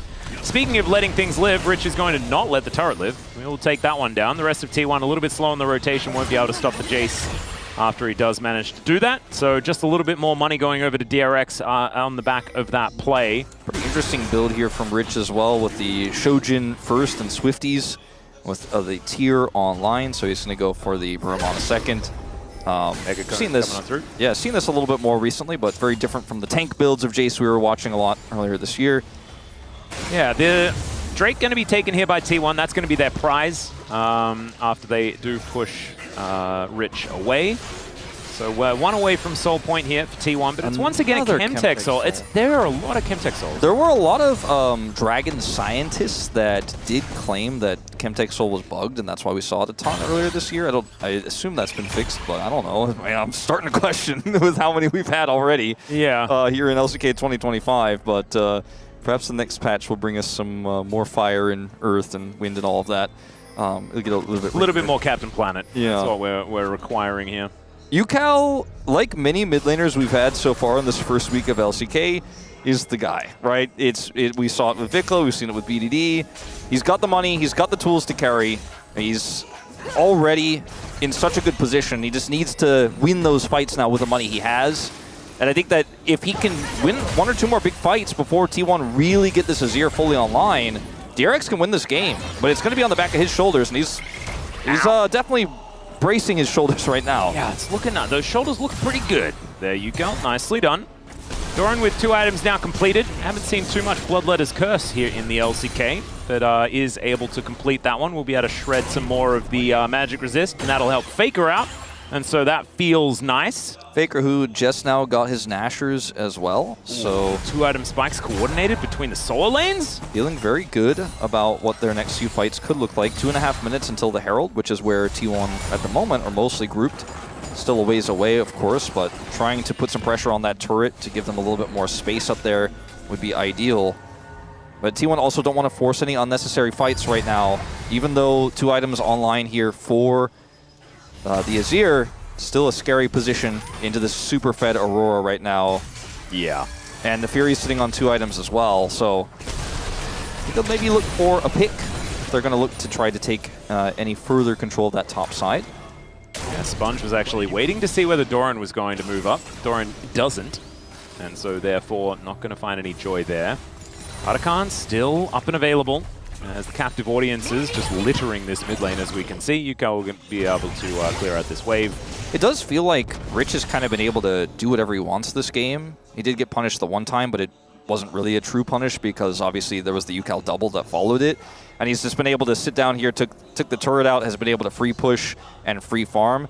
He's 300 gold behind Doran, who's up 2 kills on him, but he is a 2-item Jace now. Yeah. And, you know, his poke with the Nefiri to follow up, the Corki to follow up, with the Aurora that's insanely fed. It feels like he just kind of was allowed to push up far in these lanes, and there was no answer. I think these Nefiri resets should be more possible with a composition like the one DRX has put together. In comparison to what we saw in our previous series from KT, I think that this might be able to work. We'll just have to see right now. Andal, I've seen this one before. They keep almost killing him. Yeah, he's going to crash down over that wall again after the Ignite comes in, but this time Owner is going to follow. He presses ult, wind becomes lightning, bullets become attached to Teddy, and Andal's going to walk his way out. So ultimately it is just the same result. It's a flash taken away from Andal, which is pretty big for Aurel. So that's a trade-up, I would say, for T1, but it's not enough to secure them this topside turret necessarily because they just don't have push up there. Minute and a half on the Chemtech Drake, but there is also a Baron coming up. This is Yuka. Oh, there's another headbutt ball. Carrier really wanted to pick up player of the match today, and I'll give it to him. That's going to be Owner taking down the kill off the back of the cow. It's just on a ward there, and now they can get whatever they want. They want Herald, they want Otacon, they want this top turret. They're going to start with Otacon, which is a bit of a scary choice. Flanking. Carrier coming in, looking for it again, as Sponge going untargetable. Rich with some shock blast angles potentially. That equalizer, great spot, but Faker just wipes them off it. Andal trying to stay alive, and he will fail.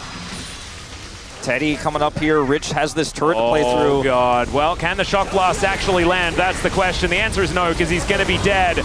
Carrier diving in one more time, and the doggo's on the ground. Teddy, another one of these doggos, is going to be in a bit of trouble, as Carrier is down to 1 health, but he is still able to walk his way out. The flash comes in from Teddy, and that should still keep him alive. Okay, Yukal's flashing forward, does manage to take down the jungler. That might mean that Otacon is going to be okay. Deadly Flourish coming on in here as the 1-2 punch, and it's a double! Teddy, I don't know about that one though. The captive audience goes off, and I think Teddy knew that he was dead. Guma just comes on over and punishes. Andal's back up one more time. I mean, that guarantees there's no real ability to actually Otacon without a jungler. You know, they had a lot of damage there, but taking out Owner there, taking out Doran really limits your opportunities here. They can't get the turret either. This is super broken up by DRX as they try to come over here and deny. They don't have a lot of vision over the Otacon pits. They kind of have to just face check it, go into this choke point. It's a fantastic equalizer, as you mentioned, to stop the retreats here. And then Rich tries to hold turret here because there's nothing else he can do. Teddy comes up and tries to save him. If Yucal is like 10 seconds faster on dying, you know, if he's up, then they can actually win a fight here maybe, but instead Rich just kind of dies. And then Owner overchases. And as we all just saw, unfortunately for him, Yucal is still fed. And he's a bit of a psycho as well. Yeah, and they kill Doran, which, you know, stops any potential Otacon take, but Teddy does give his life for it, and we reset. Well, Andal crashing forward, and the curtains, they have been called. Andal, I mean, he's just dead. Sand Soldiers will take him down. Sponge a little bit late on that on-target ability, but it might be enough to get himself out of there. I mean, the fact that T1 has so much vision control over this river right now means that DRX feel compelled to kind of keep trickling in and checking and trying to find some information. There's so many objectives to take. Oh, the Baron. Oh, it's a T1 Baron. It's 27 minutes in, but it feels a little bit early.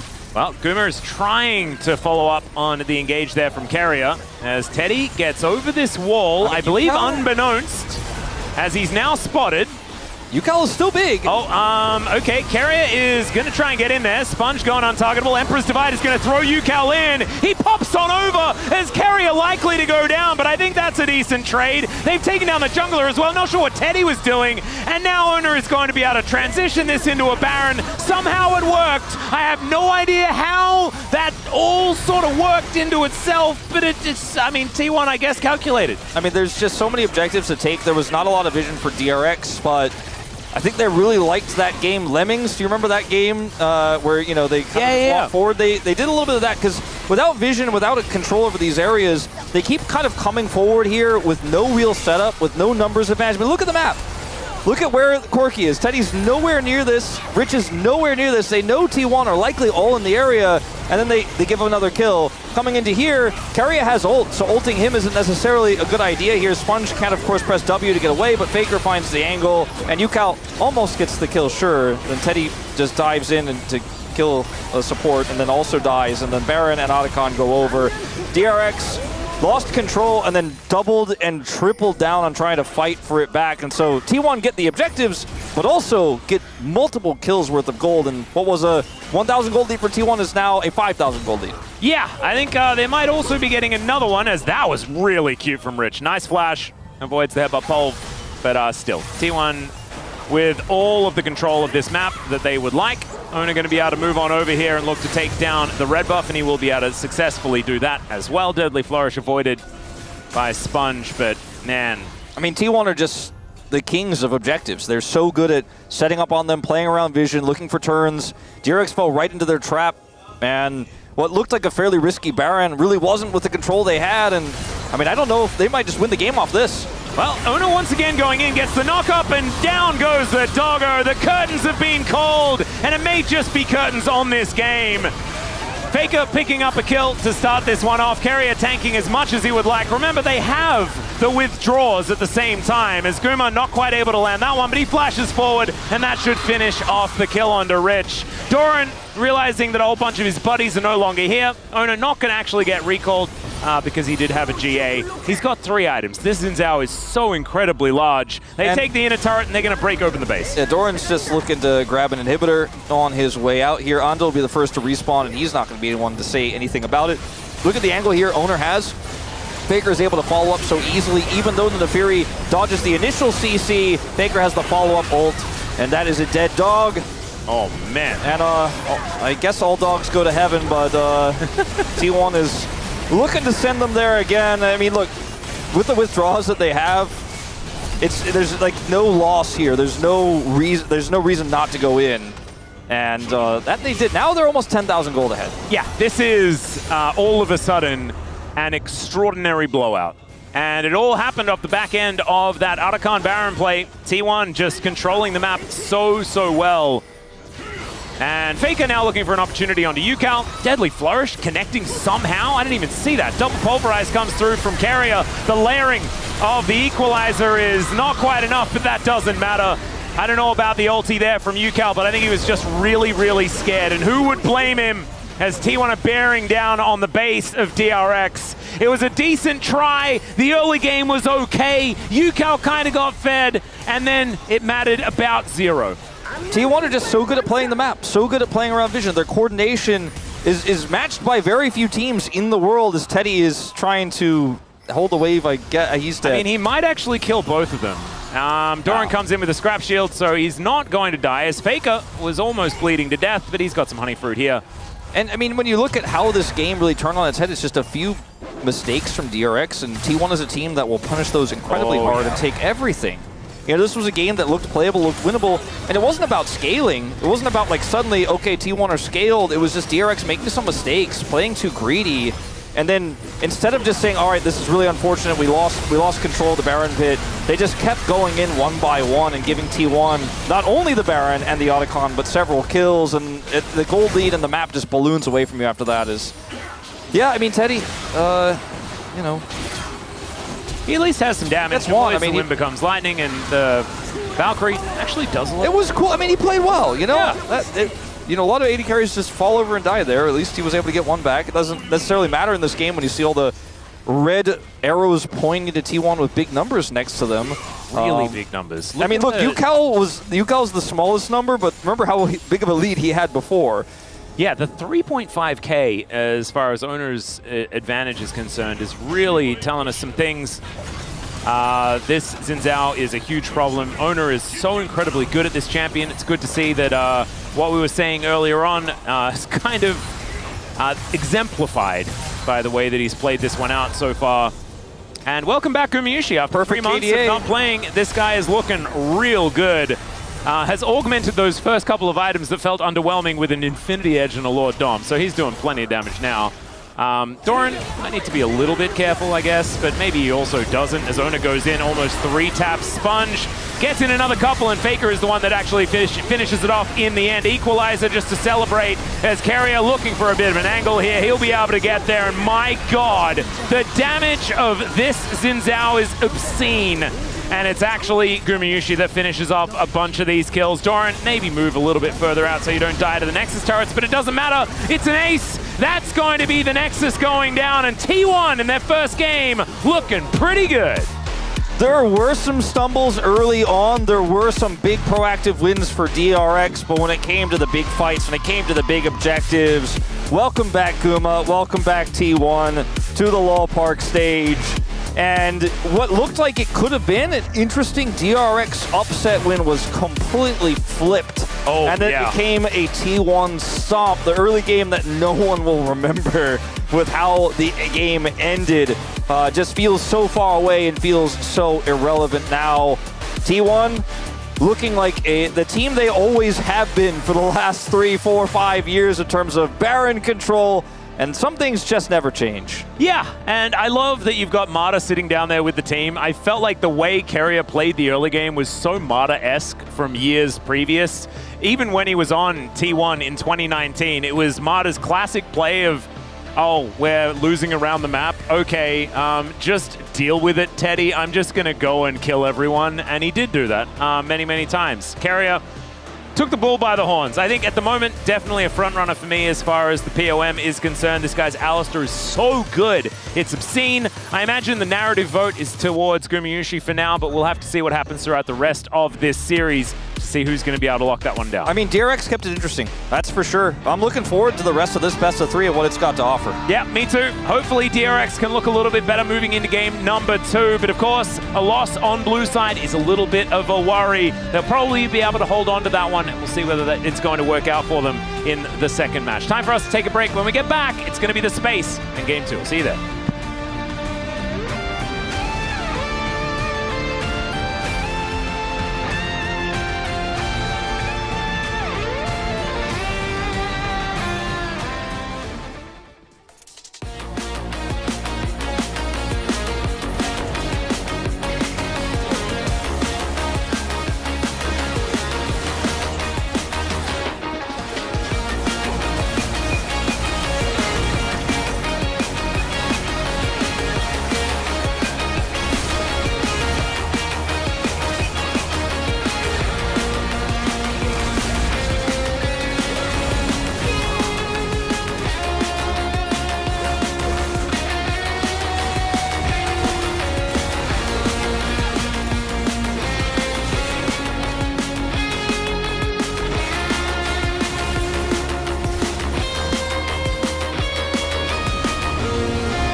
트리플리 럼블 공갈 생각해봐.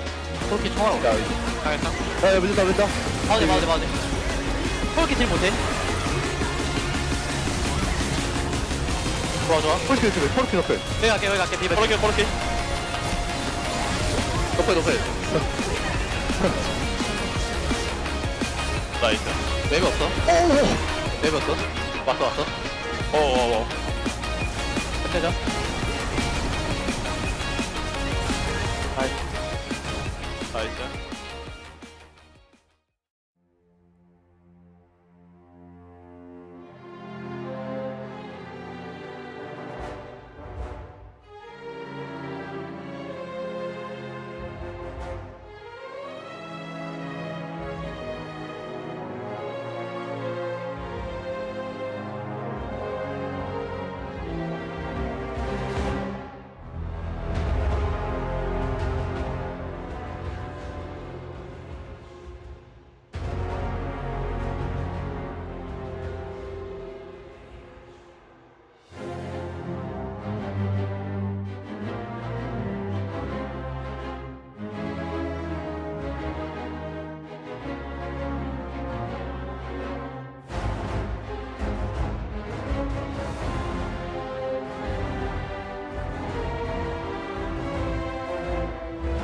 Hello everyone, welcome back to the space as T1 make their triumphant return to the LCK with the 1-0 victory over DRX in game number 1. Digon alongside Ox and Chronicler, and man, a solid start here for T1 in terms of a victory, but DRX made it really close here, Ox. Yeah, I saw the Fed Aurora. Yukal especially has been so good for this team when he was in the LCK Cup, and I was like, maybe that could be enough, but unfortunately it just didn't quite come together. And I think that's always the risk when you're against a team like T1, is in the later game setups around those neutral objectives, that team is just so threatening.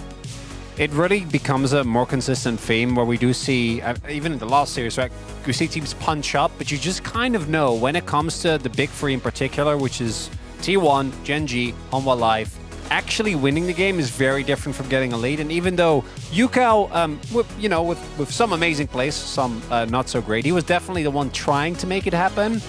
But it needs to be every player playing in peak form, because if one or two people are underperforming, and in this one, Ando unfortunately had a bit of a rough one, it very quickly falls apart. Yeah, and I love that you bring that up in Yukal, because he's actually the main character of this K-drama, a Korea known for great storytelling, great drama. And so we'd like to present to you the story of Yukal in game number 1, T1 DRX. Let's take a look at the footage here as we have the character development, the building of the hero of our story, Yukal. He's a complex individual.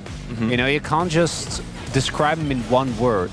Although he was pretty 1v9 for most of this, the parts where he wasn't made it all the funnier, because early on doesn't use his ult here in the initial play, and you go, I'm not so sure, but then sets up a crazy fight here that ends up leading them to get a good amount of objectives. This is where the snowball really starts for him as well. The resets come in, and then unfortunately on the flip side, and again, this is not to dunk on Yukal because he is basically the one thing keeping DRX afloat right now, but it is funny to see the contrast. I think it's just so difficult because you end up in a situation where you're trying to force, because you're the person who's fed, you're the person who's got the highest chance of carrying, but just trying to make something happen there and stepping too far, getting caught out, really painful. And the best thing is that doesn't deter him. It does not. He's unperturbed. He just keeps on going as Rich sacrifices his life for this play to work out. Maybe in hindsight not quite necessary, but these are the moments that set up for a game that actually is playable for DRX, right? Because Yukal has been their best performing member. I think he has been contesting as one of the best mid laners in the LCK at the moment, which is crazy, but it isn't enough to actually win the game. And it feels like kind of a heartbreaker when he put in so much effort. Yeah, I mean, it's all great story devices have conflict and a path towards redemption. Remember, he is the guy that won that summer LCK championship. And look at the rest of the names on that roster at that time. Smeb, Score, Deft, Mata, and then of course Yukal. And you saw that redemption there, got the double kill on the bottom side of the map, and now is the time to pay off, right? Because we're watching a happy ending story, not a tragedy. Oh no. Maybe game 2 can be the happy ending. But this one, not the best decision to go for that ult onto the Alistar who had his ult available. And then Yukal gets shuffled in by Faker and ends up getting finished off by the Alistar of all people. I kind of feel like that's insult to injury. Yeah, it really was. And this is all you need is one mistake, right, against a team like T1. And this is kind of the problem with this game. It's so hard to play out for Yukal, because there was an earlier play where he saw Alistar, and then Alistar just warded and he still got taken down. That didn't actually end up mattering. Here it did. But who else do you need to focus if you're T1? Basically no one. Like, Sponge was in an okay spot just because he's Neferi and the champion seems pretty strong. But Rich hadn't really been able to get ahead. And obviously the bot lane was also struggling. So for T1, it's legitimately just, do we kill Yukal? We win the game. And they did.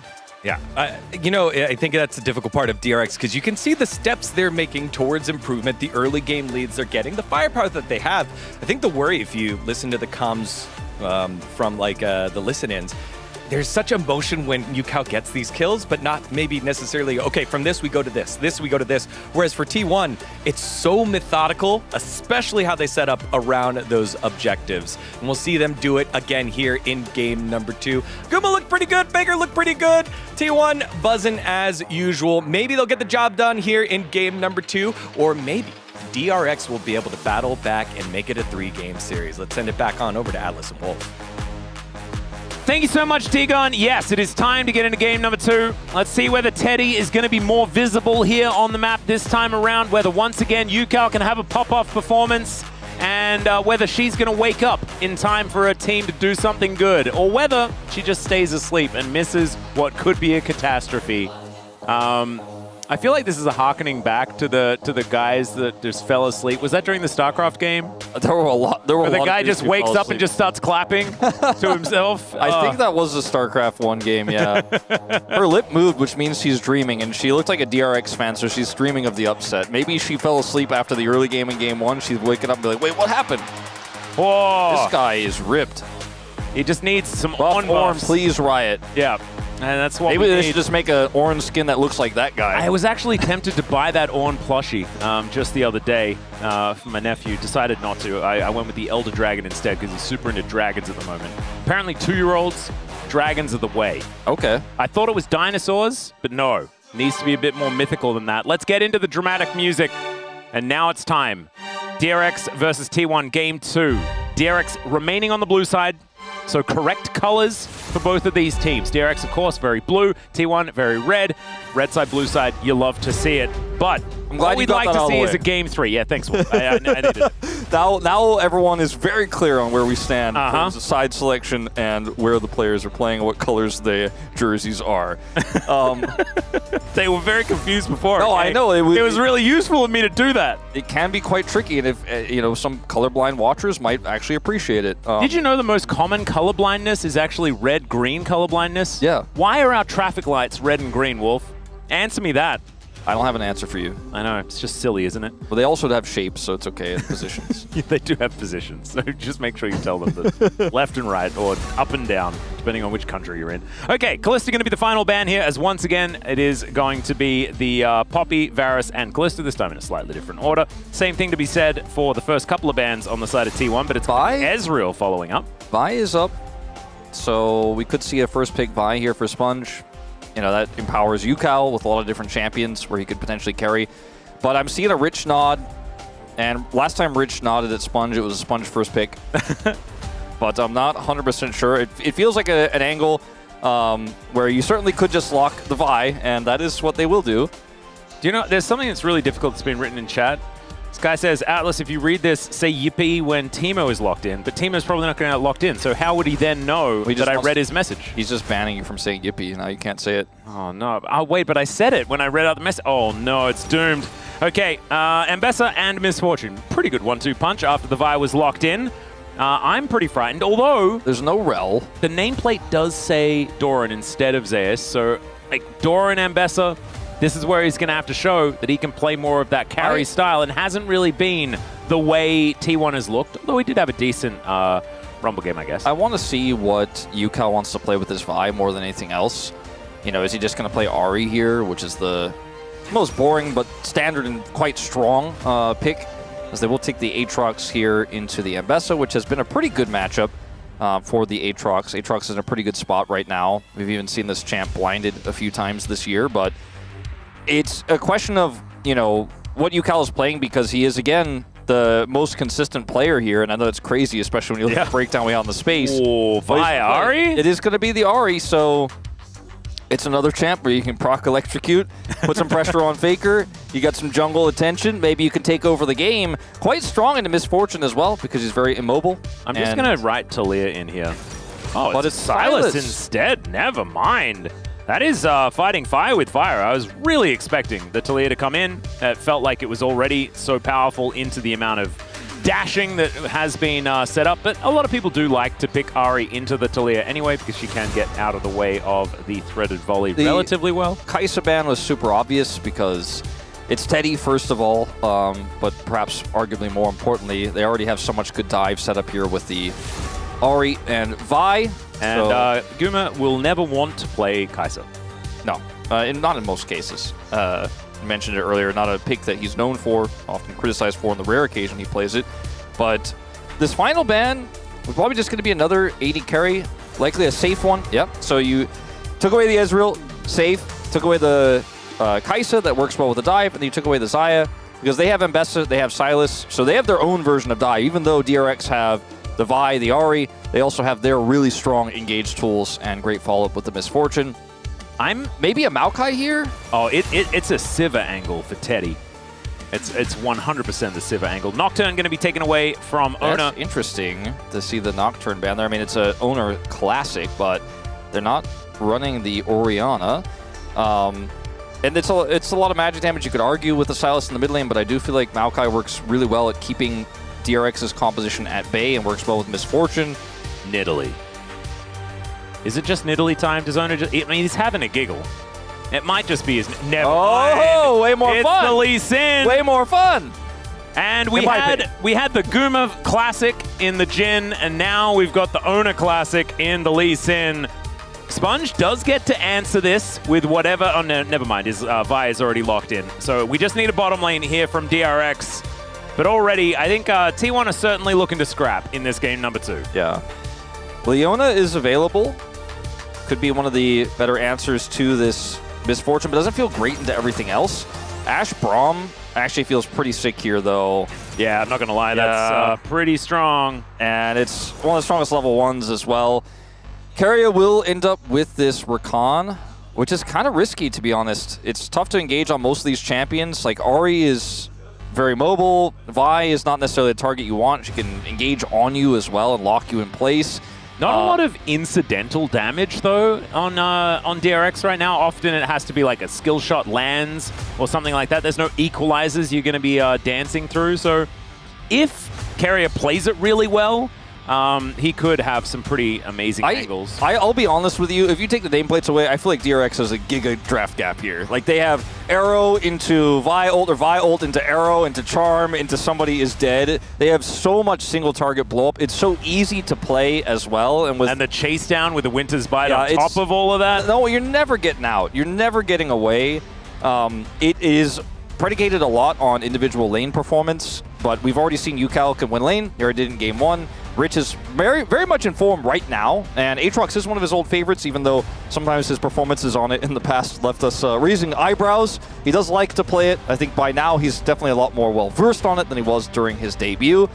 And I think T1 is still the stronger team. I think they're still coordinated enough to, like in game 1, probably win around some great late-game objective control and team fighting. But once again, DRX have some great tools here, and they simplified the comp, and maybe that will be enough to push them over the line this time around. Yep. I really wanted to check in to see whether Sleeping Lady has woken up yet or not, because like you say, the draft is looking pretty good. Like, maybe it is time to just give her a little shake and say, like, perhaps this is the game that you want to watch. I know game 1 wasn't really at that from like about halfway through. This time it might be a little bit better, unless T1 just have one of these Owner Faker games where they just roll over the top. Let's jump onto the Rift and see whether that does indeed happen.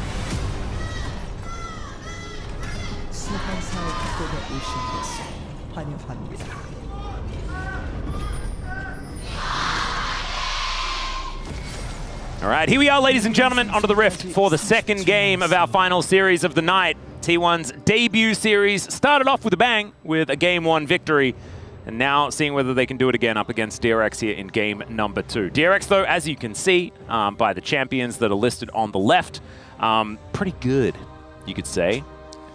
Yeah, me and SK Telecom Dynasty started off with a bang as well.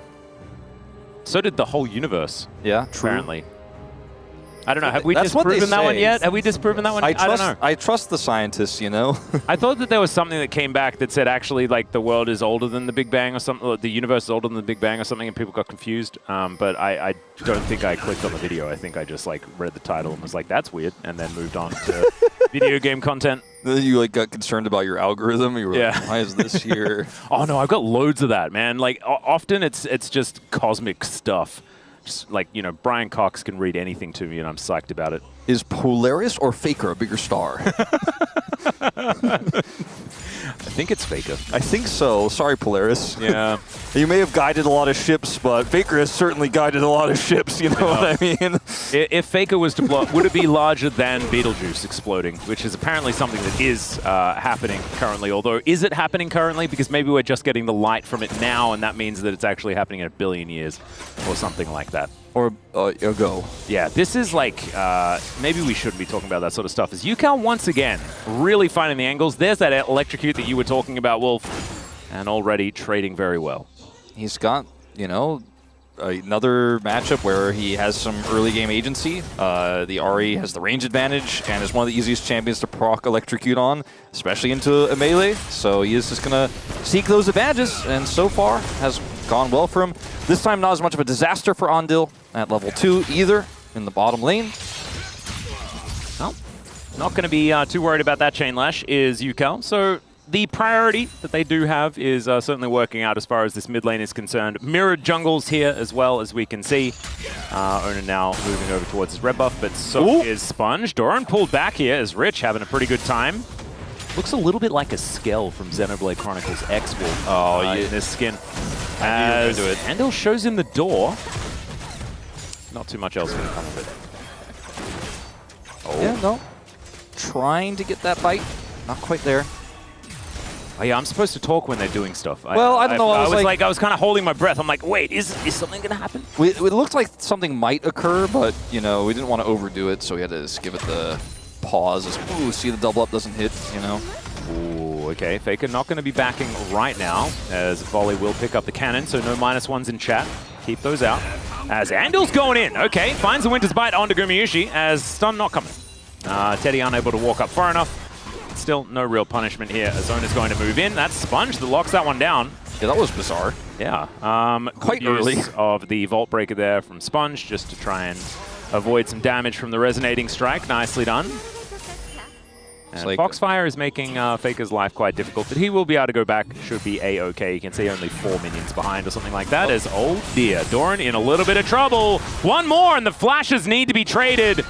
Doran will survive, but this is looking dicey. Why did you walk up? Oh my God, Why did he walk? Oh God, if there was another passive proc. If he died, I would have lost it. Yeah. Oh, I mean, actually lost it. Thankfully, Wolf gets to stay on the desk because I may have said bad words.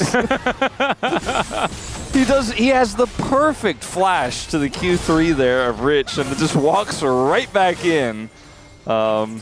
Yeah, I mean, he was trying to showcase the release diff in terms of the release date of the champions, but definitely playing a little bit close to the sun there. Yeah, more cosmic vibes with the chat, with the conversation here, Wolf. You love to see it, keeping it relevant. Faker is still yet to teleport back, does manage to pick up the cannon here as Andil's moving on up. That could actually just mean a plate going on over to UCal. And with one more minion here, there it goes. You very rarely see like a pre-5-minute lane dominance plate, but every now and then, yeah, pretty good. Able to pick it up. UCal used his whole mana bar, isn't able to get kill pressure on Faker, but pushes him back enough to where he's going to have the free back here as well as that plate. So once again, laning so well that he's generating a pretty big gold lead. It's almost a kill's worth of gold that he's got in the advantage right now. Yep. And we're reminded as well of the fact that, you know, this was another champion on the list of rich champions. It was Gnar, Jace, and Aatrox, and Lucian when he made his debut. And it just shows that his Aatrox is still looking pretty good. Yeah. As fighting against Doran here, that time able to avoid the third Q. And Doran trading nicely there. So Cast a Curse in full effect. Chronicler would say that they're not real, but I'm pretty sure they are. That was just proof. I mean, I think we've had quite a few of them to showcase that it's actually a real thing. Yep, it is. We are looking to potentially have a big skirmish here around these grubs, as unfortunately for Faker, he has no prio here. He is sitting at full health and can steal the Ahri ult to zoom over, but looking pretty good for DRX going for the contest here. Teddy is level 4 though. All right, Faker has stolen away an ulti here, as UCal could be in a bit of trouble, but the charm will land. Sponge moving over, only level 5. Zona still onto these grubs. Oh dear, okay. Still, that doesn't mean that Sponge can press an R button because he still doesn't have that one available. One grub has now been taken as carrier, looking for a grand entrance angle. The charm goes wide! That could spell the end for UCal, but still looking for an angle. Flash out from Sponge as Guma level 5, but does have that Make It Rain to slow him down. And DRX not able to get any joy when it comes to these grubs. T1 should be able to just go back and grab the third one if they would like it. Man, that tempo hijack from Faker was actually insanely high value. Just pushes UCal away. They're able to get the faster group there. And it's just moments like that where you're like, sure, 200 gold down, doesn't matter. As Keria, he's just going in. Ona might be able to take away the blue buff, but no, early smite there. As once again, Sponge looking for an angle, but Andal just gets himself out with the flash. Great flash from Andal, because if he doesn't flash at that exact moment, he might get insect, which would have been a disaster. Well, not the full insect, but a flash kicked into... Which insect? Probably dragonfly. Ah, yeah, cool. Splat on the windshield kind of situation. Yeah. But he flashed it. It's okay. He's good. Yeah. So no insects for Andal, and that is a good thing. Yeah. He is down his flash now, though. And no kills in the situation, but I feel like T1 played that incredibly well. Faker down on CS, down on gold, like I was saying, but makes the play to end up getting a positive trade onto UCal that allows T1 to hold that aggro. Oh, dear. UCal? Sorry, Andal. Getting a ward in and isn't actually going to get punished. I was a little bit worried there, but you could see that UCal had roamed up from the mid lane. And Keria thinking about trying to find an angle here. Winter's Bite coming on through. Connects onto the Rakan as they turn their attention to Gumayusi. Level 6 now picked up. Teddy with the arrow. Well, there was an angle there for an arrow as Guma was channeling, but they don't commit. That was scary. He does have cleanse, of course, but... yeah, getting that cooldown still would have been worth. Yeah. Probably wanting to look for perhaps a different...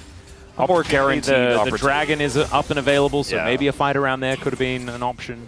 I mean, Andal is playing super aggressively this game. This is the kind of confidence we really didn't see from this guy on the Freaks. He's just really looking like, he's ready to scrap at any moment. He's trying to extend this early game Braum opportunity super late, even after losing his flash, goes straight in onto Owner, trying to cause some chaos there. Doesn't end up leading to any kills, but, T1 is a very high bar that you set, so plays like this looking good is... Whoa! That was a pretty good arrow. Actually connects. Nailed it onto Ona. Well played. Accurate. Nice work, Teddy. Just watching DRX play this well in this early game against an incredibly strong team is giving you hope that there's massive improvements that have been made. 100%. And they've been doing a lot of studying. It was something that Sponge actually said in an interview talking about the fact that they had studied a lot of what the top teams have been doing. As Rich worked out killing the AD carry in a top lane 1v1 is a good way to do it. Pulls Gumayusi back, but he is able to survive. It doesn't go for a flash play or anything like that, knowing that Guma also has his flash available and has that turret there. Andal, in the mid lane, trying to make something happen, gets his ult hijacked. Faker just drops that one down. Nothing occurs there, really. As one of our longer first bloods. Yeah, this one's taking a while, and things are extraordinarily even. 3 grubs went over to T1, but that is it when it comes to the objectives. Ona looking to augment that with a dragon at the same time, but now Sponge has an R button, presses it, the charm is going to be found here, and this is the Ari-Vi combo. Not a lot Faker can do. Goes down very low, but Keria, not enough to save him, and he's going to have to flash to safety as well. DRX, I mean, this duo doing exactly what it says on the tin. Looking really clean, looking really good. And Faker was able to, with Keria's help, at least deny UCal the kill. Okay, Doran still able to offer a bit of damage back in that trade. Don't know if Owner can quite stick this dragon just yet. Whoa, Rich really finding a few of these combos. There's not a lot of killing happening in this game, but there's certainly a lot of trading and aggression. Yeah, certainly things are happening. Yeah, I think it might be a ruinous game, with all the damage. No, not quite, but... ruinous game with like a 9-minute first blood and only 1 kill here at 11 Hey, minutes. some of the damage done in lane and skirmishes does add up. And it is worth more now, and that's why we are actually seeing more of the ruinous outcomes. It's not happening, but yeah, interesting early game here as Rich will use his Q this time to clear the wave. Yeah, I'm looking forward to seeing if Rich can actually find some value in some of these team fights as well, because he was playing a lot of melee Jace in the last game and missing a lot of shock blasts from range. So I think now, I mean, this is just better melee Jace. You just don't have the other form, and feels pretty good. Double Sunder Sky picked up at the same time for top and jungler. Synergy. Synergy indeed. Big spikes here for these champions. Rod of Ages, not necessarily a spike right now. We'll get back to you around 21 minutes in here for UCal. But this is the new Ahri build, which is really, really oppressive, difficult to shut down. Allows the Ahri a lot more aggressive playmaking ability because she can go in so deep without any risk. Nice sidestep from Keria. Yep, they are able to now move up towards these grubs. I think this is a situation that Sponge will need to try and contest. Fakes like 4 grubs should go over to T1 though. Faker and Rich both have teleport. Rich has Prio, could come up here to try to affect this play. Well, this is a little bit awkward, actually, because they are now split. Owner will be able to wrap around as that grub is going to reset. Once Sponge UCal getting into gets here, position. I think T1 need to evacuate. They cannot actually, I mean, they will just be chain CC'd. That single target blow up is absolutely real. Yeah. So Smite going to be invested here, and it looks like DRX are just going to give up the remaining 2 grubs. T1 should be sitting on 5 moving into the rest of the game. Yeah, I Feels think real good. In terms of a team fight there, if DRX were in position to fight it, they win 100%, but T1 were just playing the map better. They were threatening plates, and DRX eventually had to say, look, they're playing too far back, we can't engage on them, and also we're losing plates, so they had to make the decision to back away. Ooh, another Smite actually available here for Sponge, so he'll be able to grab the second one, but still 4-2. T1 going to have some Void Mites to help them out, and that's going to be feeling pretty good. Really do like how T1 are using turrets and lane pressure to help secure these objectives, and that gives them the 4-2 split. No team fight win for either side there, but T1 didn't overcommit. They respected that single target chain CC and just got plate gold instead, and then pulled DRX back and then grabbed the second one there. Not all 3, of course, still limited to 1 smite on those, but I thought it was very carefully played. Yeah. All right, Teddy, back to the mid lane. And let's see whether he has a better time as we crest the mid game here.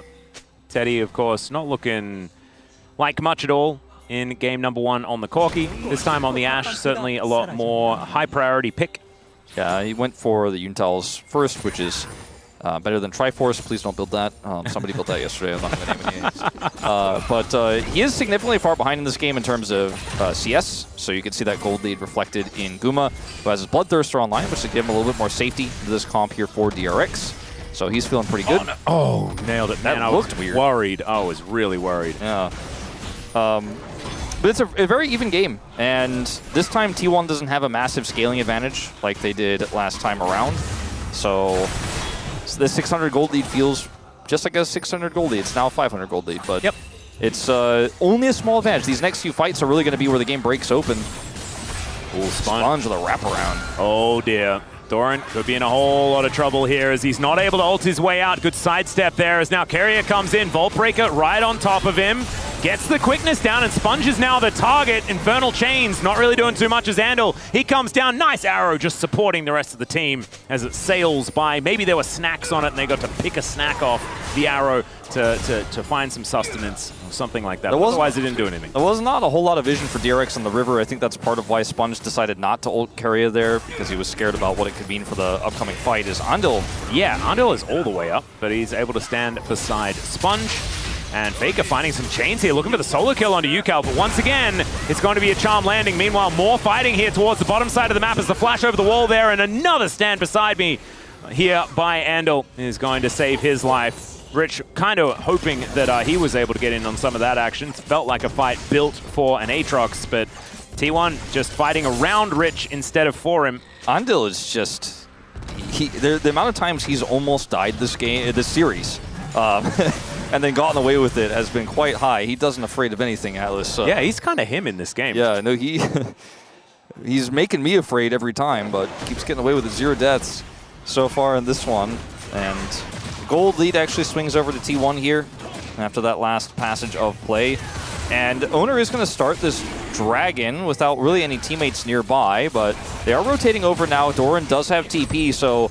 Oh, UCal's backing and doesn't have teleport, so it looks like it is just going to be a give up on the dragon type scenario.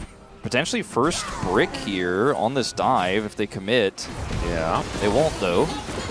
So it is just the dragon going down. Mountain Soul this game as well. Feels a little bit better than the Chemtex that we have been seeing so far today. But now, Rift Herald going to be started up. Carrier in the area. Gumayusi and Ona moving their way over. Sonic Wave going to go wide. And it was some fancy footwork, but now Faker looking to try and take this turret down, and the turret means feats of strength for them if he actually takes it. So it's worth if they just give this up. TP going to come down to try to defend it. Yeah, so down he goes. Faker should just be able to focus on this though, and you can see that is exactly what he wants, and there it is. Feats of strength going on over, and the charm is even going to miss. Faker, like, I feel like he has lost lane twice in a row, but is always the one that finds the most advantages. I mean, He had a fairly skill-based matchup in Game 1. I mean, it's tough for the Azir, but it is one that you can do better than I think Faker performed on in Game 1. This is a much tougher matchup into the Ahri early. He got bullied, but Faker's the brain guy now. You know, he was the guy who solo killed Ambition. Yeah. Faker, look at the moves, look at the plays. He was the hands guy, but now he's just got so much experience. He's the brain guy. He's playing the map. Knows he can TP in if his team sees an angle to commit to that fight, but otherwise can just get feats of strength and turret gold by finishing it off, and that's exactly what he did. Ooh, Owner and Carrier all diving in. There's a public execution, and Rich, in the blink of an eye, is just dead. Yeah, you saw the little head movement there in the player cam. He's just like, well, I guess I'm dead. I don't know what I'm supposed to do there. Yeah, the problem is there's not really a cross map. As even if they tried to commit to Faker there, he could just hijack and get away. Well, now it's going to be a 3,000 gold lead, just out of nowhere. Yeah. Pulling it out of some big turrets that T1 are killing with their grub lead. Still connects. Nice catch by Owner. Yeah, it may have missed, in fact. As cease and desist does come on through, Owner will, in fact, cease and or desist the living thing. And Teddy's going to be able to grab himself a kill. That was almost an inner turret taken down. That feels bad. I actually thought he was probably going to be fine, and now I feel guilty for saying he caught it. I mean, he did kind of catch it. Yeah. Okay, going back to this play here, it's a 3-man. Faker's very safe in the bottom lane, so there's no cross-map opportunity. Then they go for the second turret here. Owner, fortunately, dashes back with the safeguard and ends up getting caught by it. Then he's in via ult range, and the rest of the team is rotated up, so he gets left to die. And they do not get that inner turret. Ooh, but Teddy potentially able to get the first turret here for DRX. So that 3,000 goldie didn't quite happen. Good defense there from DRX, but it looked for a moment there like they were just going to fall over. And actually, DRX are looking to try and pull this one back. Teddy, though, is going to take the majority of his health bar, and yeah, he's not feeling too great about it. Does get a bit of a heal, as that's a great charm from UCal, but another public execution as Teddy flashes out of the way and will be able to survive. UCal grabbing that kill, big deal, to try and get some more money onto the Ahri, as Rich not wanting the 1v1 with Faker. Yeah, I mean, he knows what it's like to be the Faker of bots, and he sees Faker on the other side. Like, true. I wouldn't mess with me back then, so I'm out of here. Does just evacuate the situation, and they do finally get that turret top side. So after 2 turrets narrowly dying, DRX will actually bring the gold lead back to their side, although it is very small. The lead. Yeah. Still, it's been a very close game. I don't even want to say back and forth. It's been very measured on both sides. Rich this time actually managing to find an angle here. And we'll be able to win out on at least that trade. So, yeah, like you were saying, I felt like the gold was ready to balloon, completely out of control. And instead, it was fine. It was so saved by that arrow situation. Yeah. Like, it was a nice attempt from Teddy. Unfortunately, Owner, like, he didn't know the angle. He ended up dying, but that really took a lot of the wind out of T1's sails on what could have been an incredible gold swing there. And then DRX get that top turret, take a small lead themselves. Dragon is up. This is sole point for Mountain Soul for T1. DRX absolutely need to fight over this. It's about a minute away, unfortunately, I think, for UCal's Rod of Ages to complete, but still doesn't have a second item either. Does have an Oblivion Orb, but this is not exactly the territory they really want to fight. There's the 10. Okay, he got it. Okay, so he was a little bit faster than I thought, so that's big. Yep, got the tick over, so slight level advantage here for UCal. Good. No second item for Teddy, but they do have a lot of control over this area. Herald dropped as well. I think T1 would be wise to consider giving this up.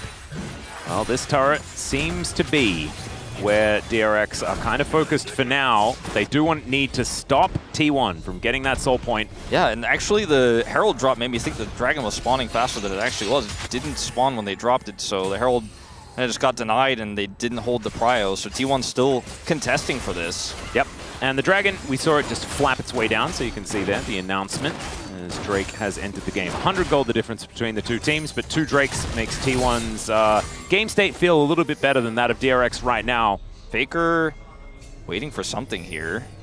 Didn't have teleport, so... Yeah, does manage to get it. So Cosmic Drive now completed. So 2-item spike comes in, does have that ahead of UCal. And interestingly, his Rod is later, so he'll get more value out of the level up he'll get. But unfortunately, he won't be here for this Dragon, so it looks like DRX are just simply going to take their first of the game. And with a pretty tanky, high-health Ahri build with some additional resistances, if they keep stacking these, UCal is going to love it. Yeah, he's going to be able to pick up his Leandries now as well. So that is going to be a decent spike. And with the Oblivion Orb also picked up just to avoid a bunch of the healing that they do have available, especially with Bloodthirster and Silas. Silas, like owner on the Lee Sin as well. Fair bit of healing in the base kit. And the Gleaming Quill, true, from the Rakan. There are certainly some things there. So I can understand it. There's going to be Phantom Dancer done here for Teddy. Still wants to be build it like a third item. Probably feels the best when you're going for a build like this. This actually feels like, weirdly enough, Atlas, the most LCK game we've had of the LCK so far. Like everything's super slow, everything's super calculated, no huge errors on either side. Very tactical game, no massive draft gap between the two. Like I said earlier, I feel like you take the nameplates off, feels like there is one here for DRX, but the way T1 have played this draft so far and how coordinated they are and how well they play the map, it just feels like such an even game. Like everyone has the same pieces on what is an LCK chess game here. Oh, this may be the difference maker as Doran just dances around the minion wave. Rich will find the sweet spot, but unfortunately is losing out on the trade. Sponge just trying to stay in that fog of war as Teddy gets a shove up this mid lane. So 2 turrets to 1 is a large reason why things are still so even, with DRX having a few extra kills. Carrier taking a bunch of damage, but he's Rakan, so he is absolutely fine. Yeah, that's why he took a bunch of damage, but because he's Rakan, it won't be lethal damage. He's getting out of there. We have a really relevant question that was just asked in our group chat, by the way. Yeah. Valdez was wondering, like, because I often say about things written on tins, what does it actually say on the tin? As we're going to have to hold that thought. Owner throwing Sponge out of there. Delivered underneath the turret is slightly suboptimal, and immediately Sponge just goes down. Can they get the answering kill, though, as Doran is dancing away from the fight? Charm connects on a Faker, but he is still looking for more. Chains go wide. Rich still at full health, and Faker may have overextended, but he's got another dash. The cavalry are coming down, but they're seen on the vision as the quickness dives forward, and there's the bullet time. They take down the Rakan, though. It was an awkward situation, and the turret is also going to fall. Ultimately, in the end, I think it was just completely even. Yeah, it's just a 1-for-1 support for jungle. And Valdez didn't even learn about what was written on the tin. Yeah, and I don't even know what tin we were talking. We talked about the Nefiri tin earlier, but yeah, there's a few tins that have been going around. It feels like my sort of word of the day, kind of like rap. If I had like a $10 bill for, or Manon, so to speak, basically the Korean $10 bill for every time DRX overextended for a play and it ended up backfiring, I'd be able to buy a lot of tins, Atlas. But luckily, this time it's not just a big overextension with no follow-up, because UCal is super mobile, is able to get his way out of here, and the rest of DRX do show up here to help push this turret down. Rich takes a very long time with that Q there to actually kill the turret, which made me very nervous, but he does end up taking down Carrier with his squad there. Well, he didn't get the kill, but anyway, they end up taking Carrier down anyway, so it ends up being a trade. I was very worried that DRX were going to hyper overextend and give multiple kills to T1. They do end up pulling it off, grabbing that turret. The game is still even. They're looking for another turret here to make it basically dead even in terms of gold. Yeah, slight advantage, in fact, here for DRX. And by that, it's like 300 gold. Yeah, it's even. Yeah, it's nothing. So Baron has just spawned. It is another case where there's Arakan and Baron here towards the top side of the map. And last time the game was even, and then we had that situation where the Baron and Arakan immediately went down, and then T1 had a 10,000 gold lead out of nowhere, and the game was over. This time, T1 do not have Baron control. They do not have Arakan control. They don't have full vision in the river. It's, in fact, DRX who have those advantages. Ooh, Doran finding the opportunity where Rich doesn't have all of his buttons, and then nothing really happens. How many dashes you got, Aatrox? Haha. Well, 2, I guess. Yeah, that was a lot back then.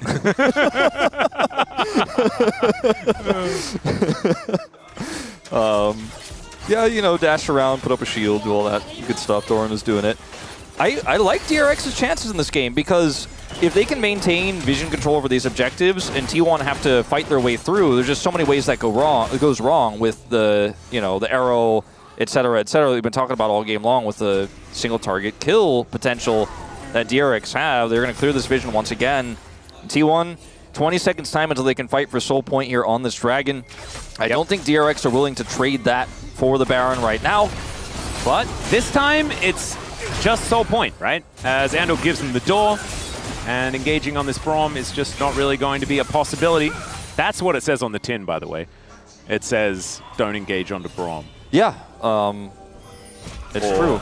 And the other side of the tin says Braum is not engage as well. It's a multifaceted tin, but it's mainly about Braum. Yeah, the tin basically is the Surgeon General's warning in this case. Yeah. Well, Dragon is spawned. T1 do not have Prio in mid. And DRX, I mean, this is their fight to lose.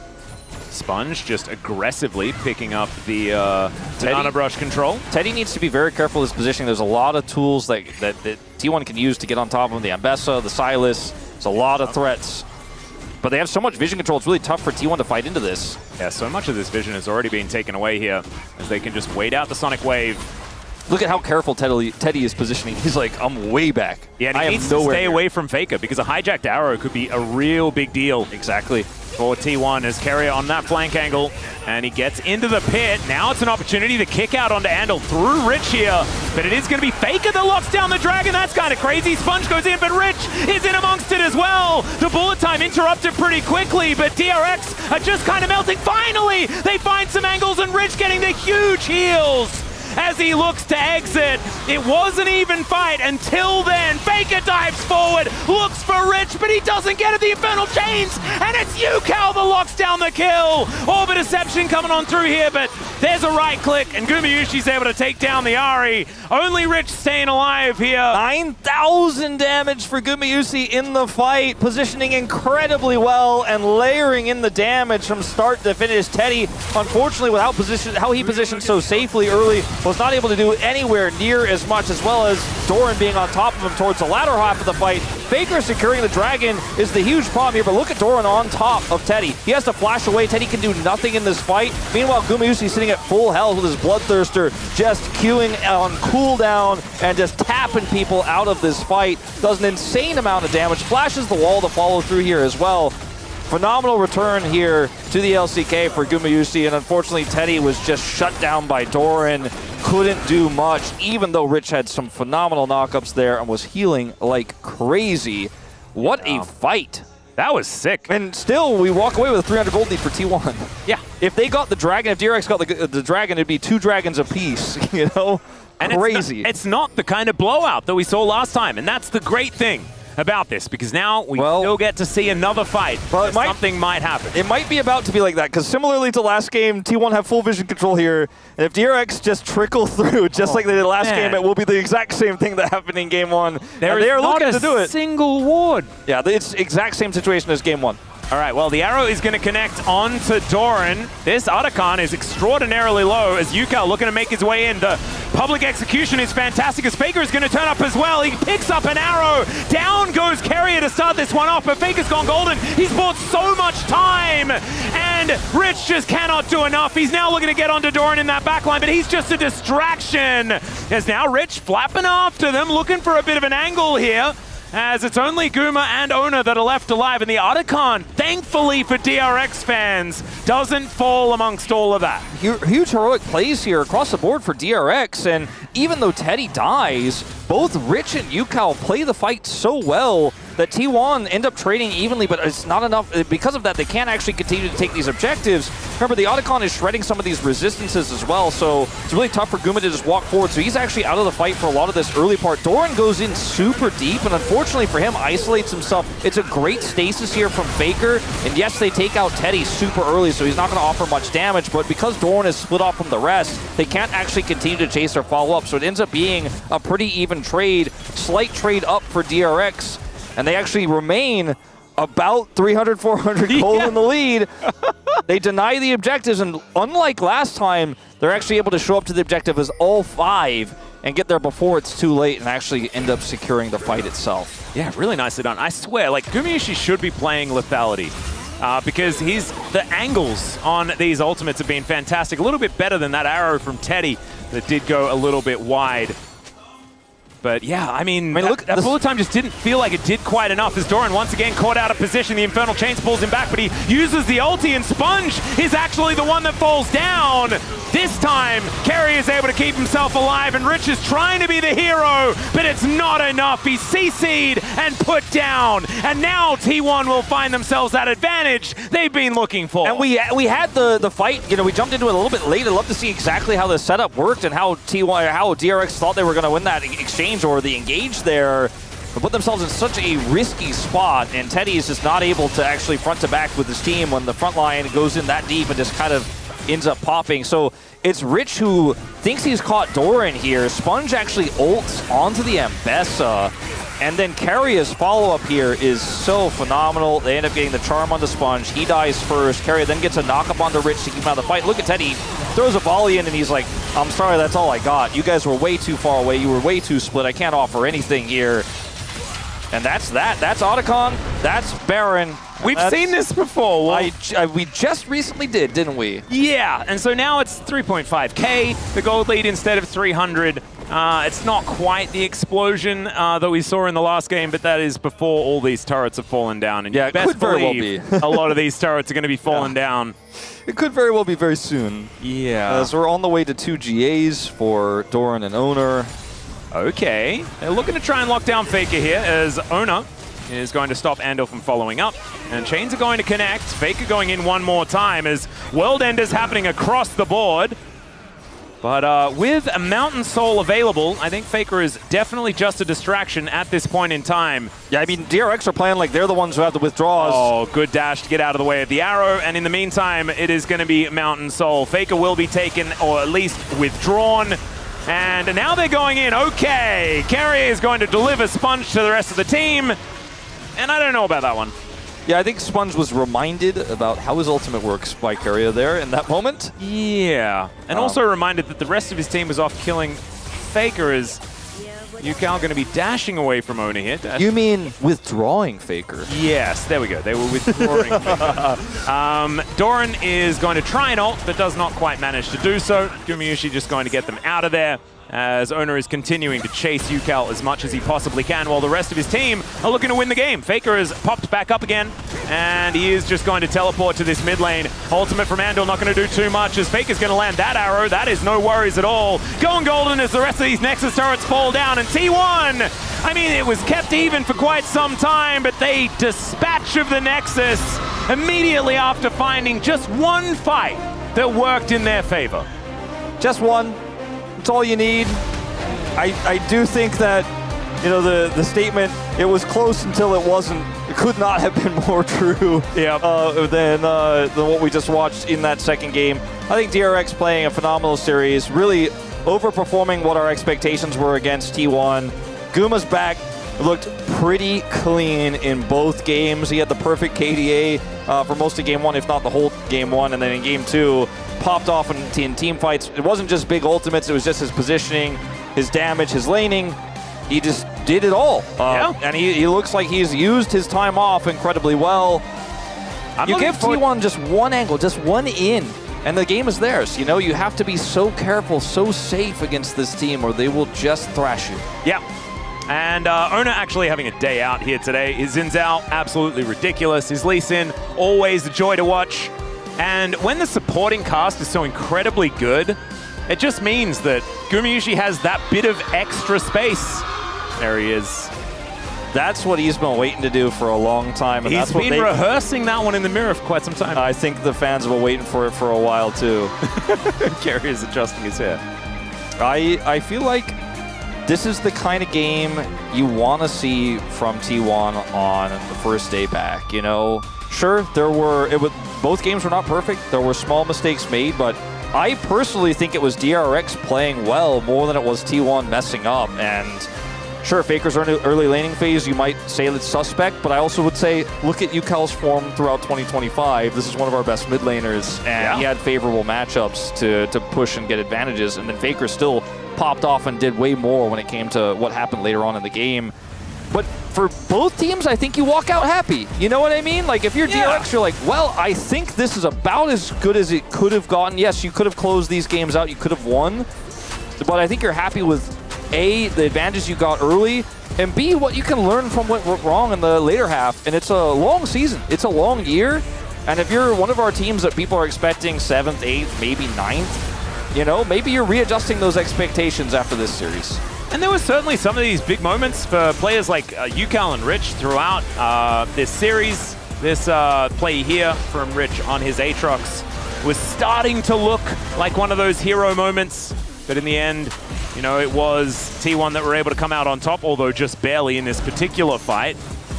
I still think that there is a lot, like you say, for DRX to hang their hats on. But we also have to throw in the caveat, right? Which is, this is T1 against DRX, a team that was about 8th or, you know, 7th or 8th as far as power rankings are concerned. I think we're looking forward to seeing what T1 can do as they move further into the tournament, see whether once again they can be considered one of the top dogs, because we were talking about T1 like they could potentially be the strongest team in the LCK, even when we were just in the play-ins of the LCK Cup. That was only about a month and a half ago. Yeah. Isn't it wild how just a bit of change of scenery and a bit of a off-season can make players like Andal and Rich suddenly like 4 times better than they were just months ago? Right. I feel like I'm watching, I see the names over their heads. And it's hard to believe that these are the same players that we were heavily criticizing for some of their indecisive moves or some of their big errors not that long ago. And the improvement is massive. And who knows how much more they can improve. Yeah, Faker now just going to find Teddy here. Good Captain Jack on the cleanse, but outside of that, I mean, this was the circling of the drain of DRX. I think the biggest sort of question mark here and criticism is probably on Teddy for DRX this game. But ultimately, I mean, Rich doing a whole lot of work, Doran as well, being able to at least stay up there as far as those numbers. And Faker, after a difficult laning phase, still putting up numbers like that is very, very impressive. Gumayusi needs no introduction and getting more than double the damage of his lane opponent in this particular game. And when the game was up until 30 minutes, completely even, yeah, that is very impressive. I gotta say, and this is gonna sound crazy, considering some of the big name matchups we've had so far, up until what is now the final game on Friday. Like, I feel like this was my favorite series of the season so far. Like, I think it had a little bit of everything, had some comebacks, had both teams playing well. I think I walk away from this one feeling like this was the one I enjoyed the most. And Carrier picks up POM. There we go. I voted for him, of course. I mean, his Alistar was so incredibly good that we mentioned it already. It kind of has to be a pretty pop-off performance to get him out of pole position. And looking absolutely fantastic. The Alistar, the Marta-esque Alistar play, so good. And his engage is relentless on both of these picks. It's really good to see him back. I'm trying to put my POM comment in, and it's not going well. What is it going to be? If you... I'm just saying, watch out, Carrier's coming for you. It's Carrier, that's what... Watch out, he's coming for you, he's coming for you. You better look around, he's going to engage on you. He's going to engage on you. I don't know. All right. I always forget about Palm comment, and then everyone's like, Wolf. I'm like, oh! I made ChatGPT write it for me yesterday. I think you have a little bit of extra time, though. Like, during the interview, I think you can still think about it. And so let's watch the interview now. Maybe you can rethink it. Sure. Thank you very much, guys. This is Dear for the POM interview translation, joined by Carrier on the side of T1. This is your first POM interview, and you are the first LCK support for this Player of the Match interview. How do you feel? This is our first match of this regular season, and I'm really happy. You know, I was back in the green room looking at the replays, and they told me that I have to rush on the stage, telling me that I had a POM. So I rushed and ran over here. And I think there's a lot of mistakes that I have to go back and review and have feedback on after. And in the winning ceremony, it seemed like you were petting your bangs. So what was the meaning behind it?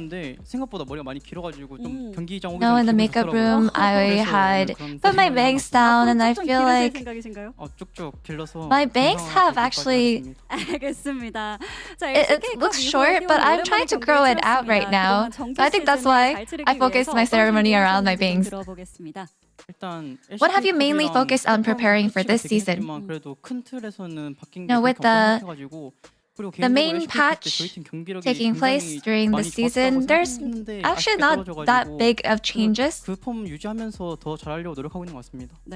I think we're just trying to maintain our form because we were actually quite solid in the LCK Cup. And DRX mentioned that they focused their feedback around dominant teams, especially T1's jungle and support pathing.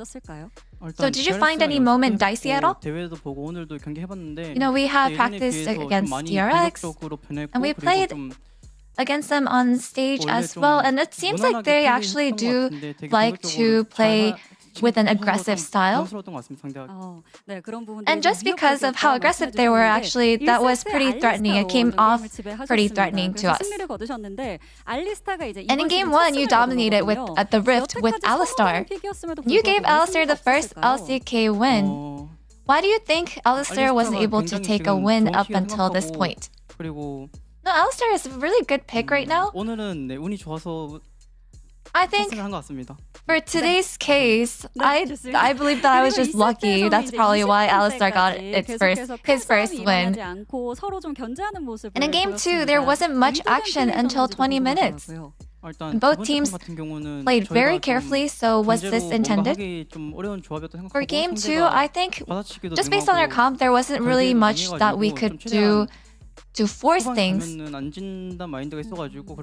So I think we had the mindset that as long as we're able to play out until the late game, that we will be able to win. So I think that's just what we had kept in mind and played it out. And your next opponent is Genji, and they showed a good performance during their opening match. So what is your resolution? Genji is a very good team. They play very well. And so far, we weren't able to break the losing streak against them, so I hope that this is our chance to break it this time around. And that's the end of the interview with Keria, and back to the space. Thank you. Thank you very much, dear Yaya, as it is a victory behind Longbang's Keria and the rest of T1, 2-0 against DRX, and the debut that everyone was hoping for in the red jersey. Digon alongside Chronicler. I was going to say Mao. That's fine. I was going to make a joke. You can use it. Imagine having long bangs. I could never. Let's take a look at the POM votes on how everyone got on with this. It could have been multiple different ways here, but yes, mostly the supports. Fan vote, little flip there. Oh, little flip here. I was a Keria voter. I was a Guma voter. Well, let's see who explains themselves first. Look, even the fan, that's interesting. This is the first fan split that we've had. Two different portions of the fan base have different votes. Very divided. I feel like as well, sometimes we have this situation where, you know, the previous POM vote, it was like we had these massive, like the Korean cast and media and the fan vote were one side and everyone else was on the other. It feels like we've got a lot of split votes between the different entities. Interesting. I am paired with Jonah Strong, by the way, so I do want to know that. Still haven't heard an ounce of reasoning from Ox as to why, but I'm just talking about the votes. I thought that Keria did a really good job of leading the team fights. I think that these games are actually really, really close. And for me, then, who makes the difference in the team fights is the big difference. And particularly Alistar was definitely, to me, a standout.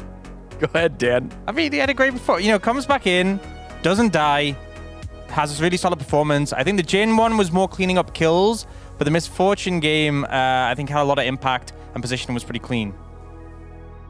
Which is also true. Guma was my second consideration. I think that Owner also had a good one. I think Faker was, classic Faker kind of playing it fast and loose because I don't really feel like he had a clean day today. And Doran's second game was actually pretty decent. First was a bit rough. What do you think he got? This is true. This is objectively true. It's a little boring, though, isn't it? Don't you think? Are you trying to lecture me about... Your last POM vote was Mechanical Monster. If you didn't watch, who do you think that talks about? You would know. Who? What about this one? That's a reference to his nickname, the Genius Monster. You can't. You griefed me, and now you're like, no. I'm trying to say Team Fight Monster. It's a reference to his nickname. The audacity! If you to say mine was boring, then you come out with Team Fight Monster. You know what you are, Mao? You're a hypocrite. Wow. All right, let's see what else we had for POM comments here as they continue to try and work it on out. Yes, Wolf did tell us what he was putting for his comment. Watch out, Carrie is coming. I don't even need to look at who he voted for. I know it's about Carrier just from reading the comments. So that's the difference. I'm just happy Wolf made his own comment. I thought this was funny. No outside help. No outside help. You can't land skills on me. I like Helios. Helios generally is pretty grounded. I feel like Cloud Temper already is the one that walks the line between genius and insanity, and you never really know. Yeah, let's hold our breath. Let's see. I don't think we're going to get him. Cloud Templar Prince is safe. Prince does a lot of memes. Oh, we don't have a Cloud Templar one. We have Prince, though. The value of the last pick, Carrier. Prince thinking about the draft. Con and a Braum. Yeah. Good matchup. Great. I like it. Respect it. All right. Well, okay. Let's take a look at how this match closed on out here with our highlights here at 17 minutes. This is one of the team fights earlier in the mid lane where just you say, thank you very much, owner. He giveth and taketh away. Because this was the point where it felt like Team 1 was actually going to be able to pull ahead and actually build a meaningful gold lead. And I think the fact that that didn't happen is a really big deal because to me, this early game was actually so much closer. We saw in the Goldcraft castles highlighted as well. Throughout most of this game, I do think eventually you started to see, as we so often do, in these close situations, I think generally the team that's the underdog is just going to crack under the pressure. And I think that ult from Sponge there, he knows that's not a good idea, right? Like, I think he's good enough to know that, but he still ends up going for it, ends up getting dragged into the turret, and then this whole sequence of events is a bit silly. Yeah, I think also there has to be a situation where you have to understand the exact moment to back away. I think sometimes underdogs can get caught up in the motions, like, okay, we have to force here, we found a little advantage, we found a window. And I think the really experienced teams are better at going, okay, we have pushed as far as we need to, now we can back away. And I think we just see a few too many of those, and you only get so many mistakes against a top team like T1. Yeah, funny that you bring that up because that was exactly what we saw with KT earlier. Consistently finding nice early leads and then the oopsie where the better team, the historically better team, then takes over the game. Here's our last highlight here in the mid lane. Another big fight going the way of T1 after DRX thinks they have a catch. We even saw it in the BNK versus DK series, right? The big difference being that once T1 have a good team fight angle, it's immediately over, right? And that, I think, is the biggest difference. And the gap that we've witnessed thus far between Humble Life, Gen.G, T1, that I think are currently in a kind of a league of their own. And then DK. DK, even in the win, it ended up being quite messy for T1. I feel like the game can be even, and then they get a, 5-4 for 0 team fight.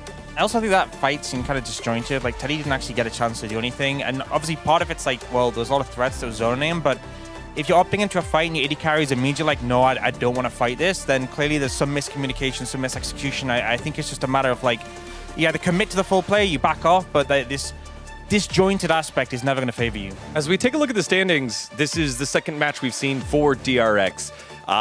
What are some big takeaways from the squad when we think about their performance from LCK Cup to now? Yukel's great still. Rich is a lot better. I think the bot lane is really struggling. I think Teddy actually was pretty good at LCK Cup. I think thus far he hasn't really stepped up. So we need to see that kind of change. Sponge, kind of the same for me. Has great moments, has moments that make you go, I'm not so sure about that. Yeah, I think ultimately in a situation where if the solo laners can flourish and sort of get to the point where they're fed, they're ahead, they can carry, I think this team can do really well. I think some of the members need to step up. I think also it's clear that even though there's a high level of performance displayed at times, the consistency isn't quite there. And, you need a bit more to be able to make it through a whole series and get a full best-of-3 win, even if we see some of that consistency in individual games. Well, with this win, T1 move up into the bracket, do exactly what all the great teams have done so far in the LCK, win not only with the series victory, but in a 2-0 fashion. So they're up there with Nongshim and Gen.G. A big three. Yes. I do think that DRX are a lot better than I already thought. And tomorrow, we're going to get another answer. Because to me, BNK, I know it was also DK kind of looking a little bit sussy, but I think BNK looked a good amount better as well compared to what they were before. For me, the team that looked the worst so far of these three for tomorrow is DNF. DNF looked completely shattered. No one was performing except Berserker to their usual level. And Nongshim have actually looked good. So if DNF also take another 0-2 tomorrow, I think that team might be in free fall, which would not be great because this is a long season. Dan, my hands are a little sweaty looking at the Saturday showdown for tomorrow. It's going to be a tense one. You know, big match for both sides, and I feel like getting that win on the board going to be so important this early on as well. Yeah, both those squads still looking for, I guess, for more than just one win, right? With the only win by Bro against Gen G. BNK Fearx have not won a series in 2025. They'll look to change that for tomorrow. Thank you so much for watching Friday's matches. We'll be back with the Saturday showdown tomorrow, as well as Nongshim versus DN Freaks. You don't want to miss it. Till then, take care of yourself. See you later.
역시 미드가 바뀌었다.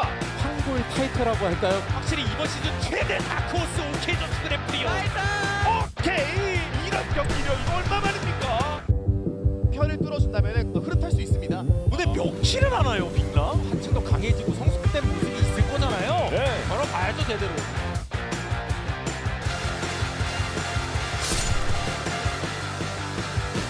Doesn't kill me, makes me stronger.